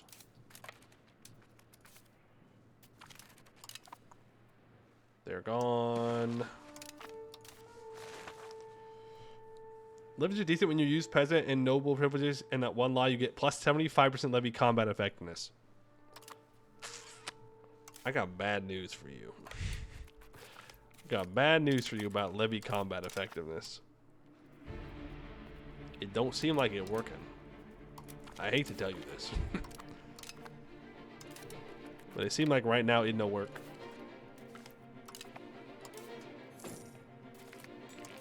There we go. We're back to being Diplo-Hegemon.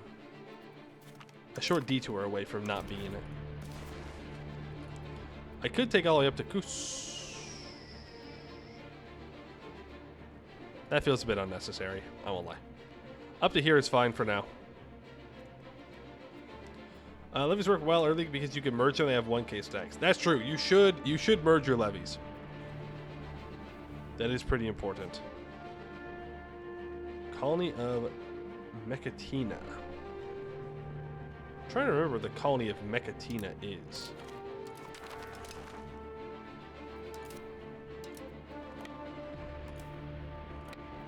I mean, it's somebody that we fought a bunch that's very mad at me.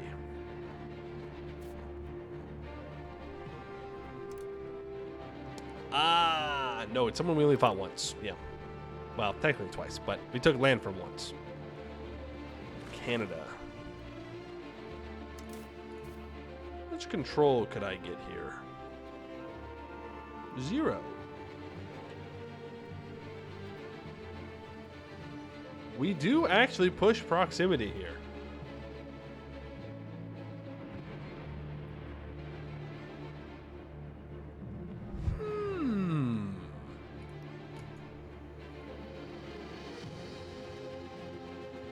Well, now, ain't that something?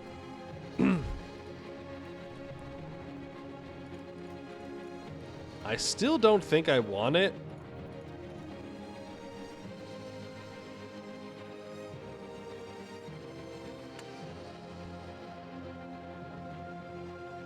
Unless... No, because I have to integrate it, then I have to convert it, then I have to culture convert it. I mean, it's in an area, right? So the culture conversion and the...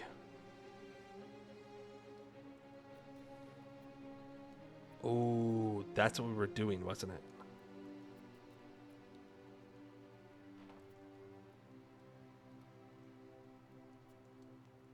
No, it's fine. Like, what area is this? Upper Egypt. So, like, we could keep it all for ourselves. But is there any realistic way that I'm ever going to get any kind of control up here? Not really. I can get it down here. Barely. Yeah, Egypt, you can just have it.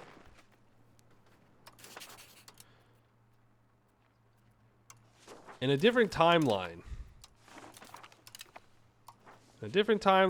we would be taking all of Egypt for ourselves personally.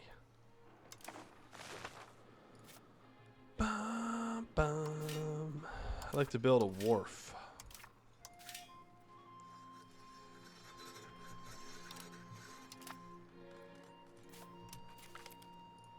No more coalition. We did it. Coalition gone. Wait a second. Is it eating my money?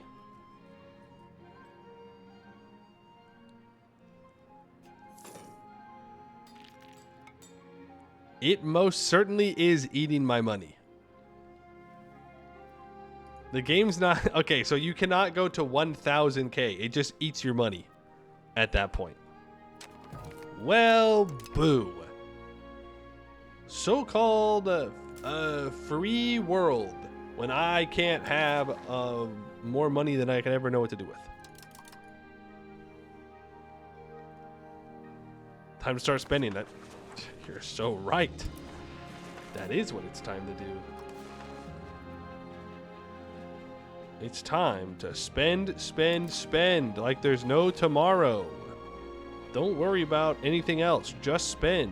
It's free. It's all free. Everything's free. How's all the masonry doing down here? Still needing to be expanded in some spots, huh? I mean, it's getting promoted into. You know what I should do? Is this mass masonry in Constantinople. Like it to be in rural locations. I mean, this is literally what I made this vassal for. And so that way they can handle all of my raw material needs down here, and I don't have to mess with them. Now that being said, they're still stupid and like to do stupid things. Like put a city here. Like for what? For what? For what? You have an urban parliament seat, a library, and a counting house, and a pound lock canal. You know what? I can respect that, at least. But I'm obliterating this city. It's not a city. You don't need it there. I would like you to have corn. Congratulations. You've been corned. Like, this is supposed to be where I create my raw materials for Constantinople. That's it. That's your entire point of existence. Congratulations. Get used to it. Wine.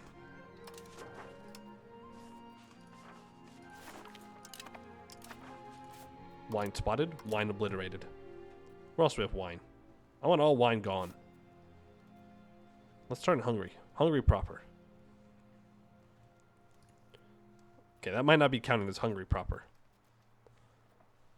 Wine. Spotted. Obliterated. Another day, another wine taken away. Now this is wetlands. I don't think I can... Well, surely you can put tobacco on wetlands. Surely not. Is the answer. Boom. Wine obliterated. More tobacco. Look at that. Wine still worth nothing. I keep removing it, and it's still worth nothing. This RGO sucks. I hate it. What? Thank you. And we can just bill out the chili. And if we don't sell it, we don't sell it. It's still just worth more. We're spending 100 ducats right now to make more money long term. That's called investment, okay? I have one. Well, it's really just... I have 362. All right, time to turn this guy, who is an indulgent drunkard, into a saint. Thank you. That gives me a little bit more prestige. Back to obliterating wine. Where, oh where? Okay, so I can't replace this one. You know what I need to do? Hold on. Distraction. Squirrel. I need to start stealing maps. They're not going to appreciate this. I don't care. If there's any chance that I'm going to get potatoes, I have to steal maps to do it. And honestly, I think it's worth making the world mad for potatoes. That's just me. You do that. Okay, back to this. That wine is in a hill, so I think it gets to live. I don't think I can get rid of it. Ooh, obliterated. Obliterated. Look at that, 24. Well, okay, this is a rural location. How are we doing on food here? Like, so super fine. It's never been more fine for food.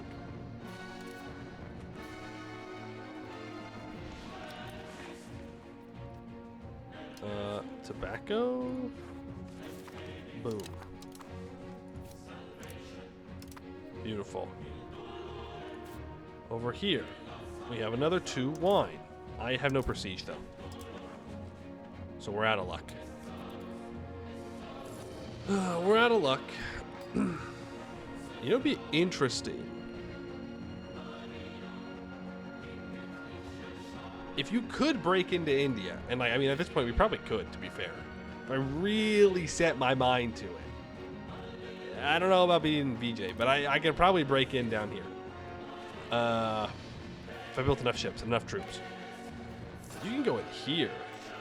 This is all tropical, right? This is in fact all tropical. What's the requirements for moving cocoa?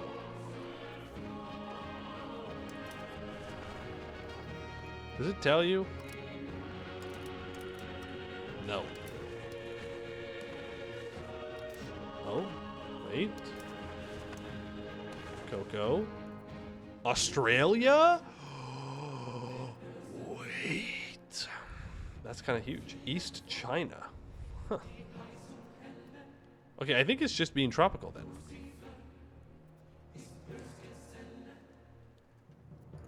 So that'd be kind of sick. You just like replace this rice and livestock and fish with cocoa, and you can just... Maybe I should have taken all of this. I don't know if I have enough time now.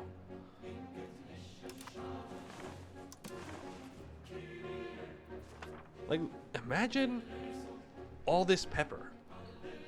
All this pepper and pearls, cocoa, chili, cotton. We'll put that thought in the back of our minds for later. For a different game. I would like to see where I can place it in Australia.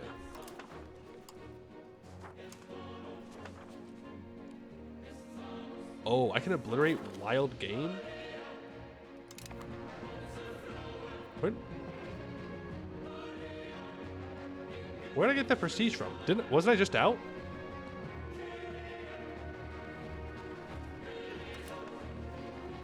Am I crazy?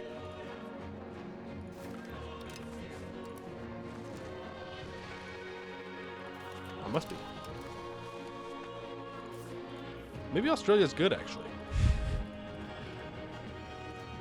You can just make a bunch of cocoa, and then you can sell this cocoa to, like, China or something.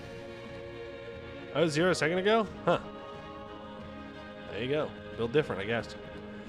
You unlock the Columbian Exchange in 1637. Wild games are hunting ostriches and kangaroos. Well, if they were smart, they'd take out the emus early. A real dog-eat-dog world out there, you know?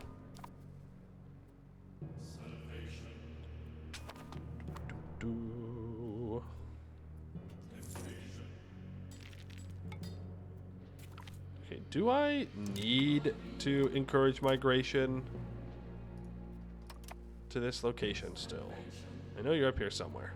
There you are. No, you're actually fine on that. Are you, like, good at anything? Not to be mean, but you're kind of bad.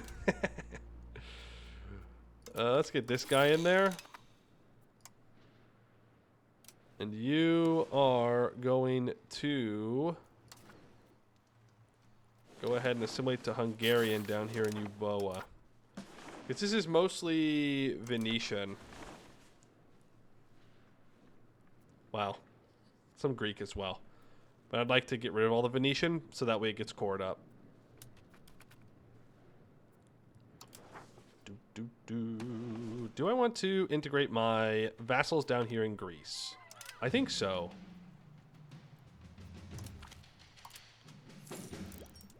I think so. So they'll be done in 1724 with that annexation. If I start another one, 1725.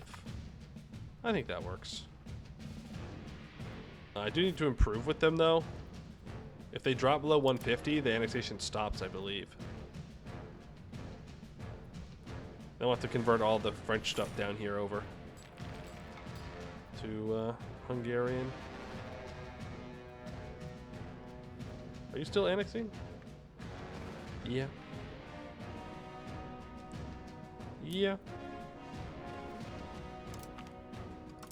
I'll still improve them. I still have black flag troops, apparently. Oh, I do. Hanging out in Hallich. You don't need to be there. 985 seems to be the cap. Or I'm just making too much to tick up over... It would take me up over 100. So they're like, no. You get nothing. Nothing for you.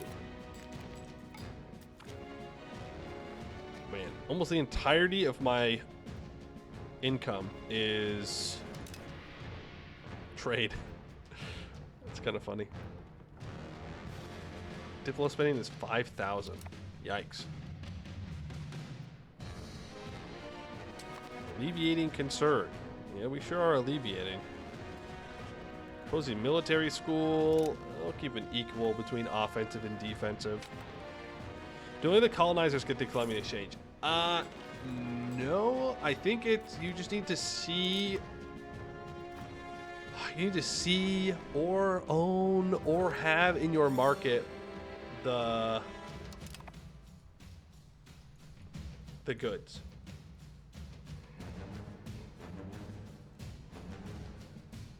Technically, everyone in Europe can do the Columbian Exchange right now. I just don't think the AI does it at all. Being aware of its existence somehow, yeah, it in like one of those somehows.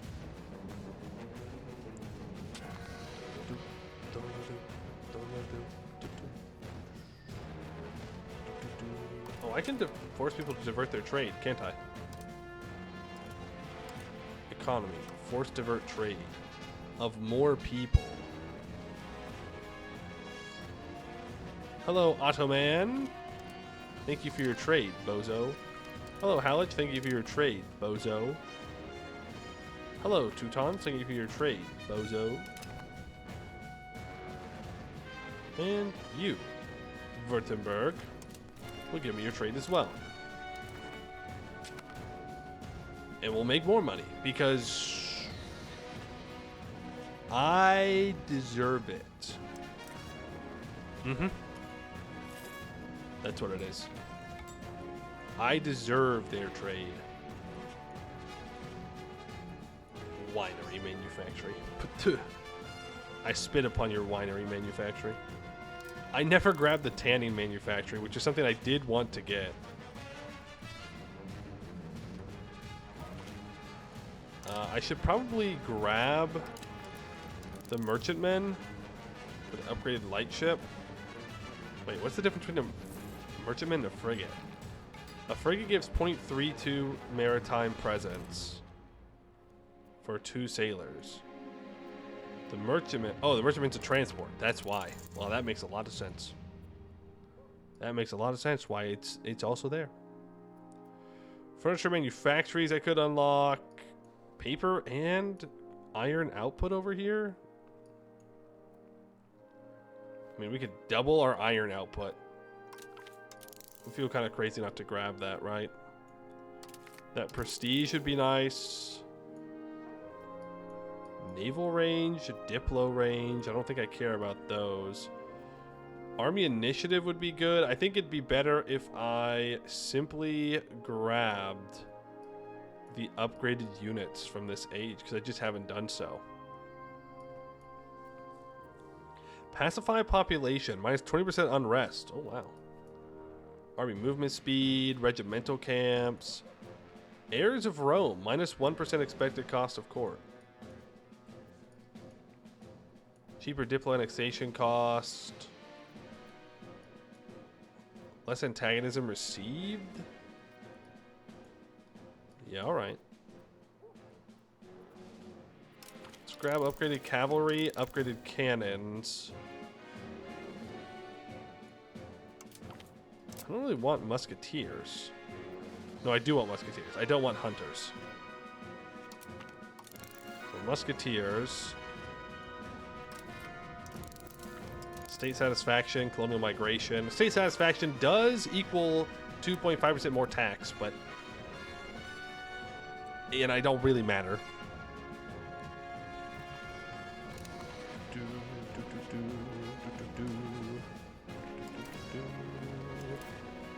We're at 4.62 capacity used on all these cultures here.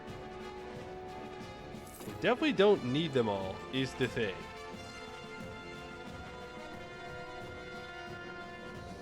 We could start demoting some of these cultures. It'll cost some stability. But I don't really care. We don't have that many Transylvanian pops anymore. And I could instead swap over and accept something larger. Like Venetian, for example. I mean, I've converted all the Venetian away, so maybe I should stop doing that. I don't think I have 1 million Venetian pops, though. So I can't accept them at the moment. Instead, I would have to take all of this. But if I take Venice, then we're in business. And there is France that owns a part of this down here. I do think that we move into North Italy next. I think that's a pretty natural place for us to go. It's either that or into the HRE. I mean, 17 years. Control-wise, I mean, it's begging us to move down this river more.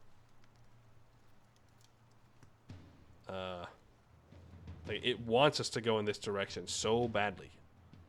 And I don't disagree with it. I would love to do that. You are not a core.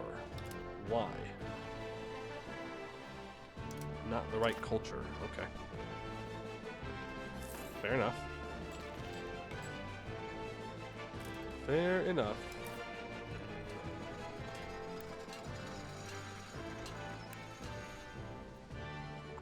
So, barracks. How about barracks in Pest? Can I just mass build them?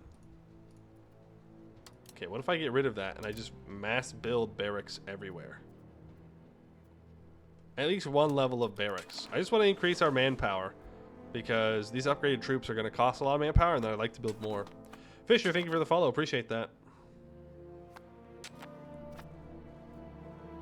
I do want to double check that my fortification line is good here. Well, good might be a bit of an overstatement. We've got a lot of forts everywhere.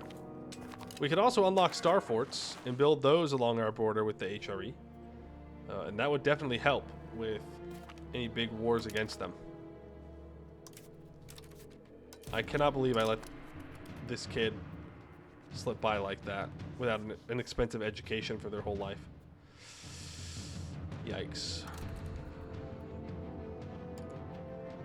Yikes. Oh, I wasn't told about them. That's why. Oh, damn. That's unfortunate. We'll be able to build the tanning manufactories. I just don't know what to build, you know? Like what do I build? What do I do? I got so much stuff and things. We know we have a big leather deficit. You know what? Well,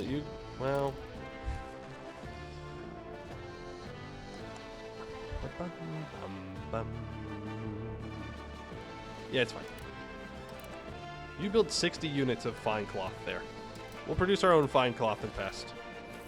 Or in the Pest market, I should say. Lot of RGOs that we can be upgrading.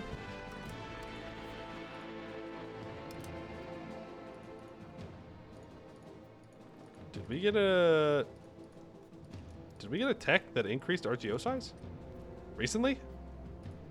I don't think we did. Well, for whatever reason, we can build a lot more. Maybe literacy hit a breakpoint.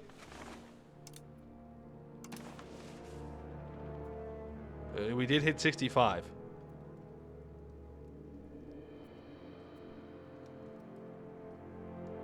Maybe that was a breakpoint for us. We got more. Also, our dudes are at max literacy here at 65.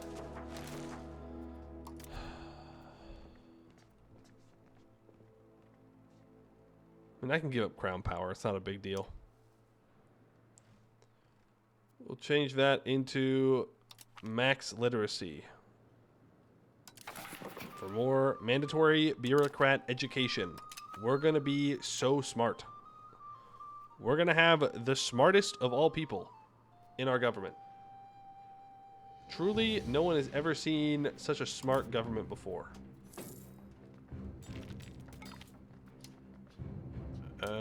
I think I want to hand out to the clergy tax exemption. It will give them a lot of power, but it will also give them 10 loyalty, and that's going to help a ton with keeping our research high, which I think I'd rather have at this moment. Who is still Black Flag? Oh, all the guys from the Ottomans in our last war. I forgot to move them back. My bad. Alleviating concerns. How dare you leave? You're like the most important guy we've got. In fact, you're so important, I don't even think I care if it's a noble. I'm just gonna put the best guy for the job in there. Nepotism has been destroyed, folks. We've done it. We've finally given up on it. I could just keep colonizing out here.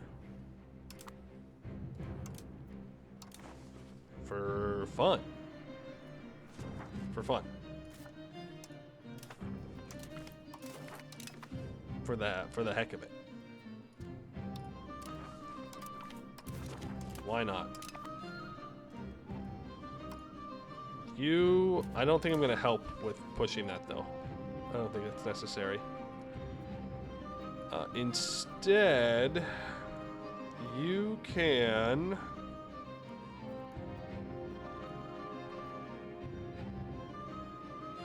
Do what? Like, what else is he gonna do? Nothing. I mean, I can put him on to reduce paperwork, but I already make enough money. I can just put him on develop province. Just keep developing pest. Only at 64 development, so it could be better. That's a lot of chili? What do you mean? That's a very normal amount of chili for Hungary to have. It's just like a normal thing. You're crazy. Ah, damn it. It is a lot of chili. I will give you that. It was, for a while, our most valuable trade. Our trades are moving around a bit, though. Oh, it's most valuable, which I suppose is a good thing. In the grand scheme of things. Also a leading exporter of books. We might need to make more if we want to upkeep that amount of book output. Bum, bum, bum. I'd love to own the Venice node.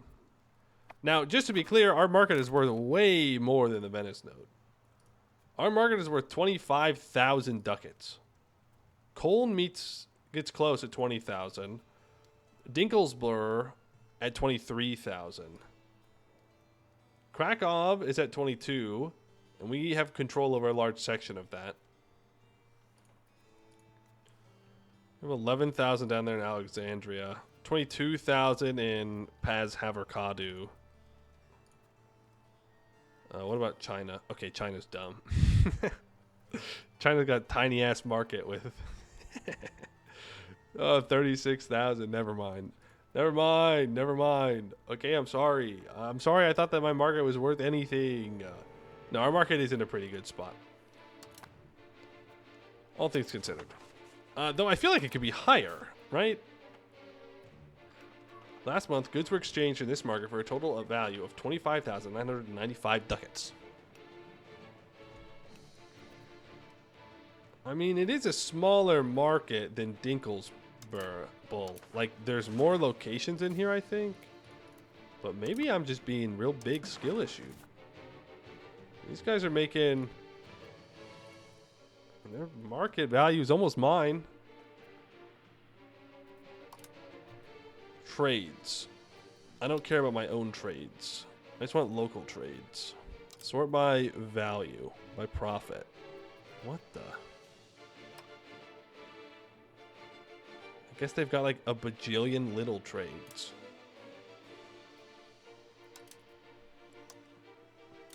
Huh. Whatever. Whatever. We've got this market with 6,900, and this market with 8,000, this market with 6,500. This one with 6,100. I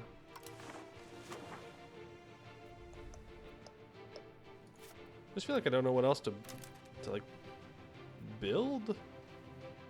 Like, I guess I could just keep building no matter what and hope that trade picks it up.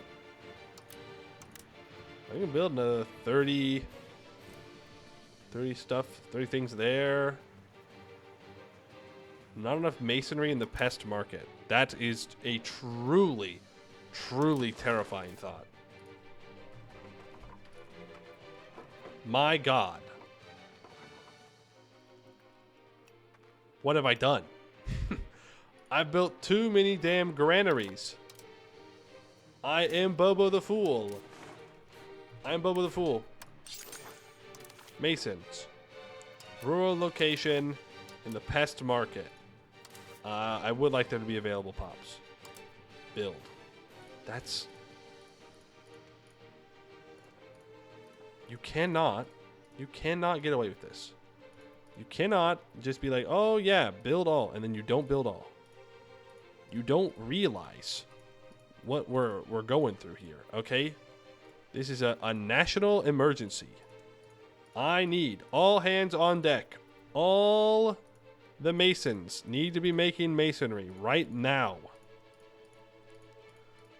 Look, it really is as simple as recognizing a problem, right, in our manufacturing base, and then just saying build it, and then it happens. And then you're done. Like, that's it. That's all you gotta do.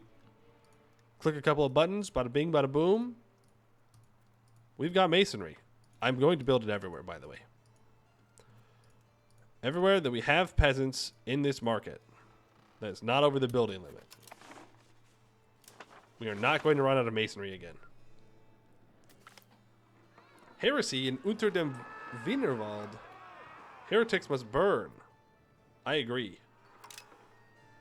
Heretics must burn. Those silly Catholics. I'm assuming they're Catholic. They could be Lutheran, I guess. They could be. Oh, the guys down here are Catholics. We'll have to convert all these locations down here. Otherwise, I'm going to get a Catholic rebellion. Our son comes of age, but I'm not marrying him off to anybody because I don't care about that dynasty. Also, this lady's 81 years old. Bro, you were supposed to die a long time ago. I mean, I don't mind you being alive because you do have that monthly literacy and you are a free thinker. So, you know, as for old people, you're pretty cool. But still, I'd like my crown power back. Not that it matters. What do I need it for? Money? Money's overrated. She's got that chili-based longevity. Oh. I didn't even think about that. The chili-based longevity, of course. I forgot about how chilies just make you live forever, actually. Secret tech. This one tech the healthcare industry doesn't want you to know. Just eat some chili and live forever. God, I'm so stupid. I didn't even think about that. I want to build port authorities here. And grand marketplaces here. And then I want to build fine cloth manufactories here. And we are going to make this the fine cloth capital of the world. People will beg for this. Huda Vendigar exporting 56 units to Alexandria. That should be me. That should be me, bro. I'm going to make the Ottomans so rich by doing this. It's my fault for adding so many chili RGOs. She'll live forever. The Lich Queen rises. There is the tanning manufactory. Thank God. Okay. We need to build a lot of tanning manufactories now. We have been holding out for a hero here. Holding out for a hero. Where do we have a large amount of tanning? Here we go. Because it has livestock in the province. We are over our building limit a bit here. I don't care. 19? The masonry.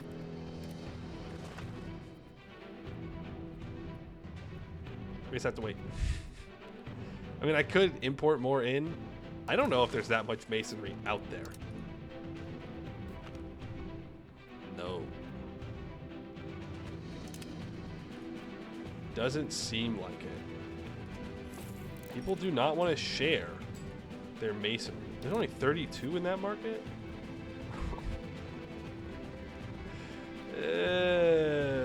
Man. Yeah, I might have built too many granaries. We might have gone a bit above and beyond. On the bright side, though, we can store 186,000 units of food here. We are never going hungry. Ever. Ever. We make 23,000 food a month. This is truly like heaven on earth. About as close as we can get. I need to keep adding in these RGOs because we're going to lose access to them soon. The maps! The maps! The maps! Portugal. Steel map of Atlantic South. That's not an option. Not a good start. Oh. La Plata Sea. La Plata Sea. Stolen. Netherlands. Map. Steel map. Now, what are you called? Not going to be the Madagascar Sea, that's for sure.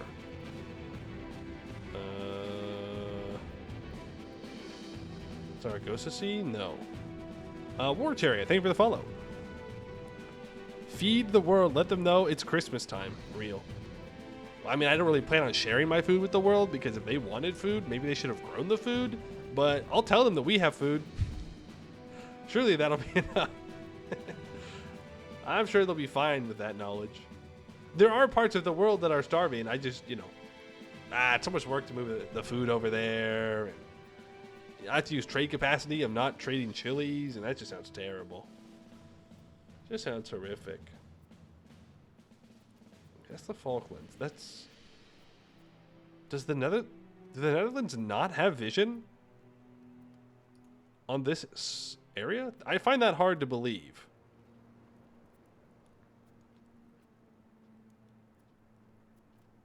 I find that near impossible to believe. Wait, maybe I'm overthinking this.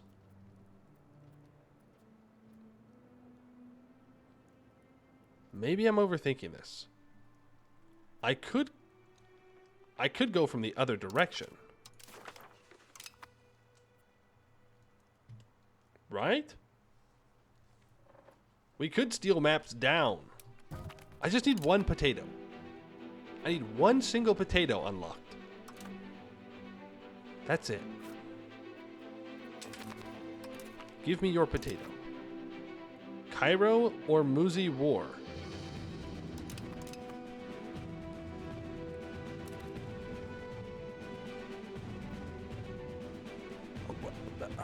But what?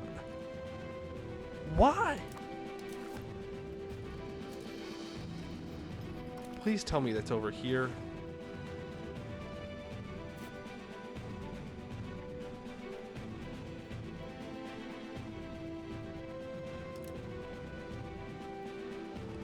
Dog, what? At least you're already there, I guess. That's gotta count for something. But why are you calling me into the war? Is my question. I mean, I guess you were outnumbered, but I'm not helping. I'll probably help. I don't want to help, but I probably will.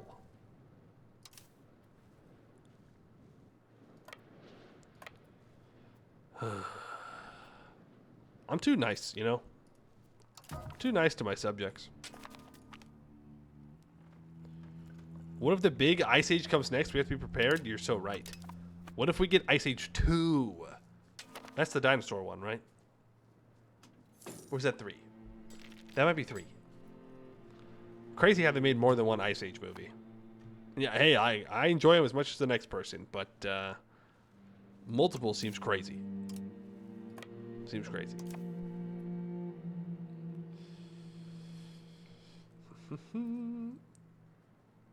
Shame we can't spread quinoa. I mean, I guess that would just be another food RGO, right? We've had an Ice Age in space, too? Wait, there's a space Ice Age movie? Real? For real, for real?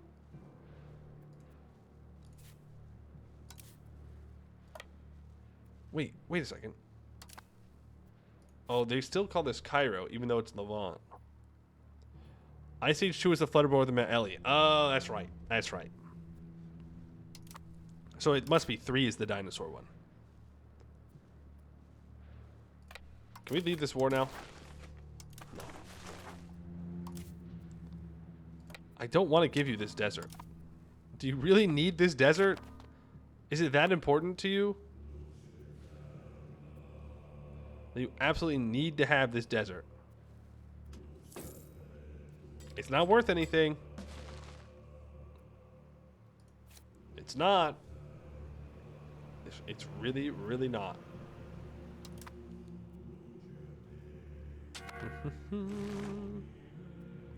Yeah, my armies are starving because I'm marching them into the desert. They don't need to be.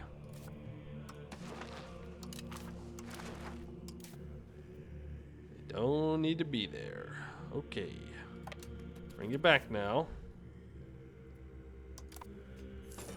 Surely.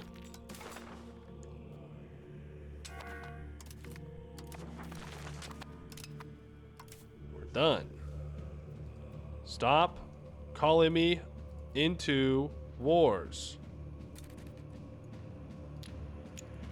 No shot.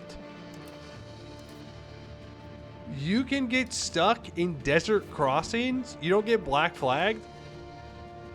Damn. Damn, that's good to know. It doesn't matter for us because we can violate sovereignty, but that is good to know. Do not get your troops stuck in a desert crossing. They would just starve to death. Okay. Glad we learned that lesson today. Do, do, do. Do, do, do.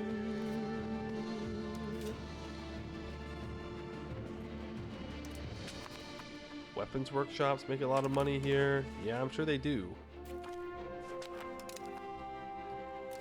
Edern, how are you feeling with your pops? Oh, not great. All things considered. Don't care.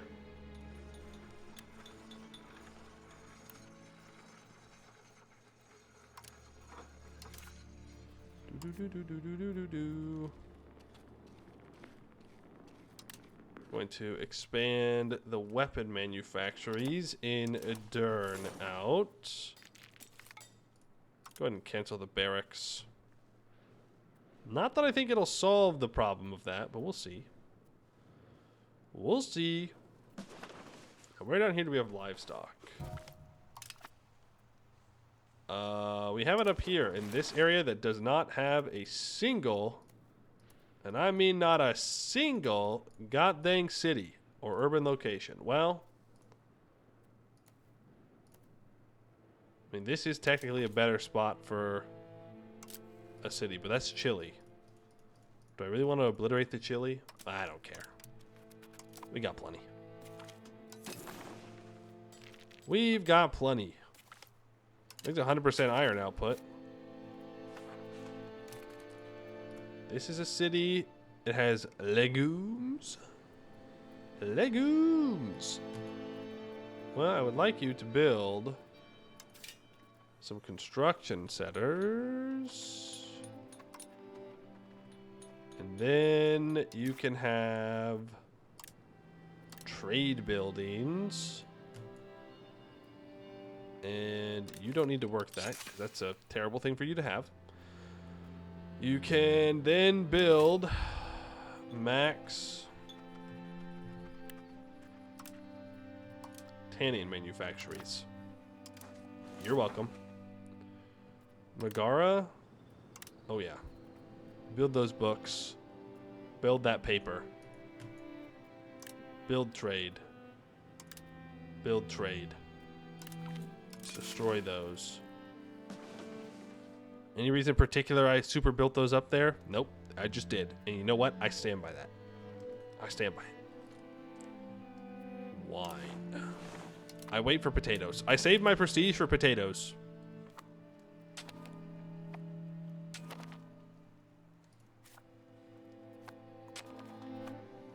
Please give me your maps. Please, I beg of you. I need the vision.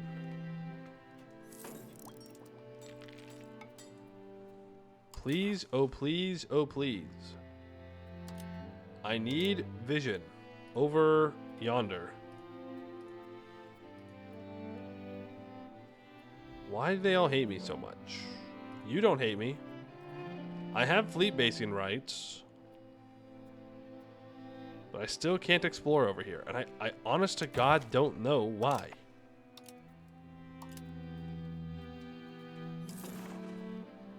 I mean, it's in my naval range because of that. Do I need naval range over here too? Because that would be weird. I don't know why I would need that.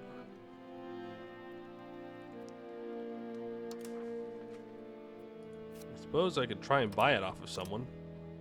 I don't think that's how that works, though.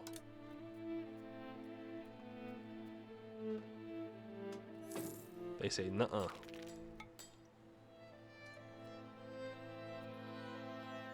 They say, nuh-uh. What if I influence you? They still say, nuh-uh. What the? Oh, they like me even less. Oh. Weird. So until I interact with them, they must not know that I exist? And because of that, their opinion's 0, but then when I do interact with them, it lowers it. It like updates to be lower. It's kind of odd.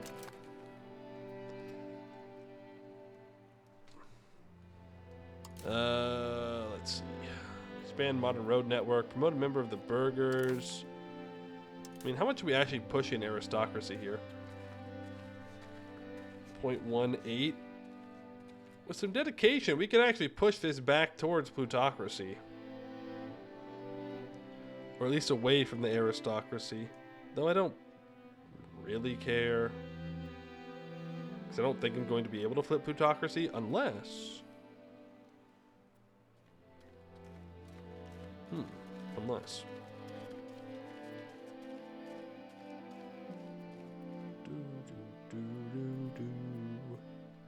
Unless I go revolutionary. That's what I'm trying to say. My brain's trying to connect everything together.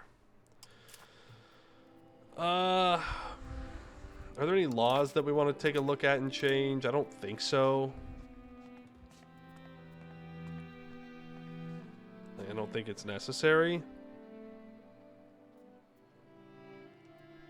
Noble army gives me noble levy size increase. This could push me towards plutocracy. Which I don't really need. Administrative, peasants. We are civil law. Leviathan gives more crown power. We could swap the 2 treaties of government for the estate satisfaction. I think I'll keep the crown power though. Court of Culture's probably the best one. No, I think this is all fine. The other option could be press laws. Yeah, I could flip into at least censored press, preferably free press. I'd have to find another source of serfdom, though.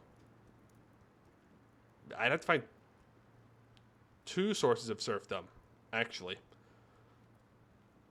Because it's a total of a 0.2 swing towards liberalism if I remove state press. What's it being pushed right now? It's barely hanging on. If I even get rid of that, I will stop pushing serfdom.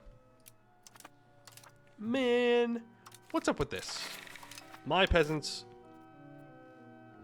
are rude. They're very rude. They won't let me keep serfdom.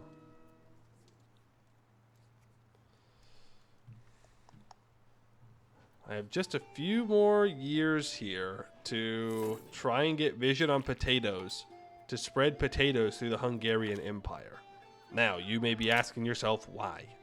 Do you need potatoes for something? And the answer is no. I will be taking no further questions at this time. I think it's a valid enough explanation. Burgers complain, no pain, no gain. 10 prestige, or I flip towards plutocracy. I'm going to take that prestige for the aforementioned potato. Boil them, mash them, stick them in a stew.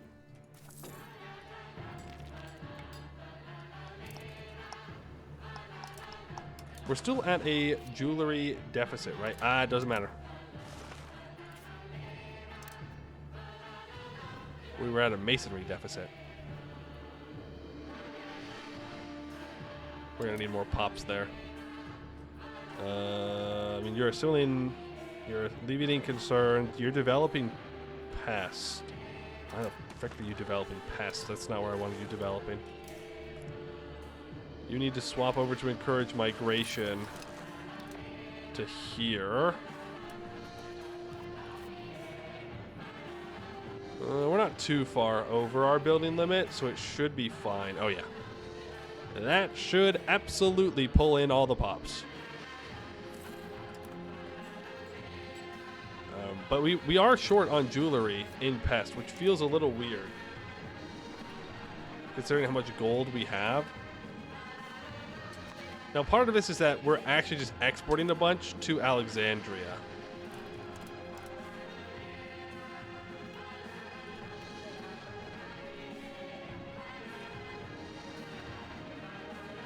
We would like to trade 40 more. So I do have room inside the market here to make more jewelry. I just have to find a place to put it.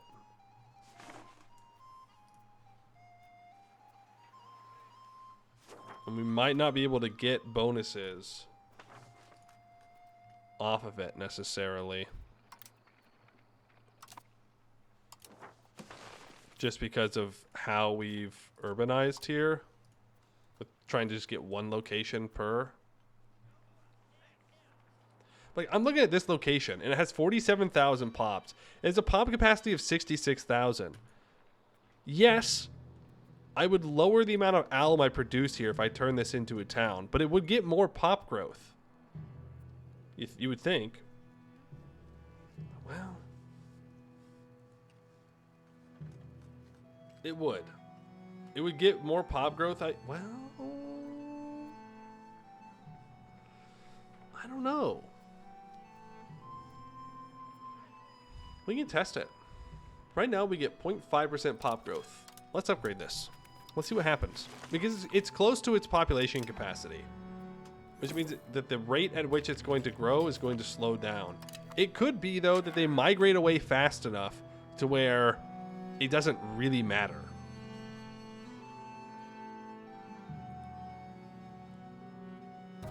We'll have to wait until it upgrades. 0.5. Remember that. 0.5. And I can just downgrade it if I don't like it, and we can rebuild it. It's not all that relevant to us to rebuild some RGOs. Right?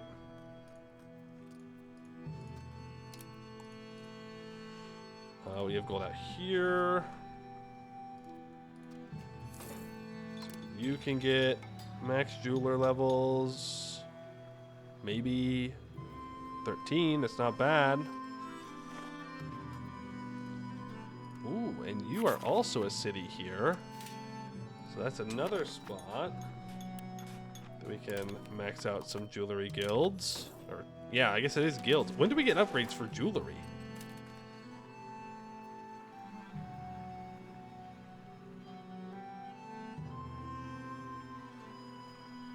Never? Never, ever, ever? Never, ever, ever, ever? Never, ever, ever, ever. That's the best we get. Alright, I mean, hey, fair enough. Slavery laws. You can ban it. Speaking of, how's that plantation down here going? Has not gotten a single new guy. Pop satisfaction may be too low. Well, that's fair. I think that's very valid. They are importing them. I just don't understand why it's not turning the pops into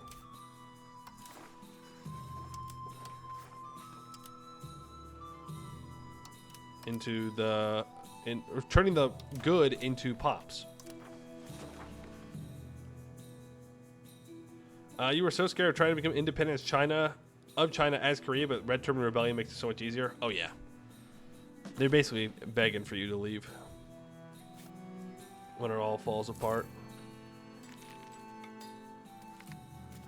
Get that spy network back up and running.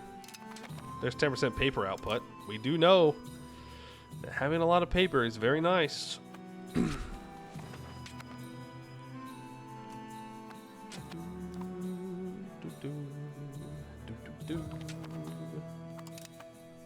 People are dying. Armies are lacking commanders. It's fine. It's probably better for now, at the very least. You can get an expensive education. Like, we can afford to give multiple kids expensive educations. Damn, this guy's gonna be pretty bad. That is one of the benefits of being a republic. Is you can just elect to have somebody better. Well, hey there, Bohemia.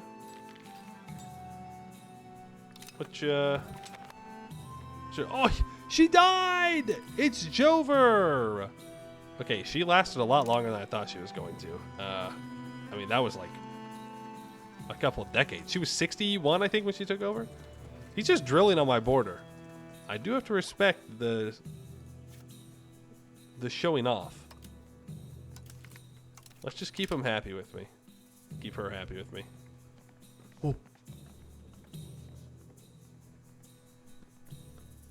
Anjou's on top in Bohemia. That is a queen. Anjou. I didn't even realize that she was Anjou dynasty. Unfortunately, her son is not. But for at least one brief moment, the Anjou dynasty was in charge of Bohemia, and they are back in charge of Hungary, which means we're back to our old flag of having the fleur-de-lis there. Nice. And now our crown power should increase as we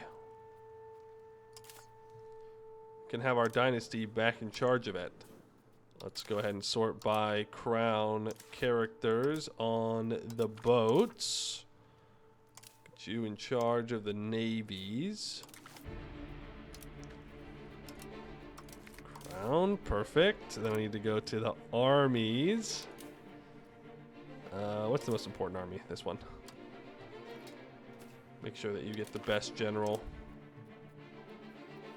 Yikes.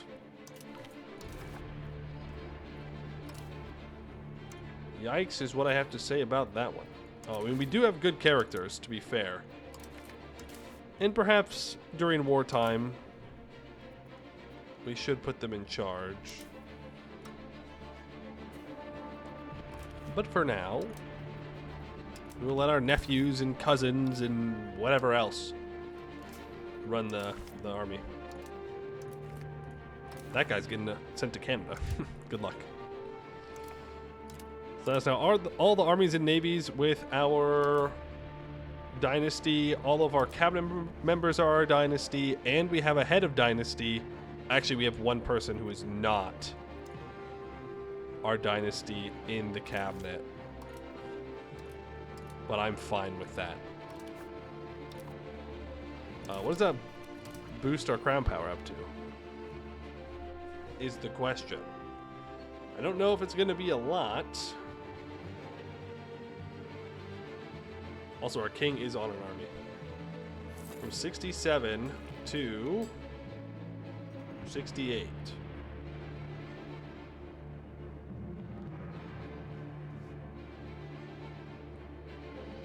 Really?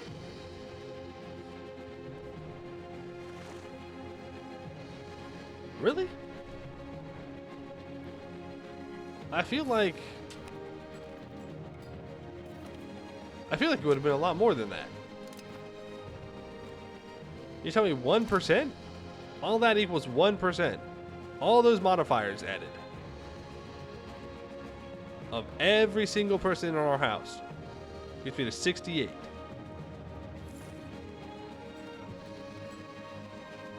That do in fact be what they're telling me. Okay. Fair enough. We do have a lot of burgers and they're very strong, so I can't complain too much. Radical reforms. I mean, that sucks. I don't like losing 20 stability here. But it does give prestige. And we love prestige.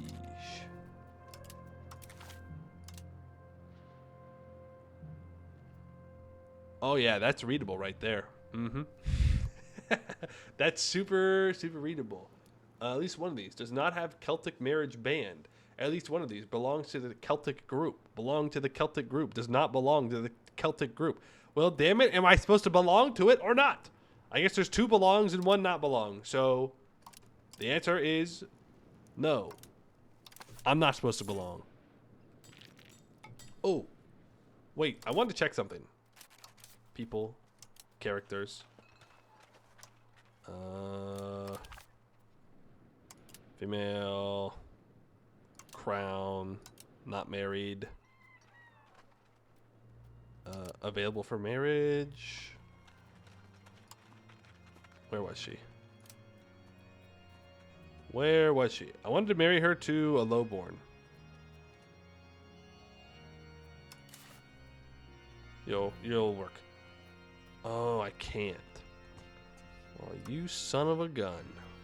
I wanted to see if marrying her to a lowborn would make her kids be of her dynasty. Peasant. Nope. Burger. Nope. Cleric. Nope. Noble. Maybe I just can't. This guy technically doesn't have... He's 61. Surely there's somebody younger. Surely. Doesn't look like it. Well, we don't need to test it that badly. Like, he also probably won't have a kid, so... Oh, well. You get a Diplo education. That works. 3.5 million burgers. Yeah, it is quite a few burgers. To be fair, though, we could have more. We could have more. Reasonably. A lot of beef. A lot of beef. That would be a lot of beef. You're right. All right, so pop growth here goes from 0.59, available free land 0.05, to available free land 0.12. It lowers it. It actually does lower the pop growth here to turn this into a town. Despite the fact that it was almost at its pop capacity. Huh. Well, more you know.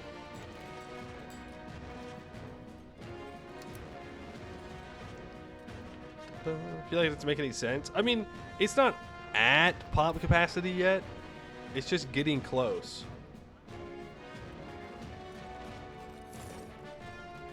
To be fair, part of it is that the pop growth is being carried by being Orthodox and having the double Sabbath law.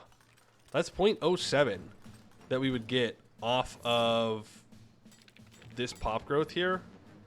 In which case, the increase to the available free land would be a lot more significant. But it loses 0.1 when you turn it into an urban location. So you have to make sure that it's worth it at that point. So I guess we have to let it grow more. What are you good at? Math? Fine, do more math. Oh, right. We're going to have a ton of kids that need to be educated now. Because they are part of the crown again. All these kids that lost out on years of education. That is unfortunate. An entire generation wasted. We could have had higher stat courtiers this whole time. Get mill, Diplo, admin. These guys are all 4, so it seems to go from the oldest to the youngest. I'm hoping we're close to the end of this mass education program.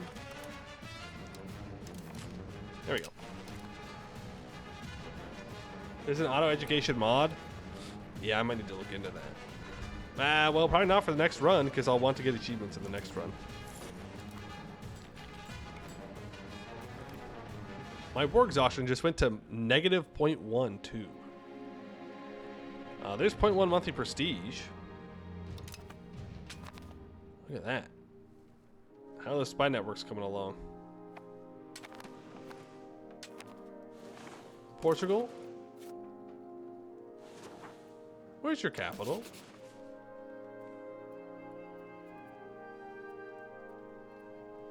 What the? Tavira? What? Whoa. That's the power of naval right there. Huh. I don't know why they'd move their... It must have been a rebellion or something.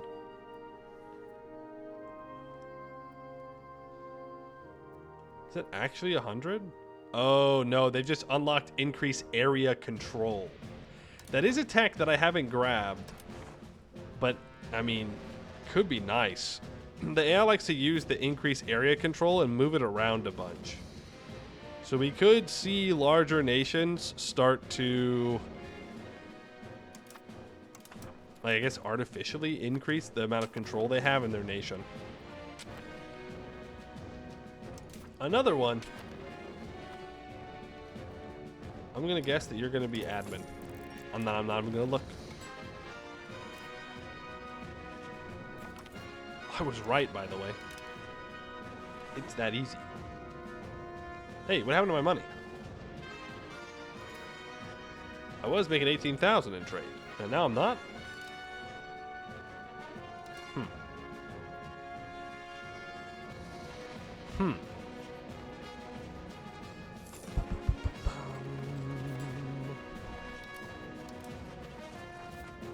You've been upgraded to that. Let's get you upgraded to a city now.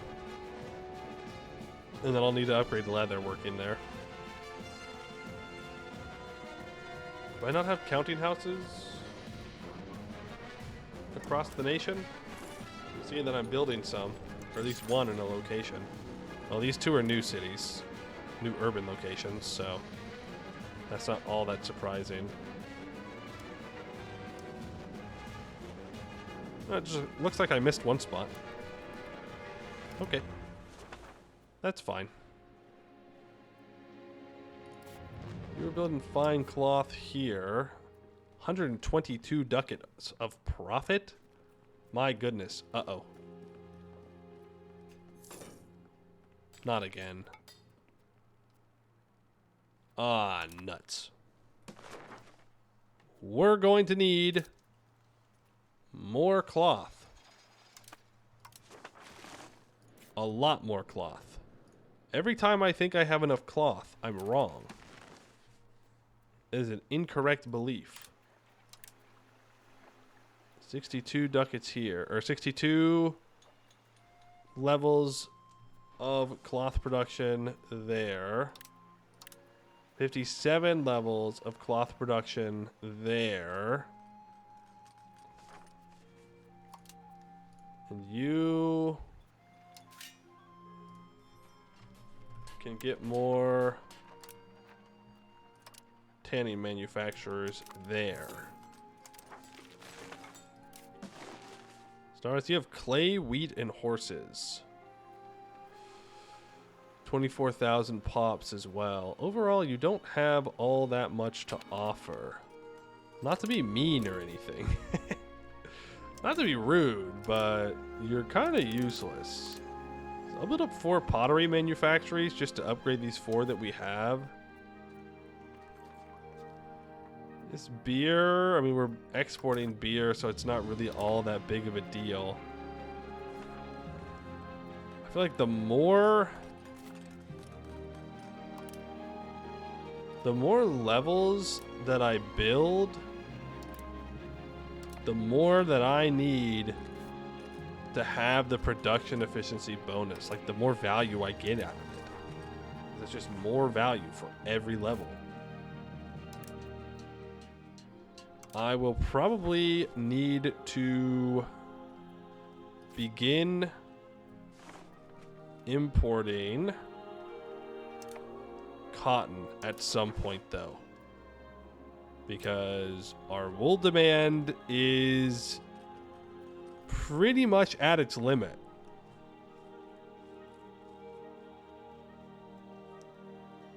Like, we've almost evened out the usage of wool, which is kind of nice.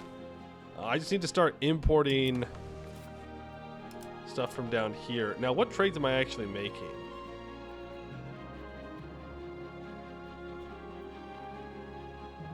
Huh? Oh. Oh, I see.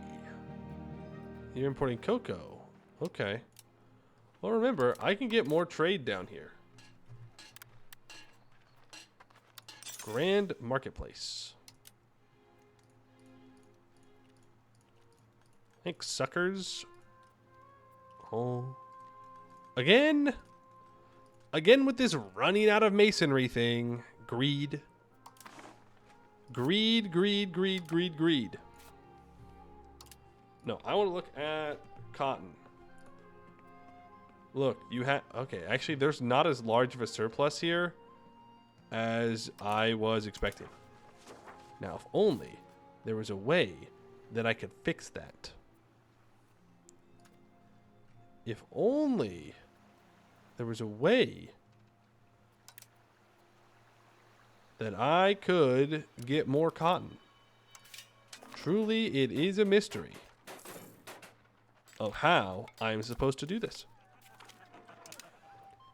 There goes Laconia. Annexed them. Anjou Maria, our ruler's daughter. I can marry a whole bunch of people, including Upper Bavaria. What about Muscovy? I mean, it's prestige. Who's mad? The burgers are mad? Really? Yeah. Okay.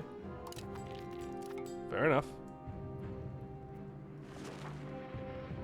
I need to figure out how the cotton plantations work. Because I want to send this cotton up to Pest, and in Pest I want to make the cloth, and then I can export the cloth back down here. I don't want to make it down here. All I want down here are trade buildings and some local paper production, which I could upgrade if we had enough masonry. If I fed my nation every once in a while, I wouldn't be hungry. This is slander and lies. Look at 17,000 food in winter. 16,000 food in winter. Okay, my people eat enough. Perhaps they eat too much. Maybe they'd be more grateful for what they have if I starved them a little bit. But I need to figure out how to get more people working on the plantations. Okay, we gotta figure it out. Maybe I should have done this before they all got converted. Maybe then it would have been fine.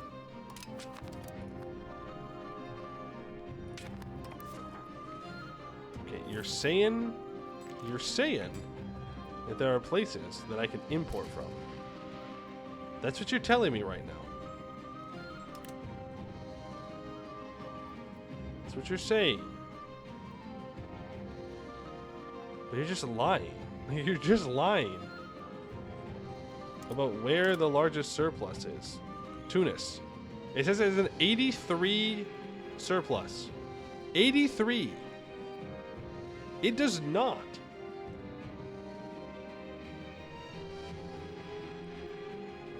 Like, how am I supposed to read this?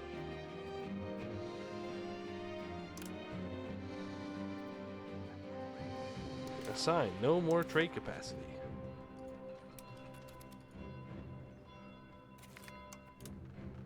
Yeah. We can assign no more trade capacity. Sure, man. I guess. Alright. I mean, maybe I would have just needed to have controlled more of this myself. And then we could have imported more. There's just not that many slaves on the market at the moment. Man, now it sounds like I'm playing Stellaris. Which means I can't get all this extra cotton, which means I guess we're out of luck. I mean, I'll build the buildings. I don't really care.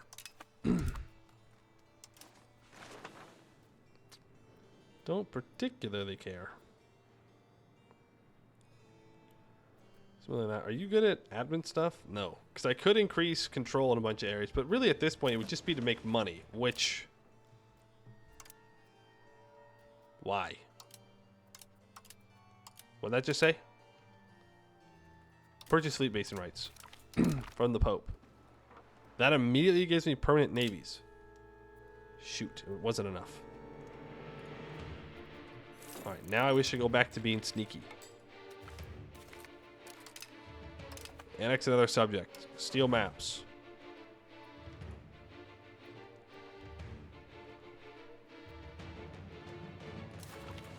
Oh, that was so sneaky.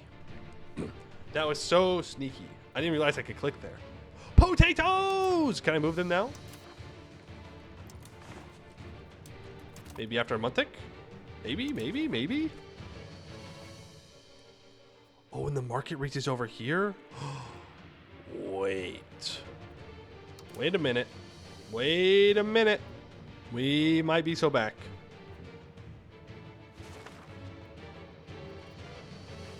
We may, in fact, be so back. Is that Morocco or Castile? That's Tunis. Wrong on both fronts.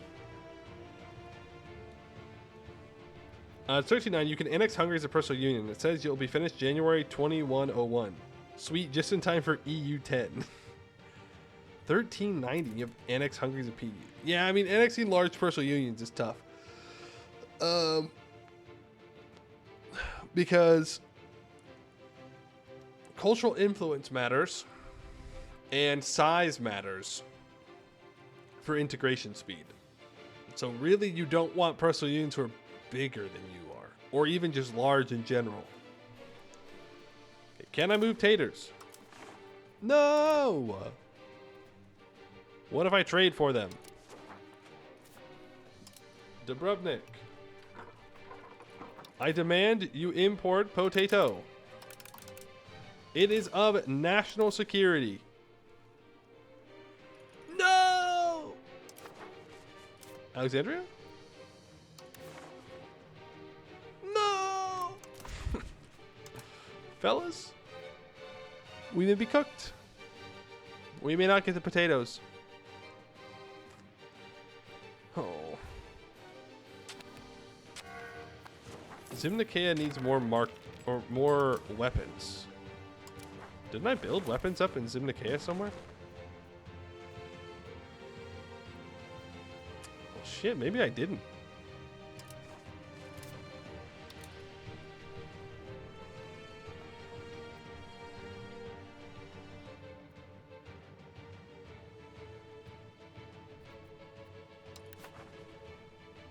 I mean, Pest makes a lot of weapons.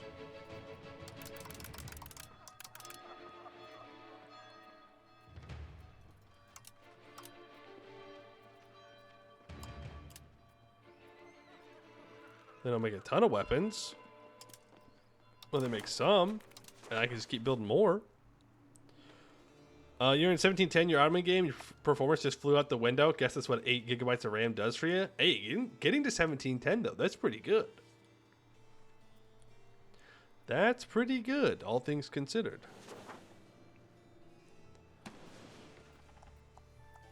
I do have iron down here is the thing. But I would need another city in here somewhere to really make that work. Well, I do have a town here, but that's not exactly what I mean. Because yeah, I have the paper here, and then with the trade as well. And I guess I could build 50 levels of 50 levels of tools, and we'll just have to import pops there somehow. It'll work. Believe in the method. You just gotta believe hard enough, and we'll get there. Okay, Castile caught my spy again. Rude. Just want to point that out. No, the Pope caught my spy. I could assassinate the Pope. Wait. That would be insane. Andy C. Oh, the Andy C is the C tile that we were looking for. Where is this not called Argentina? It's called something else. Patagonia. Well, that's further down than I want. I want this right here.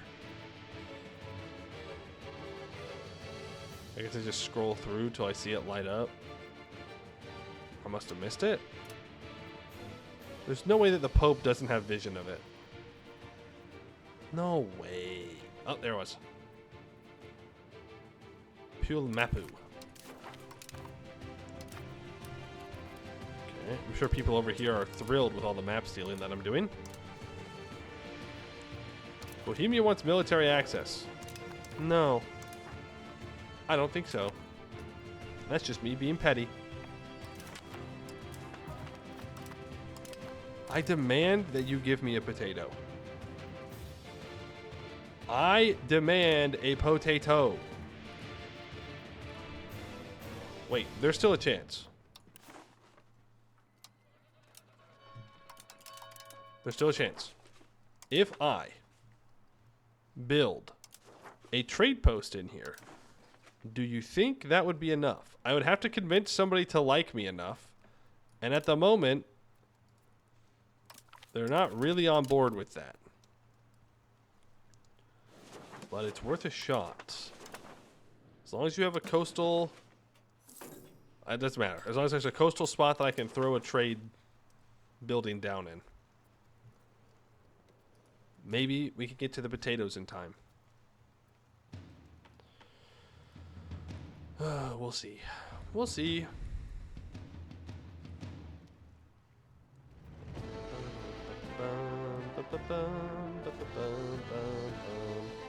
What's going on here? Anti-Mechatina Coalition. What? How'd you do that?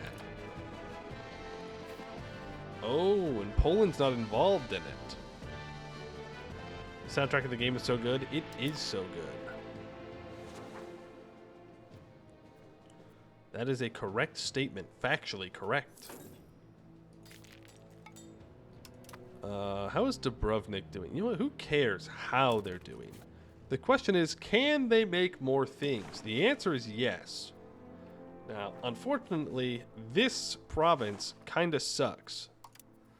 Lumber, wheat, medicaments, and olives. So that's kind of tough. Beeswax. So there's no like bonuses I can get for making goods in this location. Except one. Yeah, I could make lacquerware here. There is a demand. The question is how much lumber.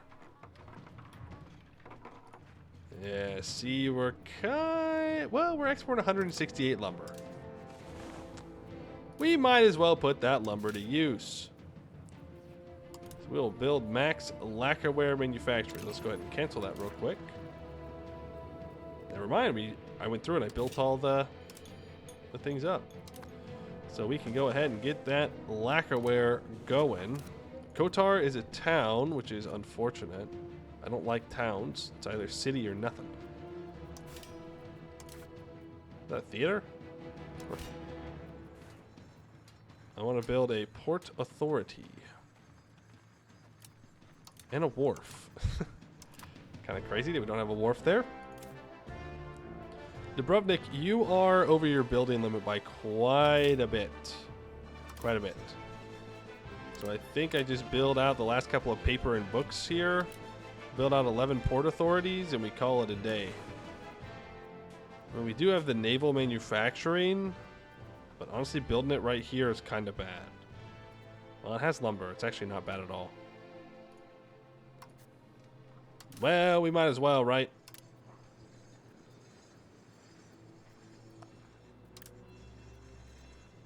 Sure. Why not? Why not? So you have a bunch of cloth, so that's great. We also have livestock. How many pops do we have here? 15,000. You're also almost at your build limit. Is there anywhere else I'd rather build leather? Probably not, since this is the closest. There are still 8,000 pops that need to get jobs here, though. So that's like 7,000 pops. I think this is all rural, right? Yeah, I kept all this rural. Yeah, I mean, there are these islands, but I kept the island rural. Okay. Well, let's build the leather up then. Boom. We'll have to have big migration into that area. Wool. Okay, our capital, or our thing is in Zagreb here. Why don't you... What market are you in? You're in the pest market, technically. Even though there's super terrible market access here. I think we just build leather anyways.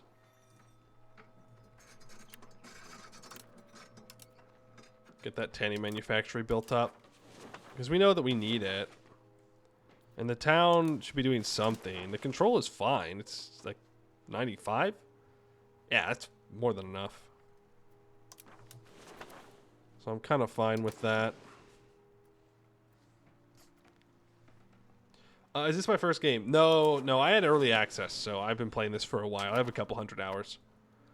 Would I recommend Hungary? I think Hungary's fun, and I think Hungary is a decent first player's choice. A lot of other common recommendations are in Milan and in Naples. They're both pretty good options for starter games as well. Hungary is very big, but you don't have to pay attention to most of Hungary to play it. Bohemian Kievan War. Oh, you know what I forgot to keep track of? Are my trade buildings up here? Well, they're not here. So, I guess that's that. They must have deleted them or something. They said no way. What else do I have going on down here? Coal production is something I should keep an eye on. No! Stop calling me these stupid wars. There's army movement speed. Okay, we're still exporting coal here. That seems to be fine. That seems to be fine. That's fine. 0.2 is nothing. Athens is a little short on coal. So we could try and address that. we can build it over here where there's wine. Build a max charcoal burner. That'll take 11,000 pops. And that'll be good. Improve with Zab, improve with Morocco, improve with a bunch of people. To max, which gives me my diplomats back, or monthly diplomats back. Like, you didn't need to call me into this war, is the thing. Very unnecessary. I'm not helping. Mostly because I can't see. That's part of the problem. I can't really just walk over there. So I don't know what you want from me.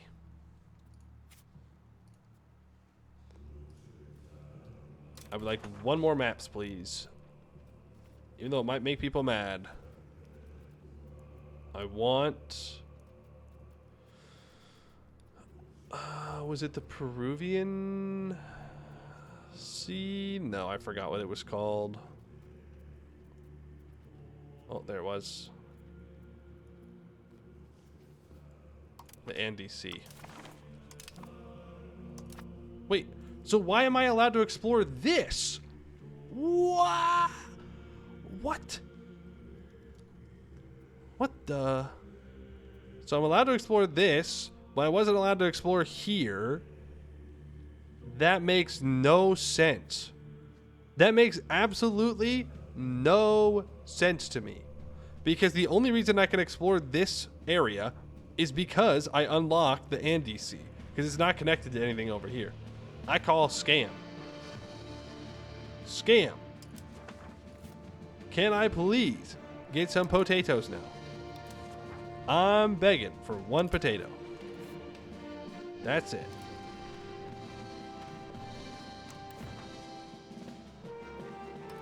No. It's too far. We don't have the trade range. You replaced Poland, fell into a PU with Hungary, who was the senior partner. Run over, not dealing with the AI as constant unnecessary policy changes. PUs are stupid and need to be reworked. Yeah, that's pretty much the general consensus. But that about sums it up. Being a junior partner definitely sucks. And it definitely sucks that they do try and change policies all the time. Which just destroys your satisfaction in your estates. Which is pretty brutal. Printing press gives benefits. More research. Yippee. Another kid who wants an education. What are you good at? I'll put you into mill. We'll need more generals. How do I get... Wait. Habana. No way.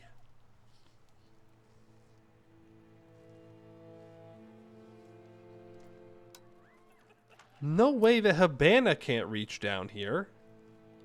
It's right there. It's right next to it. Cannot explore that. But I can explore this. Okay.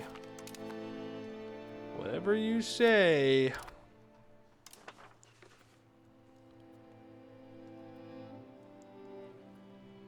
Here's the thing. I could go to war with Portugal.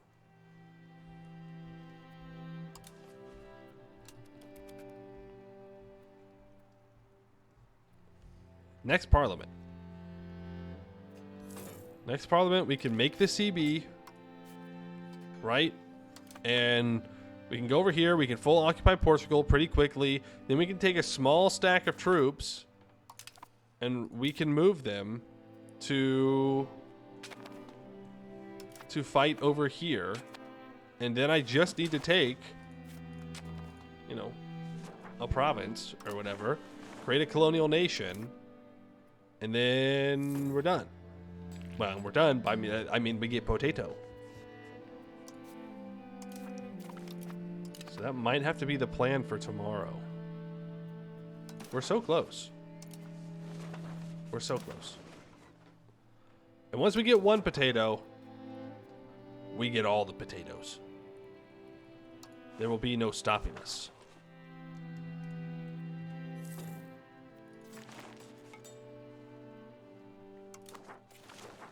Did I accidentally just rice this? I'm pretty sure that this was cocoa that I just obliterated.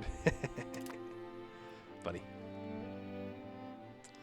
Funny, funny, funny.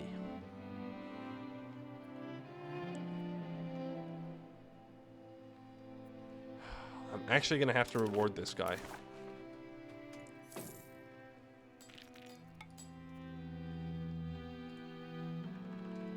Here, can we just... He doesn't want to give me his capital, which makes sense. Makes sense. Ruler's grandson. I almost just did an oopsie there. Range of royal marriage. Duchy of Lorraine. Holy cow. 199.73. They're also the Anjou dynasty. Hey, our dynasty's just built different. That's all that is. Absolutely. Now that is some high quality stats. Oh, if only we could have a ruler like that. Instead of just a consort.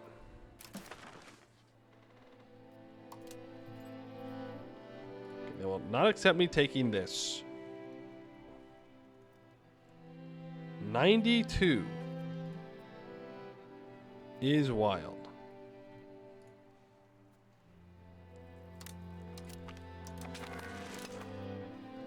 You guys just get a stupid amount of AE. Like, that's just dumb. That's ridiculous. Alright, Levant. Sure, man. Yeah, you can have that if you want. Good luck on having any control over it, but like, sure, if you want the what is this? Desert? If you'd like all this desert with a couple thousand people in it, go off. Hope you enjoy my gift to you. Stupid, stupid, stupid.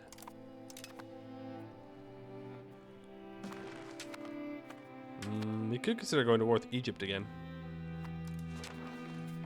Well, no, there's really no reason to. Because I need my subject to...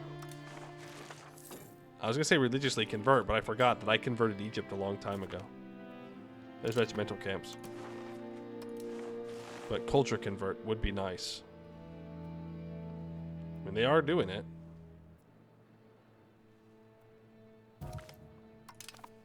They are. I mean, we could try and see if we can... Well, hold on. The slave building...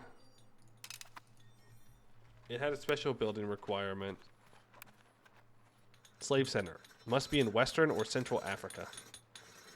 Must be coastal or owned. Okay. And this is north. So... We're out of luck there. I'd have to somehow get them down here. And then I have to somehow trade them back up into Egypt. Like, am I just building buildings to build them at this point? On the cotton? Yeah, pretty much. I'm pretty much just building them to build them. Not really too much value there. I don't even know how you'd fill that many levels of plantations, but I don't know. We'll figure it out. But I think that's it for today. Pretty good progress. We're up to 20,000 ducats of income. Tax base to 32. Look at that line. We had a little bit of a drop today, but then we have just been locked in. Locked in and increasing the amount of buildings that we have access to. And most of that's come from actual taxable income instead of from just trade income, which is kind of nice. We're still doing well. 10 years. 10 years before we get access to the next age. So that'll be tomorrow. And that'll come with its own new mechanics and whatnot. And apparently, and the possibility of the revolution. Some new government reforms as well. Ooh, restricted workers unions. I bet we'll probably take that one. Production efficiency, centralization, and serfdom. Pretty good. Pretty good. Max literacy, 0.5%. That's some good stuff. Cheaper heavy ship maintenance cost. Diplo rep. Assault tactics. State-sponsored markets. Trade efficiency, 5%? Wow. Wow. That's pretty good. And a bunch of new technologies as well. Alrighty. Well, let's go ahead and see. Exclamation point Discord to get to Discord. Exclamation point VOD to get to the VOD channel. I did get a bunch of the VODs uploaded. So it's not fully caught up, but it's just about caught up. I did do that. And I got to get the rest of them up tonight.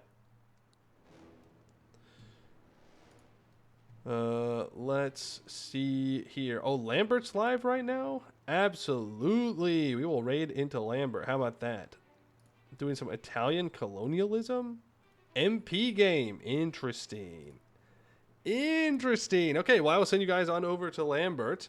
And I will then see you tomorrow, all right? I'd like to thank you all for watching, and I hope to see you in the next one.